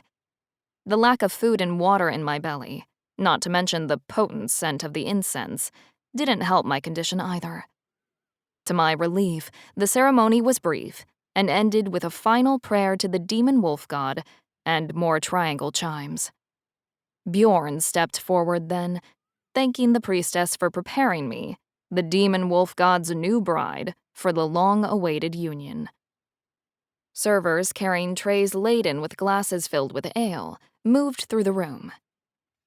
Princess Talia has been returned to us, and our packs are truly united once again. The Alpha raised his silver goblet in a toast. Tonight, we celebrate! The Bone Pack, the Blood Pack, and the Fang Pack rejoiced, raising their glasses and clashing them together. The Devil Pack was finally whole. Music played, alcohol flowed, and the pack members danced to the rhythmic beat of the drums. This is all for you, Bjorn spoke over the crowd, spearing me with his gaze. The swaying mass of people parted for their alpha. He came over to stand in front of me. It has been a long time since we have had a crowned princess among us. Too long. What happened to the last one? I asked, unsure I even wanted to know the real answer. I'd foolishly assumed there hadn't been any other actual brides apart from the goddess herself. The demon wolf goddess killed the last princess to accept her husband's proposal, he said, before he tipped his goblet back, emptied it of its ale, and signaled for a refill. The other women chose to be mere consorts over facing the goddess's wrath. Did that mean I was about to have to fight the demon wolf goddess for something I didn't even want? You might have mentioned that. I turned to glare at Valerie. Would it have changed anything if I did? Valerie tipped her glass in my direction before she raised it to her lips and took a sip. As much as I hated to admit it, she was right. It wouldn't have changed a damn thing. I hadn't accepted either role, princess or consort, yet. I wasn't a willing participant in any of their mad plans. All I wanted to do was get through the night and see Galen, as promised. Unfortunately for me, the alpha of the Devil Pack had other ideas.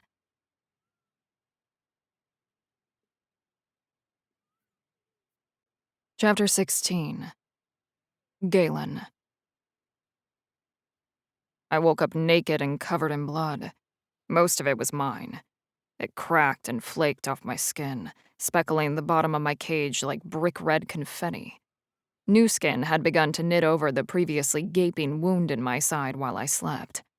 Taut and tender scar tissue was the only evidence I'd almost been disemboweled the night before. The internal injuries seemed to have healed themselves, thankfully. I was as good as new. Almost. The only thing that would have completed my healing process and made me whole as man and wolf would have been to have Talia at my side. Her absence pushed me to the brink of my sanity. My mating bond with Talia was still damaged, and so was our pack bond. I couldn't hear her in my head anymore, or feel the connection with her in my soul. Bjorn, or the demon wolf god, had done something to weaken our bonds. They wanted to tear us apart, and were doing a damned good job of it. Without any way to communicate with her, I had no idea if she was all right. Every possible scenario, each worse than the last, continually played out in my mind. I assured myself that with or without the bonds between us, I would know if something had happened to her. If she'd departed this plane, surely I would sense that. So I clung to the hope that she was alive, unhurt, and as yet unwed. That hope was all that kept me going. At least it was, right up until Bjorn visited me in the kennels and crushed that hope under the heel of his boot without an ounce of mercy. I could kill you right now. The Daevil Alpha squatted in front of my crate and rested his arms on his knees. It would be so easy, he mused. No one outside of my pack heard the challenge, and no one outside my pack would know what happened to you. And no one in my pack would talk. They're as loyal as wolves come. Really, I should kill you. I'd be a fool not to. You would be a fool if you did, Bjorn.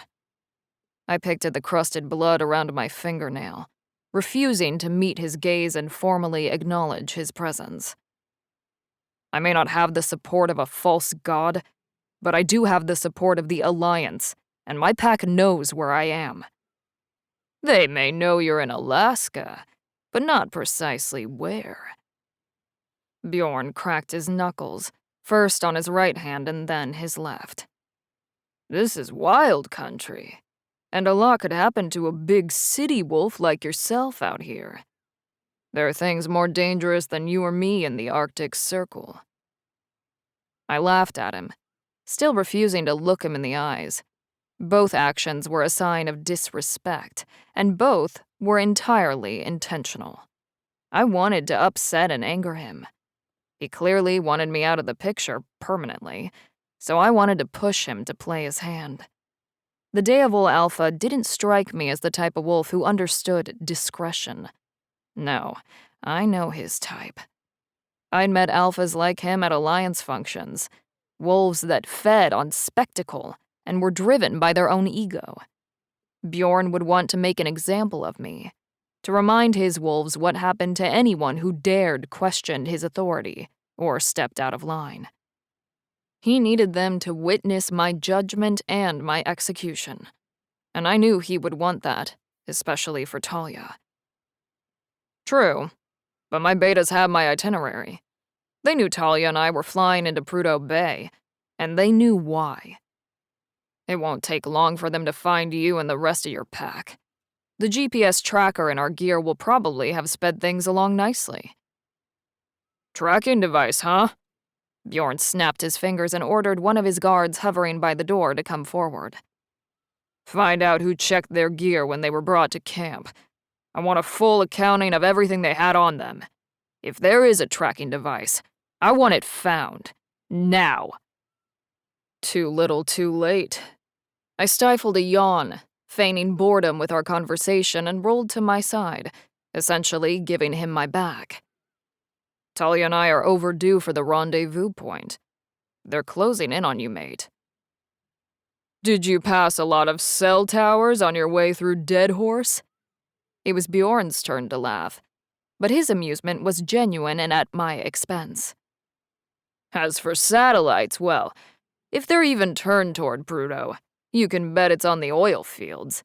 They don't give a shit about what happens out here, unless we mess with the refineries or the icebergs. Ironic, since one destroys the other, but that's the way of bureaucracy, isn't it? Sort of like the Alliance.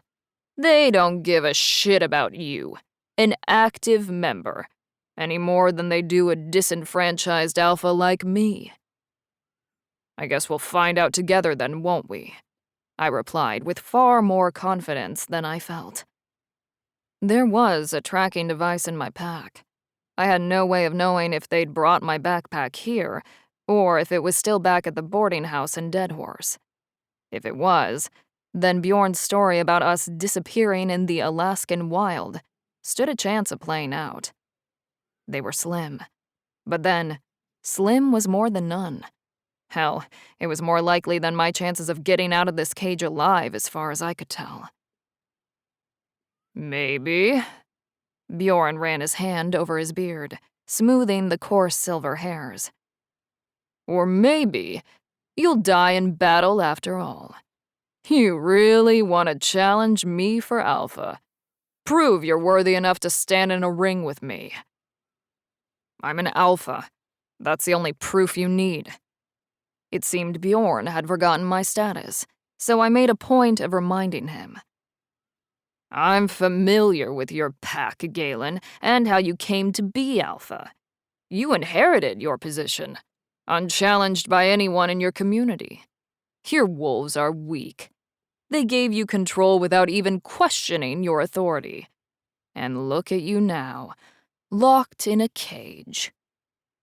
Then let me out, and we'll see how long you last in a fair fight. I adjusted my position, turned to face him, and finally met his gaze with the full force of my wolf's eyes. He took the bait. Bjorn punched the code into the keypad and unlocked the door to my crate. He stood, dusted off his pants, and stepped back just enough for me to crawl out into the aisle. The other alpha pressed the sole of his boot against my back and held me down as he spoke to his men. Get him cleaned up and bring him to the training facility. Bjorn removed his foot from my spine and walked down the aisle toward the exit. No excessive force, unless absolutely necessary. I want him at his best when he enters the ring. Bjorn's guards reached under my arms, lifted me off the floor, and dragged me off to the showers. The hot water soothed my aching muscles like magic, so I stayed under the relieving spray until the water ran cold and the pink tinge turned clear as the last traces of my blood disappeared down the drain. I slipped on the basic gray sweatpants they left for me, pulling the drawstring tight around my waist, and stepped into a pair of fur-lined boots. One of the guards finished outfitting me with a black sweatshirt, heavy coat, and a pair of gloves. Let's go, Long Claw. He hiked up the hem of his coat, revealing a 9mm handgun holstered to his side. You know the drill, and what kind of ammo we're packing. So just make this easy on all of us, all right? I nodded my agreement and followed them out of the kennels, across the main road of the encampment, and into their training facility. It was a large metal prefab building that I estimated to be around 4,000 square feet, and most likely the largest building in the Deavol camp perimeter. There were several pieces of workout equipment pushed against the back wall, and portable risers set up around a section of the floor covered with tumbling mats. The guards shoved me forward, pushing me in the direction of the makeshift fighting ring, where their alpha waited, with his arms folded over his chest and a smirk on his face. A large fluorescent light hung from an exposed metal beam that ran along the ceiling to shine a spotlight over the fighting area. A stool, metal bucket, white terry cloth towels, and a water bottle had been placed at either end of the mats, one for each fighter. People trickled in and filled the tiered bench seats that surrounded the mats. I scanned the crowd for Talia, but her face wasn't among those peering down at me from the stands. Part of me hoped she wouldn't come. She'd seen more than enough violence. The other part would have killed for just a glimpse of her magnificent violet blue eyes and breathtaking red golden hair. Bjorn pinched his thumb and forefinger together, stuck them in his mouth, and let out an ear-piercing whistle. His pack fell silent, hanging on their alpha's every word. It's been an exciting day for the Deavol pack. He flicked his gaze to me, his lips curled back in a deviant smile. And I knew the excitement he mentioned had something to do with Talia. But the festivities are far from over. He raised his arms above his head, and the crowd cheered and quieted again when he lowered them back down at his side. You all recognize the Long Claw Alpha. He has laid down a challenge for this pack and the demon wolf god's betrothed. Bjorn paused for the boos and jeers from his loyal subjects. But first, he must prove his worth. Who among us is willing to put this wolf to the test? I will. A massive hulk of a man who looked more like a descendant of cave trolls than any shifter I'd ever seen stood with his hand raised. Yosef of the Bone Pack. Bjorn acknowledged the contender in the crowd and welcomed him to the opposite side of the mats from me. Take your place in the ring. The Blood Pack is also willing. A second man, half the size of Yosef but no less formidable based on his muscle mass, stepped down from the risers and stood in line. Choose your opponent, Bjorn motioned between the two men. You must defeat them both in hand-to-hand combat before the Deable Pack will acknowledge your challenge for Alpha. Yosef. I jerked my head in the direction of the larger wolf. The bigger they are, the harder they fall, or so I hoped. Begin! Bjorn signaled the start of the fight. The Bone Pack wolf wasted no time hitting the mat. He charged forward, meaty hands clenched into fists in front of his face and elbows tucked in guard position. We danced around the ring, circling each other as we sought out an opening to land the first strike. Yosef swung with a looping right that any experienced fighter would have seen coming. I dipped my head and dodged out of the way. He stepped in again, keeping me on the defensive, and swung again. I dipped left and avoided another headshot, but missed the incoming body blow. His fist found its mark and connected with my side. A handful of my ribs cracked on impact, and the freshly healed scar threatened to rip wide open. I tucked my elbow in, held it tight against my ribs, and kept my guard up as I backpedaled around the mat. Yosef charged again, but this time, I was ready for him. I unleashed a short right hand to his solar plexus. The punch would have dropped a lesser man to his knees, but Yosef was unfazed. He rushed in, wrapped me in a crushing bear hug, and pinned my arms to my sides. He rolled his hip and threw me to the floor hard enough that my body bounced off the mat like a child's toy. Yosef pounced on the opportunity, taking the fight to the ground, and used his body weight to keep me there. He assumed full mount, centered his mass on my chest, and dropped hammer fist punches to my face. Blood gushed from my nose, mouth, and a gash along my brow bone, but I refused to yield. I threw body shot after body shot, lasering in on his lower back below his ribs. My eyes had almost swollen shut, but I kept punching until he'd had his fill. Yosef howled. The relentless kidney shots finally took their toll. He slid to the side and gave up his full mount position. I bucked beneath him, knocking him the rest of the way off. We grappled on the floor until I worked my way behind him, slipped my right arm around his neck, and clamped my left hand around my wrist, refusing to let go my chokehold. The warrior from the Bone Pack thrashed and fought, but before long, he dropped, his weight falling on me as he blacked out and went limp in my arms. I rolled out from under him and pushed myself to my feet. The room swayed, or maybe it was me. Either way, I was minutes from joining the sleeping giant passed out on the mat. The Blood Pack wolf jumped in swinging before I'd even had a moment to breathe, eager to prove himself to his pack and his alpha watching from the ringside.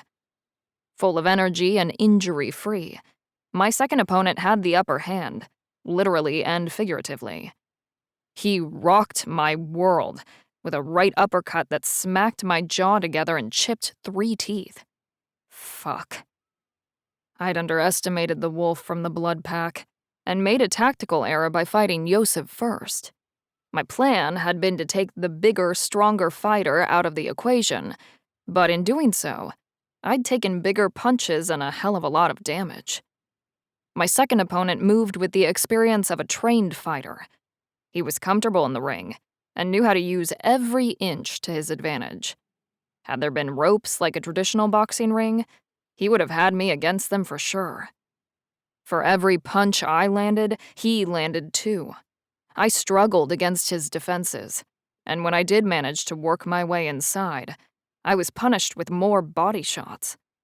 The scar on my side may as well have been a red and white ringed bullseye. He found a soft spot and targeted it, landing jab after vicious jab without remorse. When I pulled back out of the danger zone, he clocked me with a left haymaker to the temple. Vivid colors danced before my eyes. My knees buckled and legs went out from under me. He dove, seizing upon the opportunity and my apparent weakness. At the last second, I rolled to my side and scrambled to my feet before he could pin me to the floor. The fight felt like it went on for hours. I was exhausted, but somehow began to gain ground. Perhaps my opponent wasn't used to his fights dragging on for so long. Maybe he didn't have the stamina that I did. Eventually, he began to look as tired as I felt. With that realization, I rallied and seized the tiny window of opportunity his slowing pace provided me. I doubled my jabs, knocking his head back like a speed bag in a sparring room, and then took the attack to his body. I switched it up, landing punches up and down his body, leaving him bloodied, bruised, and swollen. The thought that I might actually beat this guy put a bounce back in my step. I felt good, like I could go another 8 rounds. But my confidence was short-lived. I got sloppy and left an opening. The blood-pack wolf saw it and jumped, lunging in with a Superman punch that landed on my jaw, fracturing it in 2 places and dislocating it in another. Pain burst through my head, while blood welled in my mouth and dripped down my chin. I was spent with that blow, and in danger of losing the fight. Worse than that, if I couldn't beat 2 wolves from the Deovil pack, there was no way I could take on their alpha or their damned god. Not in the condition I was in, injured, dehydrated, and malnourished. Bjorn had done the bare minimum to keep me alive, and like a fool in love, I had played right into his hands. Fuck me.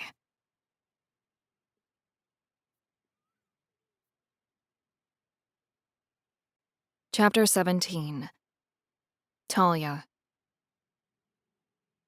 To my substantial surprise, Valerie kept her word. After the blessing ritual and reception that followed, she took me back to the kennels to see Galen. But his crate was empty. Victor told me that Galen suffered a serious injury in your last escape attempt. Perhaps they took him to the infirmary? Valerie suggested, and offered to escort me. Eager to find my mate, I followed, pushing her to quicken her pace. When we arrived, the lights were off and the doors locked, and there was no one inside. I dragged Valerie to the next building, and then another and another, all of which turned up nothing. We continued our search, which felt more like a wild goose chase than anything else, until word finally reached us from a passing pack member in the snow that Bjorn had organized another tournament in celebration of my return. Another tournament? And Galen was nowhere to be found. A pit formed in my stomach. Galen's absence from the kennel suddenly made sense. The pack had gathered in another large metal building that Valerie said was used to train the Deovil pack's security detail. It was also where challenges for pack rank were held. The crowd's excitement spilled out onto the snow-packed ground when we opened the door to the training facility. We were met with raucous shouts and a thunder of applause. Underneath the cheers and clapping hands, I heard the distinct sounds of 2 men fighting for their lives. "Talia, wait!" Valerie urged as she struggled to keep up. I snaked through the crowd, placing bets at a table near the entrance. "Slow down!" I ignored her and quickened my pace. And all too soon, the truth was revealed, and just as I feared. Galen was in the midst of a fight, not the first from the looks of it, and seemed to be in danger of losing. I ran toward the makeshift boxing ring in the center of the room. "Stop! Please stop! He's going to kill him!" I shouted at the top of my lungs. but my cries for mercy were drowned out by the overzealous crowd stomping their feet on the metal risers. I pushed my way through a cluster of people who must have been unable to secure a seat in the packed risers, and rushed to Bjorn, who sat ringside, and collapsed at his feet. "You can stop this, please!" I begged on hands and knees for mercy for my mate.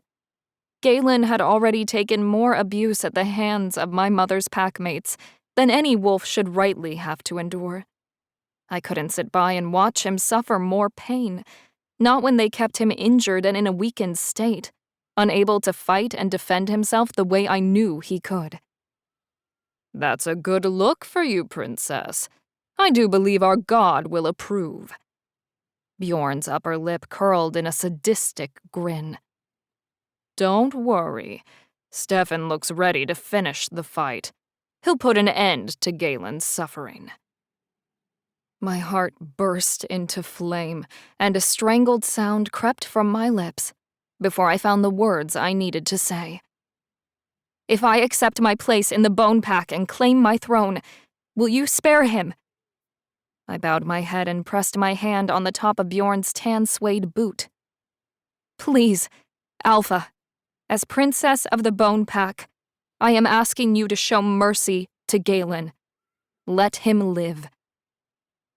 I chose my words carefully, and made a conscious effort not to refer to Galen as my mate. Bjorn needed to believe that I was willing to give him up in order to save his life. And I was.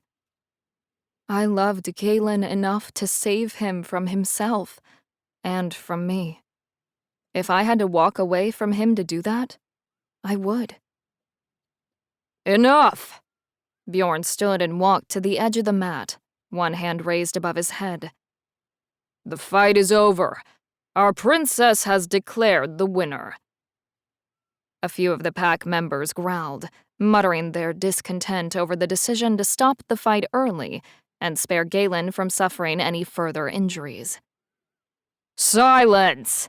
the Daevil Alpha barked at his members, pulling rank as well as the pack bonds that gave him control over his wolves. "The Blood Pack is victorious! Their champion brings honor to their pack." He turned to some of his guards before glancing sidelong at Galen. "Take him to the clinic and get him cleaned up." The show was officially over. Spectators climbed down from the risers, and the crowd in the training facility thinned. "What are you going to do with him?" I asked, my heart in my throat.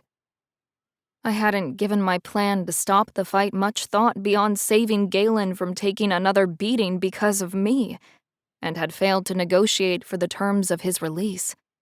How could I have been so stupid? Bjorn clearly viewed Galen as a threat, if not to his position as Alpha, at least to the pack's plan to marry me off to their god, so there was no telling what he'd do. "I'm not going to do anything with him," Bjorn answered, as he combed his fingers through his thick white beard. "You've claimed your birthright, your place among the Bone Pack, and your crown. What happens to him now is up to you." Are you serious?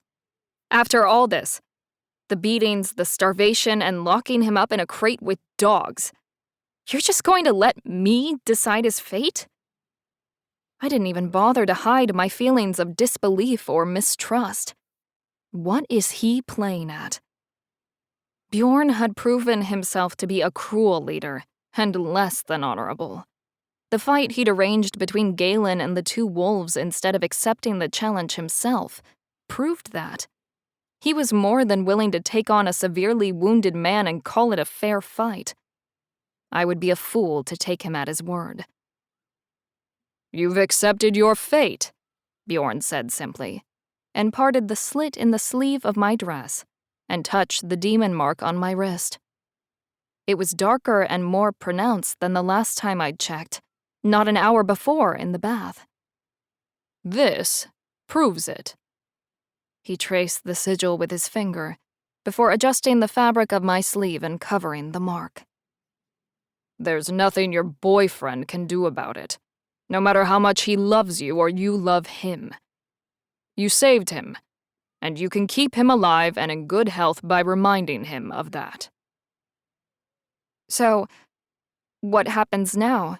I asked, flabbergasted that it could all wrap up so neatly. I stay here and fulfill my duties, and he's free to just go about his life? No harm, no foul? Something like that. What's keeping him here, apart from you? Bjorn shrugged my question off. What happened to Galen was of no consequence to him anymore. He had gotten what he wanted. I'm sure Valerie explained the concept of a queen's consort. The question is, do you want that life for him? Does he want that? No. I couldn't speak for Galen, truthfully, though I suspected I knew what his answer would be. Still, even if he wanted to stay here with me at the ends of the earth, I wouldn't let him. He had a pack to lead, people who loved and depended on him. The Longclaw pack needed their alpha back. He had a future back home, with or without me in it, and I won't take that away from him. Then you know what to do. He wiped his hands together, as if he was washing away dirt and grime, but I knew he was washing his hands of Galen. You threw yourself at my mercy and declared your intention in front of the pack. What happens to him now is up to you, not me, princess. But know this, Talia. If you betray me, your pack, or our god, we won't kill you. We'll kill him and everyone he cares about. Bjorn clasped his hands on my shoulders, as if he were an old family friend, held my gaze, and gave them a gentle squeeze. I think we understand each other now. Then he turned and walked away, leaving me standing alone at the edge of the blood-stained mats. "Princess!" Valerie called out, pushing her way through the last of the stragglers to catch up to me. "Princess, are you all right? Talia!" Sorry, I'm still not used to people calling me that. I'm not sure if I'll ever get used to it. I had turned around, acknowledging her only when she called me by my name. "You will, in time. I couldn't get through the crowd." Valerie waved her hand, gesturing to the room that was slowly emptying of pack members now that the fighting was over. "That was brave of you, approaching the Alpha the way you did." No, it wasn't. There was nothing brave about it. I hadn't truly risked anything, not when Bjorn couldn't or wouldn't hurt me. Of course, he could still use Galen to hurt me, and that's exactly what he'd done. "Damn it!" I exclaimed, curling my hands into fists at my side, crescent moon indents forming in my palms from my fingernails. "What? What's wrong?" Valerie scanned the room, searching for a new threat. But the threat was over. The battle of wills was over. Bjorn had already left. "Nothing. I just got played, that's all." I growled, angry with myself for falling right into Bjorn's trap.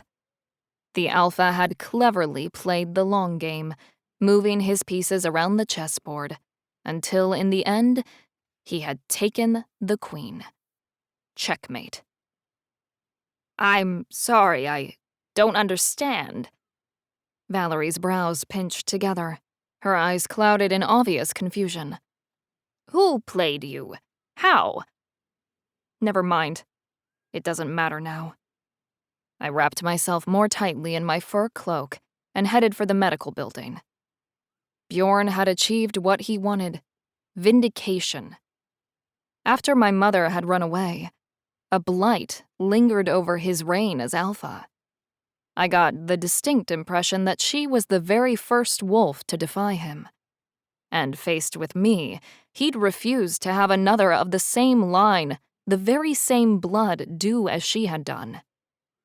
In using Galen to manipulate me, he had just made sure of that. His reign as unchallenged alpha was finally and unquestionably secure. I'd done what my mother had so ardently refused to do. I had just claimed my heritage, accepting my place in the Bone Pack and my title as princess, and would now be forced to marry the demon wolf god whether I liked it or not. But I still had one last trick left up my sleeve, one final play that could potentially knock all the pieces off the board and make this right. "Where are you going?" Valerie called after me. "The medical building? I'll come with you." "I'd rather go alone," I called back, quickening my pace. Pushing open the door to the outside world of ice and snow, I covered my face with my arm to block the blast of cold air that threatened to steal my breath and crystallize the very air in my lungs. "I think it's probably for the best if I go with you. You're a true princess now, and while Bjorn is happy you've stepped into your role and accepted your responsibilities, I can think of at least a few people who might not be." Valerie stuck to me as if she'd been superglued to my side and matched my pace. "Let me guess. The runners-up in the princess pageant?" I pulled the cloak's hood over my head, tugging it down past my brow, and tucked my chin against my chest. I pressed on, fighting the Arctic wind as I walked. "All right, fine, you can come with me." I'd already had my ass handed to me by Bjorn, and had no desire to add my being literally stabbed in the back to the ever-growing list of horrible things that happened since we arrived in Prudo. "Safety in numbers," Valerie said with a smile, and dipped her chin, leaning into the wind as she walked. Ice crystals formed on the tips of my eyelashes, while my lips and the tip of my nose went numb before we reached the clinic. I cupped my hands in front of my face and huffed out a warm breath of air, catching it in my palms to thaw myself out. The wind was relentless, and the cold intolerable. It settled into my bones, but unlike the residents of Boot Hill, it hadn't settled into my heart. At least not yet. The clinic's airlock door hissed as we entered the building. An oscillating space heater kicked on and blew warm air around the small waiting area. 5 chairs lined 2 adjacent walls and met in the corner. End tables with magazines piled on top were situated at both ends. It looked like any other waiting room at any other express care center. It looks normal. Except Boot Hill was anything but normal. It was a place where the old ways meshed with modern times. "Can I help you?" A round, middle-aged woman dressed in bright pink scrubs with a white thermal underneath stepped through a swinging door and dropped into a half curtsy. "Princess, I'm so sorry, I didn't realize." "Please, you don't need to do that, and you have nothing to apologize for." I loosened my cloak, pushing it back off my shoulders to prevent me from overheating inside the heated clinic. "A man was brought in here earlier." "Your friend, Galen." The nurse put a notable and heavy emphasis on the word friend. "Yes, he's a bit groggy from the tranquilizers. He's in and out, but he has been asking about you." Tranquilizer? Perhaps I'd spoken too soon. She might have had something to apologize for after all. Why on earth would you trank him? "He was pretty out of it when they dropped him off. I don't think he realized we were trying to treat him, not hurt him. He was trying to fight us." The nurse flicked her gaze to the reception desk and the phone that was ringing off the hook. "He's in room 4, Princess. Please, if you'll excuse me." "Would you mind, Valerie?" I asked, gesturing to the chairs in the waiting area. "Of course not. I don't mind at all." Valerie navigated a few children's toys scattered on the floor and claimed one of the most uncomfortable-looking chairs against the wall. Her annoyed expression as she searched the stack of well-read magazines said otherwise. She minded a lot. She desperately wanted to play the role of my lady-in-waiting. She wanted me to trust her. I assumed ultimately to spy on me and gain favor with Bjorn or the demon wolf god. She had to have an agenda. I wasn't an idiot. And if that was it was a solid plan. But unfortunately for her, it wouldn't work, because I didn't trust her as far as I could throw her. I left Valerie in the waiting room and made my way down the hall in search of room 4. Galen? I knocked on the second door on the right, marked with a black number 4 stenciled in the top center. It's me, Talia. Talia? Is it really you? His voice sounded a bit warped, most likely from the injuries to his jaw. Thank God for speedy shifter healing, though it would take more than a few hours for his broken jaw to be fully healed. I opened the door to find Galen laid up on the bed, though it looked more like an examination table than a proper bed. He draped his forearm over his eyes, blocking them from the bright overhead fluorescent lighting, and licked his lips as if they were dry. Thirsty? I pulled a small cup from a metal dispenser fastened to the wall by the sink and filled it with cold water. Luckily, there were straws in a container beside the dispenser. Maybe they often had victims of fights with damaged jaws here? Drink some water, Galen. It's just the tranquilizer wearing off that's making you thirsty. They drugged me? He sipped on the contents of the paper cup until it was empty, then crushed it in his hand and tossed the wadded-up wax-coated paper onto the table next to his bed. Again? They said you were fighting the nurses. I brushed sweat-soaked strands of hair matted to his face, leaned in and pressed a kiss to his forehead, taking care to avoid the cuts and swelling. You stopped the fight, he breathed as he clasped his hand around my wrist and brought my hand to his mouth, pressing his lips briefly against my palm. I lost the challenge, and now I've lost you too. No, Galen, shh. I kissed the corner of his mouth, where the swelling had already started to go down. You haven't lost me. I have, Talia. He eased me back with a gentle push. My eyes may have been swollen almost shut, but my ears were working just fine. I heard what you said to Bjorn. I heard the deal you made for my life. I didn't have a choice, Galen. You would have died. I couldn't sit by and watch it happen. You mean too much to me. Much to my distress, I felt an argument brewing and didn't know how to stop it. I'm an alpha, Talia. He tucked his arms against his side and propped himself up on his elbows. You can't interfere every time I'm challenged. Not that it matters anymore. You belong to the Bone Pack, the collective Devil Pack, and a demon wolf god now. It's kind of hard to compete with that. It was never a competition, Galen. I closed my eyes, pinched the bridge of my nose, and reminded myself it was the effects of the trank talking, and let out a deep breath. I have an idea, I said quietly. An idea? Galen raised his voice to a near shout. What kind of— Shush!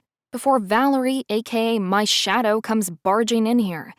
She's probably out in the hall eavesdropping as it is. I crossed the room, pressed my ear to the door, and pulled in a deep breath, but found no trace of her scent. I returned to the side of the gurney before speaking again. You need to shift. I need you to heal more quickly than you are at present. Part of me considered telling Galen about my idea while he was still loopy and less likely to talk me out of my crazy plan. The rest of me knew that if I wanted my crazy plan to work, I needed Galen at his best, with his full faculties, and at my side.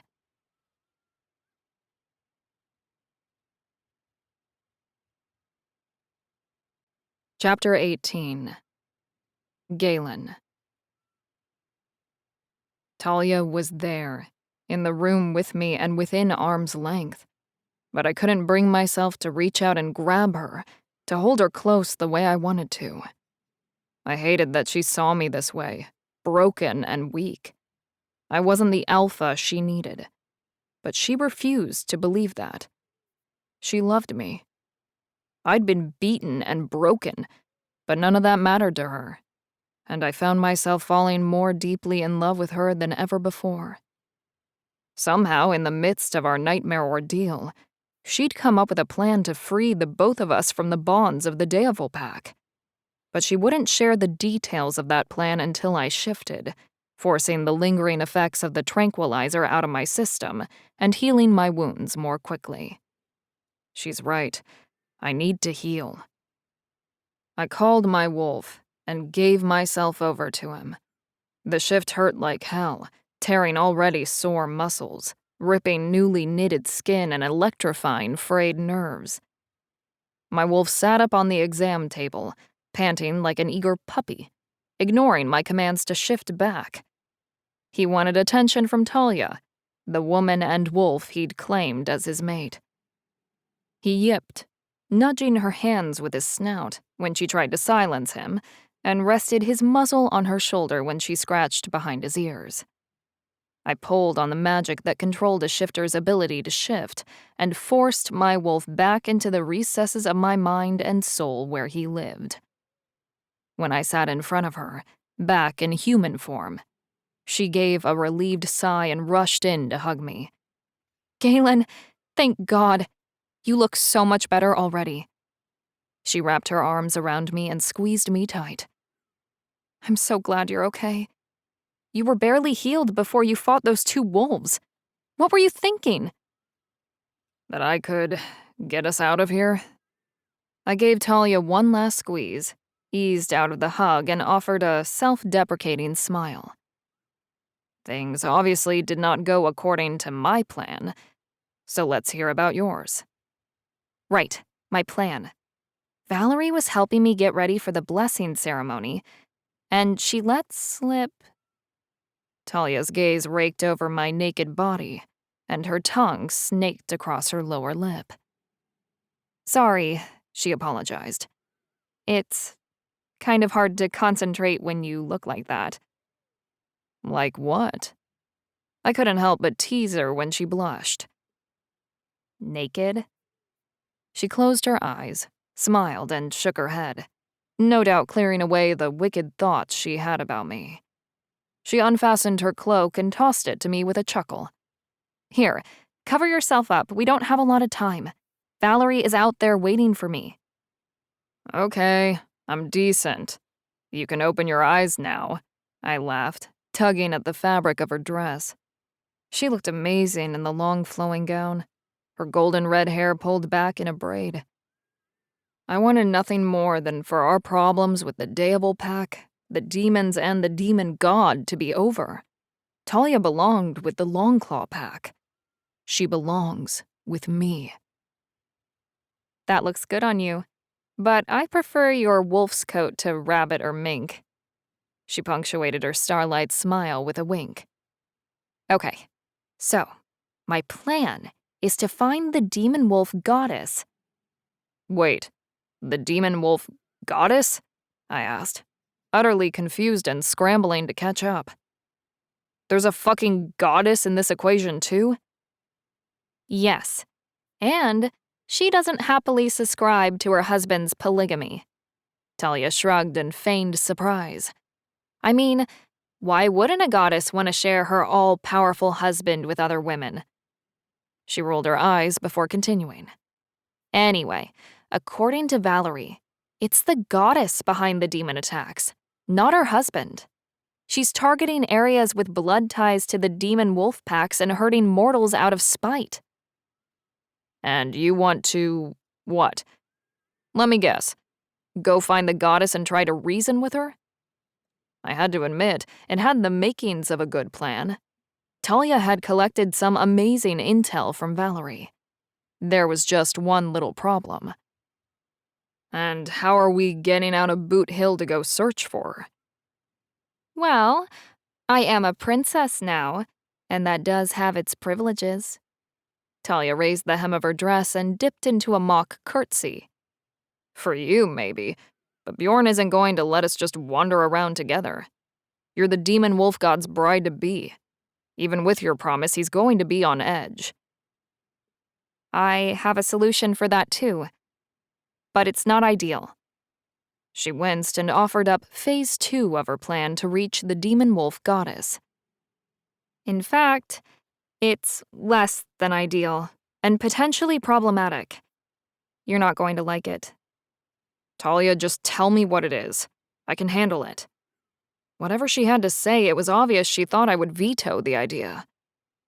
She chewed on her lower lip before meeting my gaze once more. A princess is allowed to have a consort, and all that entails. A consort, huh? Well, that doesn't sound so bad. I wiggled my eyebrows to lighten the mood, with hopes of making it easier for her to tell me the rest of her plan. It's not the job description we need to worry about. It's more the length of the contract. Talia sighed and rushed through the rest of the explanation.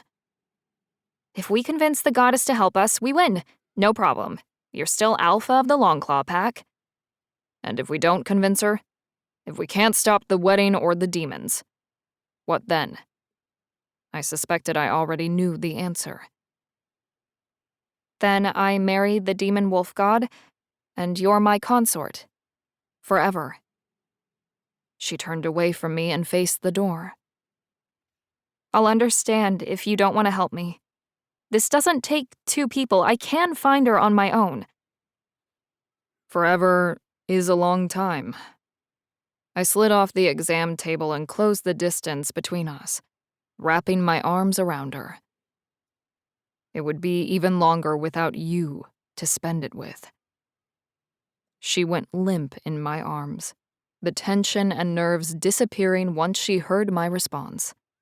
We were in this together, all the way. I loved her too much not to see it through to the end. I'd meant what I'd said. I'd rather die than lose her. Galen, are you sure? Talia spun in my arms so we stood face to face. I can do this without you. The pack back home needs... The pack will be fine. They're in good hands with my betas. And if the demon goddess is upset about her husband's infidelity, as you say, then there's no reason for her not to side with us. If we have a common goal, then it has at least a chance of working. Talia looked up at me with those violet sapphire blue eyes and pulled me in, like she had every day since the moment we met. I couldn't say no to her if I tried. Galen, I told you about this because I wouldn't have felt right keeping it from you, not giving you the opportunity to decide for yourself, but I assumed you'd say no. And now you're saying yes, and I can't in good conscience let you do it. I can't let you give up your pack to become my bedmate. If our plan fails, that's all that awaits you. You're not letting me do anything, Talia. I am choosing the action I wish to take. I backed her against the door, pressing our bodies together, cupped her face in my hands, and kissed her. So, what do we do now? I asked, savoring the taste of her. Now, we tell Bjorn. She pressed her lips to mine, with a kiss that was far too short for my liking. I'm sure there's some kind of ritual or ceremony that has to be done. They seem to have one for just about everything.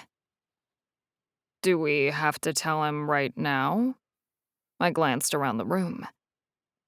We're alone for the first time in days. My shift into wolf and back again has sped up my healing, and I feel strong again. It would be a shame to waste the opportunity. I bunched up her dress and inched it up her silky toned legs.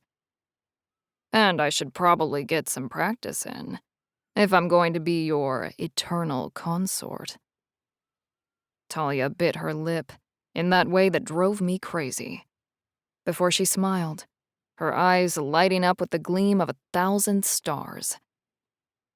Practice does make perfect. Talia was like a drug, and I was wholeheartedly addicted.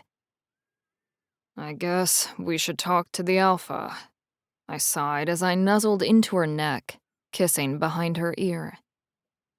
Good idea. But I think we should find you some clothes first. I'm not the only one who needs clothes. You might want to change into something more practical, too. I don't think you're going to have an easy time of convincing the demon wolf goddess that you don't want to marry her husband if you show up dressed for a wedding. Talia called for Valerie, and then sent her on an errand to gather clothes for the both of us, and to notify Bjorn that we needed to speak with him.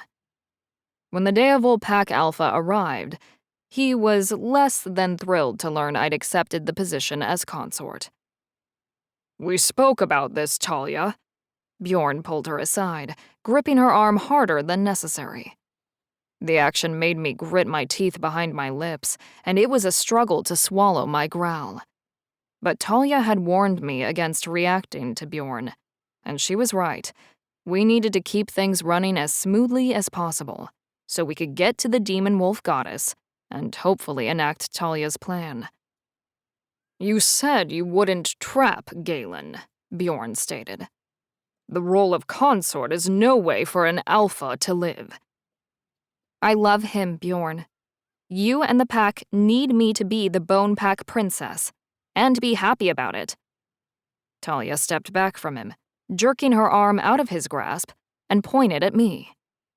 This is how I do that, by having Galen as my consort. I need him here. I understand. Bjorn sighed as he stroked his white beard, pacing the floor of the exam room. I could almost see his conniving mind work as he tried to figure out his next move. He glanced at me and narrowed his gaze. "I'm sure he feels the same way. But with the news of his father's passing and the circumstances surrounding his death, I don't see how Galen could stay and fulfill the role of consort." "Don't talk about Max," Talia rounded on him, her face flushing with a mix of anger and pain. She had cared for my father, and was as protective of him and his memory as I was. "An alpha like you isn't worthy of speaking his name." "Easy, princess." Bjorn wasn't offended by the slight. In fact, his knowing smile said quite the opposite, as if he'd expected her to react just that way. "I knew of Max. He was a formidable wolf in his day, which is why the manner of his death troubles me." "He was sick," Talia retorted, crossing her arms over her chest. "His body couldn't fight the infection anymore." "Wolves don't just get sick, Talia. Especially not a wolf as strong as Max was." Bjorn scratched his cheek and jaw. "It's been bothering you too, Galen. I can see it in your eyes. The question haunts you. How did he get sick? Why couldn't he simply heal? The illness wasn't from natural causes. I can tell you that." "And how would you be able to tell me that?" Despite my resolve not to react, my fingernails elongated and my hands partially shifted. My temper and my wolf were getting the better of me. "If you had anything to do with my father's death..." "The Longclaw Pack wasn't a concern of ours until you brought Talia to the summit and confirmed Valerie's research. She'd been tracking down our lost princess. You simply sped up the process by bringing her out into the open like that. But we would have found her eventually." Bjorn folded his arms over his chest and widened his stance. "No, Galen. You need to look closer to home for the source of the mysterious illness that caused your father's death." Northwood. The thought jumped into my head, but I didn't voice it. Not now in front of Bjorn, even though it was obvious that's who he meant. The sharp pointy ends of my canines pricked the soft tissue inside my mouth. My wolf was too close to the surface, fighting my will and pushing to break free. "How do you know this?" "I'm isolated from the rest of the world, Galen, but not entirely cut off. Word reached me from the summit. There was speculation around your father's death after you and Talia left the meeting." Bjorn's lips parted in a satisfied smirk. I didn't smell a lie. He spoke the truth, or believed he did. But he wasn't offering it out of the goodness of his heart. He didn't want me with Talia, even as her subject or consort. Bjorn wanted me out of the picture entirely, and information about my father's death and the Northwood Pack's possible hand in it was a good way to do it. But I saw the play for what it was. My father was at peace in the end. He died in his sleep, and I buried him. That was the end of Max. Nothing I do will change that now. It pained me to say those words, but I put as much conviction into them as I could to convince Bjorn I would not leave Talia. I would have my vengeance on the Northwood Pack, but not until Talia was free and safely away from the demons of her past. It was a gamble. If things went wrong, I would lose everything. My freedom, my pack, and the future Talia and I were meant to have. But she was worth the risk, and I was more than willing to roll the dice for our love. Chapter 19. Talia. The news that Max's death had been a homicide rocked Galen to his core and sent him reeling back to the moment he received the call about his father's death. I recognized the haunted look in his eyes and the pain etched in the lines of his face. I'd helped nurse his spirit back to health and helped him through the grieving process once. I knew I could do it again, and I would.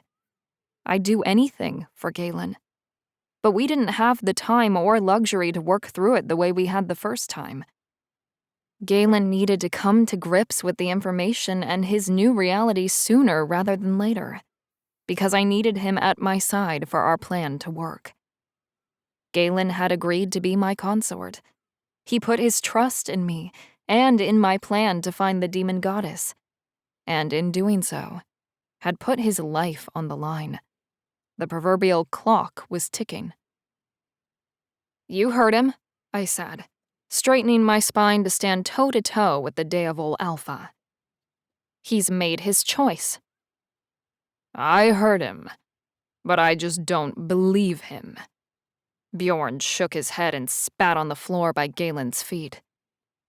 If someone murdered my father, I wouldn't rest until I'd spilled every last drop of blood from their body. Galen's muscles tensed, his body jerking as he struggled to keep his wolf in check. My consort and I will return to my room, I announced, as I took Galen by the hands and led him out of the exam room. Valerie, we're leaving. Take us back to my room. I wasn't sure how to get to the building my room was in from the clinic. I should have paid better attention to my surroundings when Valerie escorted me to the training facility. Then I wouldn't have had to rely on her so much. Of course, my surroundings were covered in snow, and apart from the meeting house, the buildings all looked the same. Galen and I were stuck with Valerie, at least for the time being. We bundled up in layers of the cold weather gear that Valerie had brought for us, and followed her out into the elements and to the main living quarters. A storm was on its way, and moving in fast.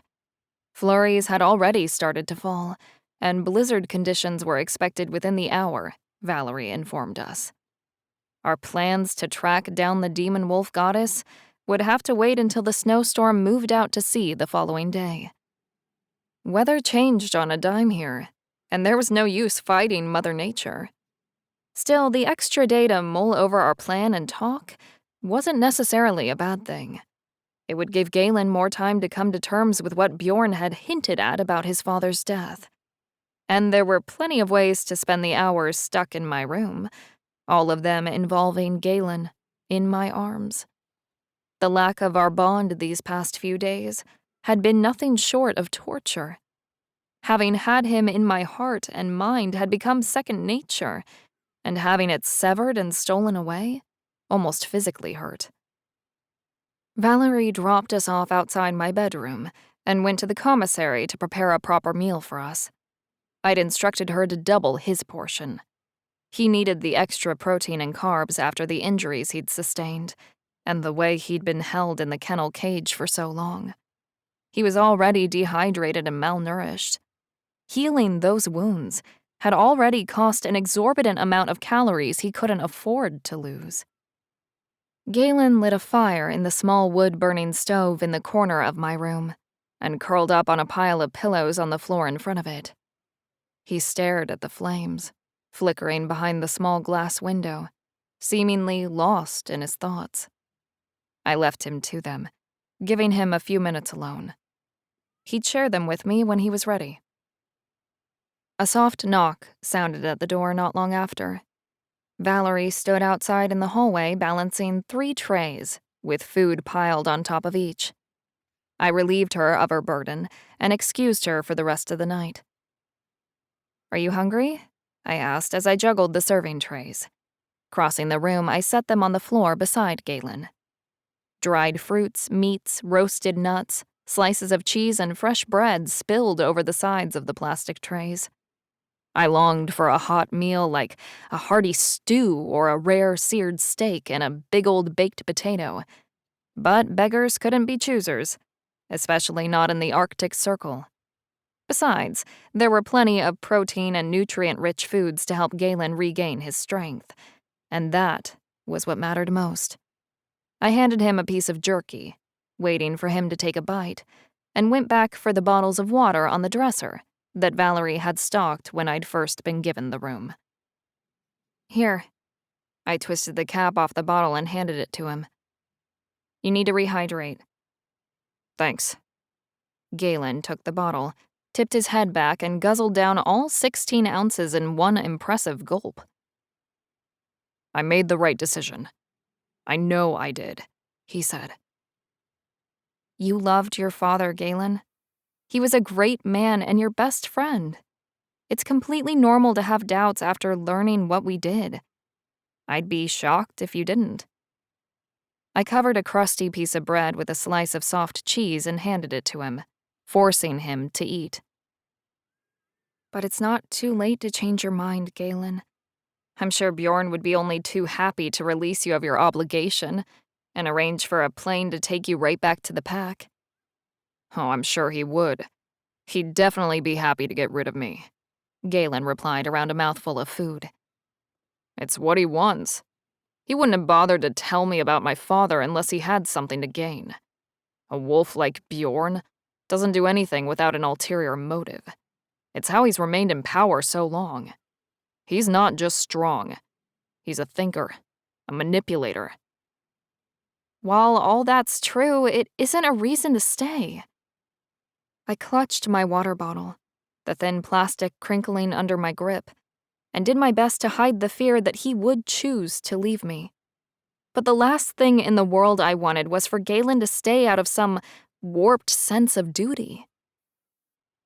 "No, but you are. I meant what I said to Bjorn." He brushed the breadcrumbs from his hands and reached for me. "Going home isn't going to bring my father back. And you know what they say, revenge is a dish best served cold. I'll make sure the Northwood Pack pays for what they did, if what Bjorn says is true. But that can wait. The demon wolf goddess can't. Not if we stand any chance of making this work." "If you're sure this is what you want," I said, creating yet another opportunity for him to change his mind. Each time I did it, it hurt and brought on a new wave of fear and anxiety, but I knew what it felt like to be trapped, and I'd never do it to him. Not ever. "What I want is you, Talia." Galen pushed the trays of food out of the way and tugged me to him. "It's the only thing I'm sure of right now." "It's just, I know how much is riding on this plan and how slim our—" "Don't," he urged, pressing his finger to my lips. "Don't doubt yourself, or us. We're going to find the demon wolf goddess, and she's going to help us. Everything is going to work out." I hoped with all my heart he was right, that I was right, because our lives depended on it. Galen's hand skimmed down my side, slid under the layers of my clothes, and brushed against bare skin. His touch electrified me. The brief encounter we'd shared at the clinic barely took the edge off the ache of desire pooled inside me.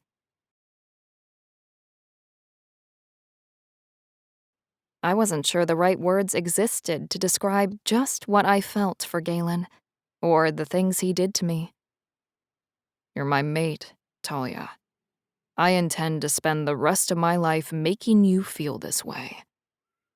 Galen wrapped his arms around me, pulling me even more tightly against him as he nuzzled into my neck. His warm breath tickled the sensitive skin behind my ear. I lay there, wrapped in the cocoon of his arms and legs, relishing the love I felt with his body pressed to mine, until his limbs went slack and sleep claimed him. He needed the rest. I'd exhausted him, expending yet more of his much-needed calories when I was supposed to be replenishing his body, not draining it further. I had a sneaking suspicion that he would say it was well worth it. I eased out of his arms, careful not to wake him, and tiptoed to the bathroom, inching the door closed shut behind me. After answering nature's call, I took a quick shower and then drew a luxuriously hot bubble bath, with the hope that Galen would soon awaken after a power nap to join me in a nice long soak. But my hopes of a romantic bubble bath were dashed by the muffled sound of snoring through the bathroom door. The sound made me grin as a surge of love for my mate rose up within me. I figured we could always have another bath together when he finally woke up. I twisted my hair into a messy bun on the top of my head and stepped over the edge of the tub. My toes pierced the layer of bubbles, reaching the near scalding water below, when I caught a glimpse of something moving in my peripheral vision. "Galen?" I said instinctively, my brow furrowed.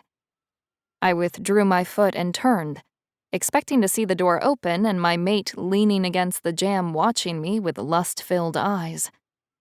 But no one was there. The door was still firmly closed. Everything in the bathroom was the same. Nothing was out of place and I was alone. Or so it seemed. But I couldn't shake the feeling that someone was watching me. My heart rate increasing, I wrapped myself in a towel and flicked the switch to turn on the light bar above the sink, doubling the available light in the bathroom and reducing the shadows to near zero. I scanned the small room for something or someone. That's when I noticed it.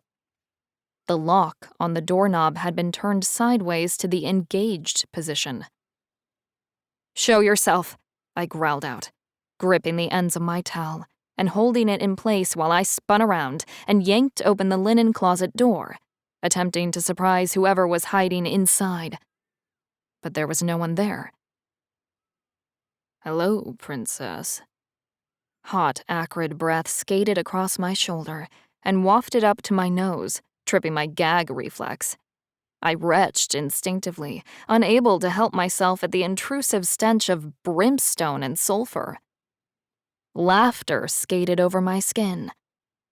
"Now, is that any way to treat a friend?" I turned on my heel toward the sound of the voice, but again no one was there. "The master's been waiting for you." Fingers brushed my skin, tracing a line from shoulder to wrist. I jerked back, tripped on the bath mat, and stumbled into the bathroom counter, knocking over the beauty products that Valerie had stocked for me. Bottles crashed against the marble countertop and rolled to the floor, and glass shattered on impact with the tiles. "Talia?" Galen called out, his voice still groggy from sleep. "Are you okay in there?" "Tell him you're fine." What felt like the tip of a knife pressed through the towel against my spine. "Tell him to go back to sleep, or I'll sever your spinal cord and then move on to your boyfriend. You'll heal, don't worry. I can't have you paralyzed when I take you to the master." But your little prince out there, I'll ensure he's dead." Finally, I recognized the voice hissing in my ear. Shock burst through me, roiling the heat of betrayal through my veins. "Darius?" I whispered. Too many questions swirled in my brain, and I couldn't focus on just one. Where did he come from? How did he find the Devil Pack and manage to slip inside the encampment unnoticed? How had he gotten inside my bedroom? And was he there the whole time, watching Galen and I make love, waiting to spring his trap? "Tell him," Darius rasped against my ear, jabbing the point of the blade into my back, the tip piercing my skin. It's all right. Just a little clumsy, I guess." I stammered my way through an explanation for the crash of cosmetics that had roused Galen from his sleep, and tried not to do the same with his suspicion. "I was just about to take a bath." "A bath, huh?" Galen's voice was closer now, just outside the door. "Nothing but a layer of bubbles between me and your naked body?" Galen turned the doorknob, jiggling it when he discovered it was locked. "The door's locked, Talia." "He defiled you for the last time. The master has claimed you. You belong to him now," Darius whispered in my ear. He wrapped his arm around my waist and moved the hand with the knife to my neck, the blade pressed against my tender flesh, just below my jaw. "Talia, let me in. The door's locked." He jiggled it harder and pounded his fist against the door. "Who's in there with you? I heard someone." Galen pulled in a deep breath of air and smashed his fist against the door. "I know that voice. That scent." Galen ripped the doorknob out of the door, knocking it off its hinges, appearing in the doorway wild-eyed. "Darius, you fucking bastard," he accused. "My master has waited long enough." Darius increased pressure on the knife, driving the blade deeper into my neck and sending a trickle of blood whispering down to my clavicle. "Don't move," he warned. Galen's eyes followed the trickle of blood, and his mouth tightened. I could almost feel the effort it took him not to shift. "I never trusted you," he snarled. "There was just something about you. Too eager, too opportunistic."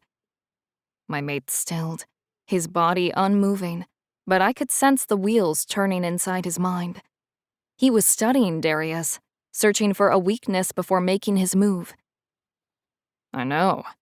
Your father's death was supposed to distract you, throw you off your game. But it just pulled you and Talia closer together." Darius partially shifted his hand and dug his nails into my side. They were as sharp as the knife in his other hand. "Don't even think about moving. I'll gut her where she stands." "And risk hurting her? What will your master say then?" Galen raised his hands in a placating gesture and tried to buy us some time. "He'll heal her," Darius sneered, piercing my side with his claws to prove his point. I gritted my teeth, holding in the moan of pain that threatened to escape me. "What do you want, Darius? Is there something I have that you want? Something worth trading for Talia?" Galen tried bargaining with him, but it was useless.